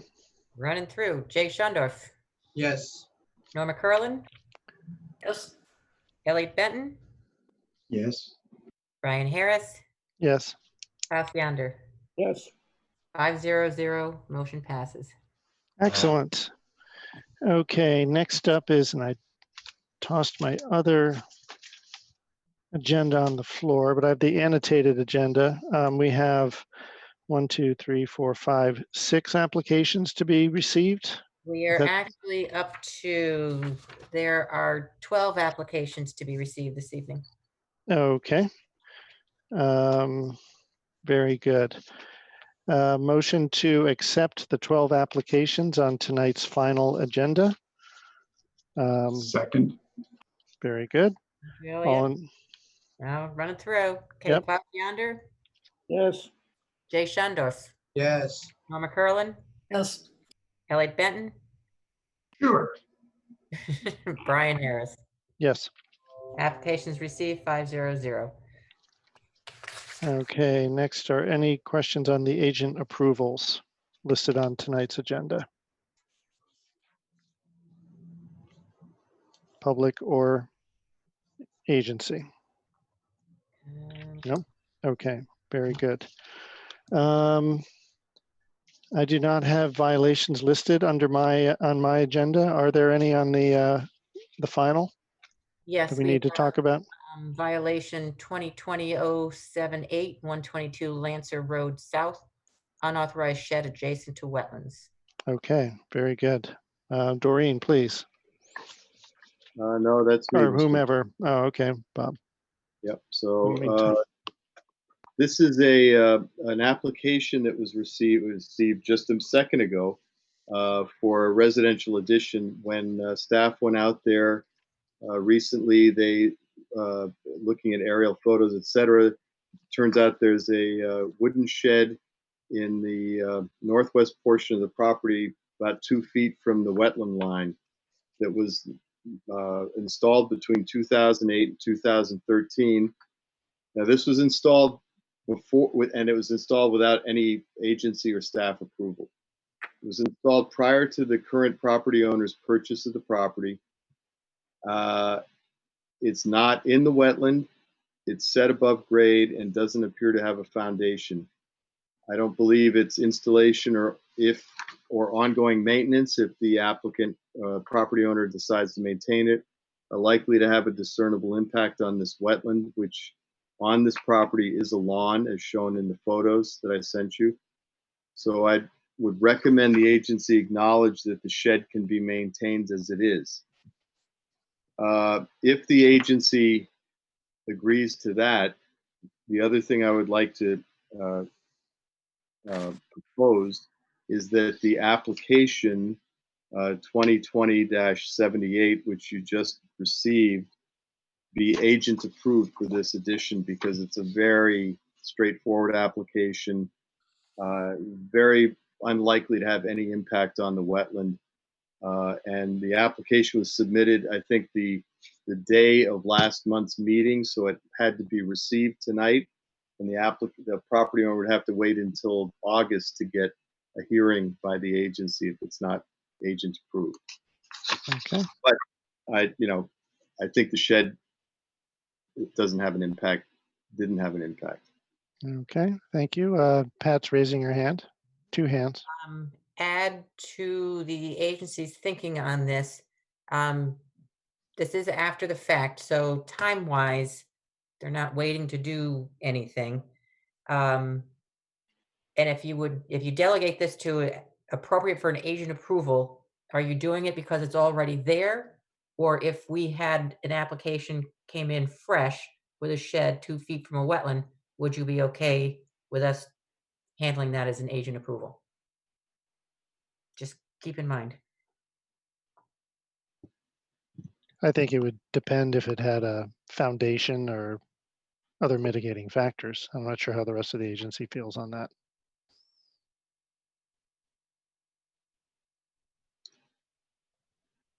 Bob? Yes, Bob. The property owner has contacted me and said they plan to remove the shed, if that makes a difference. Because I think as their addition is built, the need for that storage disappears. Okay, so is that the proposal then, is removing the shed, or they're willing to do that if? They say they're planning to do it, but okay, like I said, from my point of view, looking at this either way, keeping it, removing it, the process of removing it, nothing is going to impact the wetland. Okay.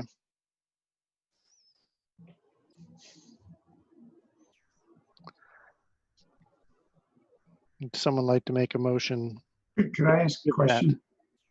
Yes. Pat? Yeah.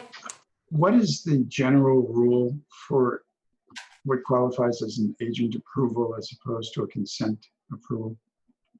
So agent approvals, we are not permitted to approve anything in a wetland. It can only be in the buffer, and it has to have no more than a minimal potential for a minimum impact to a wetland or a watercourse. So generally it's things that are further away, are minor in scope, a deck 65 feet from a wetland. Certainly the character of the wetland makes a difference. I think, to me, something 2 feet from a wetland is really close. But if they're removing it, then that has no impact at all, removing it. So that aspect I would be fine with. Consent approvals are things that are in a wetland or a watercourse, or in closer proximity, but our expectation is, one, it's something that the agency would normally approve, like a deer fence in a wetland with the proper separating distance at the bottom, of course. And then consent things might be an application that the agency has already dealt with, and there was just a minor piece that needed to be rectified, and it comes back on the next meeting, and then we just swoosh it through. Okay, thank you. Okay. Given that clarification, Elliot, do you want to take a shot at a motion on this? Do we even need a motion on this if it's to be removed? So Bob, can you clarify what you're requesting of the agency?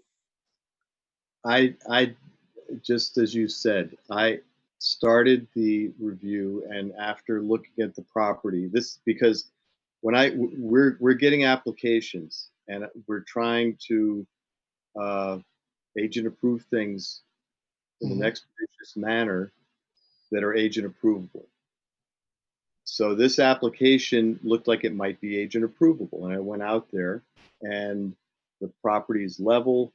There's a chain link fence along the property line. The erosion controls could be put up. It wouldn't have an impact. But then there's the shed. So that kind of kicked it out of agent approvability, unless, as a discussion item, the agency agreed with my assessment that the placement of the shed, maintenance of the shed, and now apparently the removal of the shed didn't and won't have an impact on the wetland. And if you all acknowledge that tonight, I can proceed with an agent approval on the other thing before the August meeting. So you need a sense of the agency then? Would that be sufficient? Yes, sir. Okay, so based upon what Bob said, I'm comfortable with having this proceed as an agent approval.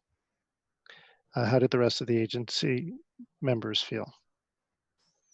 Klaus? Jay. I agree. Okay, Norma? I agree. And Mr. Benton? Conceptually, I agree. I'm just wondering, the chain link fence goes through the wetlands, right? Then, No. Okay. Well, okay. Well, it's a lawned wetland. But it's impossible to tell from an aerial photo when a chain link fence went in. So it's not a new fence. Grandfathered in. But we don't need a 6-inch gap on the bottom. No comment. Okay, no. I think that you could almost look at this thing as a temporary structure if it has no foundation. In which case, that's So agent I will approval. say this, this application aside, because we have sort of a crummy wetland, sheds, it's not the shed, the structure itself, because generally they don't have a foundation, they're smaller. It's the things that happen in association with sheds that are frequently the problem, where fertilizers are stored, gasoline, and those products, if they spill when you're refueling your lawnmower adjacent to your shed, or your fertilizer, putting it in the hopper, you spill. It's those activities associated with the sheds that tend to be more risky to the wetland, not the actual structure. So you're not That's talking just my about little soapbox on sheds. you're not talking about teenagers in the shed. Spilling beer, that can be problematic. Sure. Yeah. Now, this can be an agent approval as far as I'm concerned. Okay, very good. So the sense of the agency is that this can be agent approved. Great. Okay. Is that it for violations? I don't have anything listed on my. No, I mean, so that's the last violation. Okay, we do have some other business though, correct? That is correct. We do have the other business. There is a request from Greenwich Country Day School and their representatives to discuss with the agency modifications that have been made to the proposal since this group saw it, and whether or not at least one of those modifications can qualify as a field change, or does the agency need that aspect of the project to come back as a new permit? So I have a bunch of attendees that I have to bump up. Okay. Dan, Megan. God, it's midnight already. This is no time to do that. I'm gonna mute Jay there real quick. Michelle. I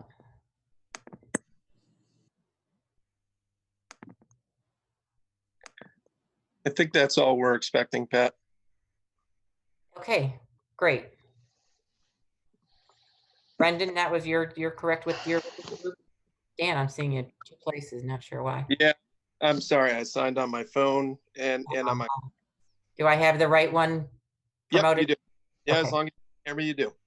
So should we jump right in, or do you guys want an intro or go right into our request? Yeah, why don't you give us a little background? Doreen, do we have any maps on this? Okay. There should be some maps that we sent over to Bob last week. Sorry, I don't have any of these maps. Yeah, I'm sorry. I didn't tell Doreen about this. Yeah. I'm not sure we can really make this call without seeing anything. Well, hang on. The agency has received the memo, and the letter from Megan Raymond, and I sent the prior approval plan and the current proposed plan in your packets. So you do have something to go on. Yep. And I think as we walk through it, it should be pretty self-explanatory. If you do happen to have a paper copy, I can walk you through it. I mean, can we allow one of the Dan or someone to share their screen and you can just bring it up? We can. Who here has the map they can share? I do, Pat, but it's gonna be my other Dan screen. I can promote other Dan. Yeah, if you could promote other Dan, that'd be great. Sorry. Okay, and I'm gonna get rid of this Dan. So I that won't have audio though. If you get rid of this. Okay, then I'll keep two Dans. Okay, and then we're going to make you a co-host. This is like total, like, let's not tell IT what we're doing here. Oh, it's on GCTV. Okay, Dan, you should be able to share your screen. Okay. Foul language will not be tolerated, just so you know. Perfect. Can you now see my screen? Yes. Yes. Yeah. All right. Fantastic. Well, thank you all first. Obviously, it's a late night, and we appreciate you sticking to it here and hearing us. So this is Dan Krober with Mylon McBroom, and with me is Megan Raymond from Mylon McBroom. So we've been at this now for quite some time, since November, I believe, is when this commission or this agency last saw the application. What you see in front of you here is the plan that was approved by the agency back, I believe, in November. Since then, we've been working closely with planning and zoning staff. We've been in front of the ARC Commission on multiple occasions, and also the Planning and Zoning Commission. In working with some of the neighborhood, as well as those commissions and staff, we've modified the plan slightly, and I'll walk you through the changes. But really, everything on the backside here, the turf fields have not changed in any way. The buffer, the mitigation, all of that stuff, we have no changes proposed to any of that. The stormwater management of that area, no changes whatsoever. The plan changes really are on Cardinal Road. And again, this is the previous plan. You'll see here, the road was 26 feet wide with a sidewalk proposed along the road. The ARC Commission and also these neighbors out on the front of the road felt like that was a real impact to the neighborhood quality. And they asked that we look at modifying the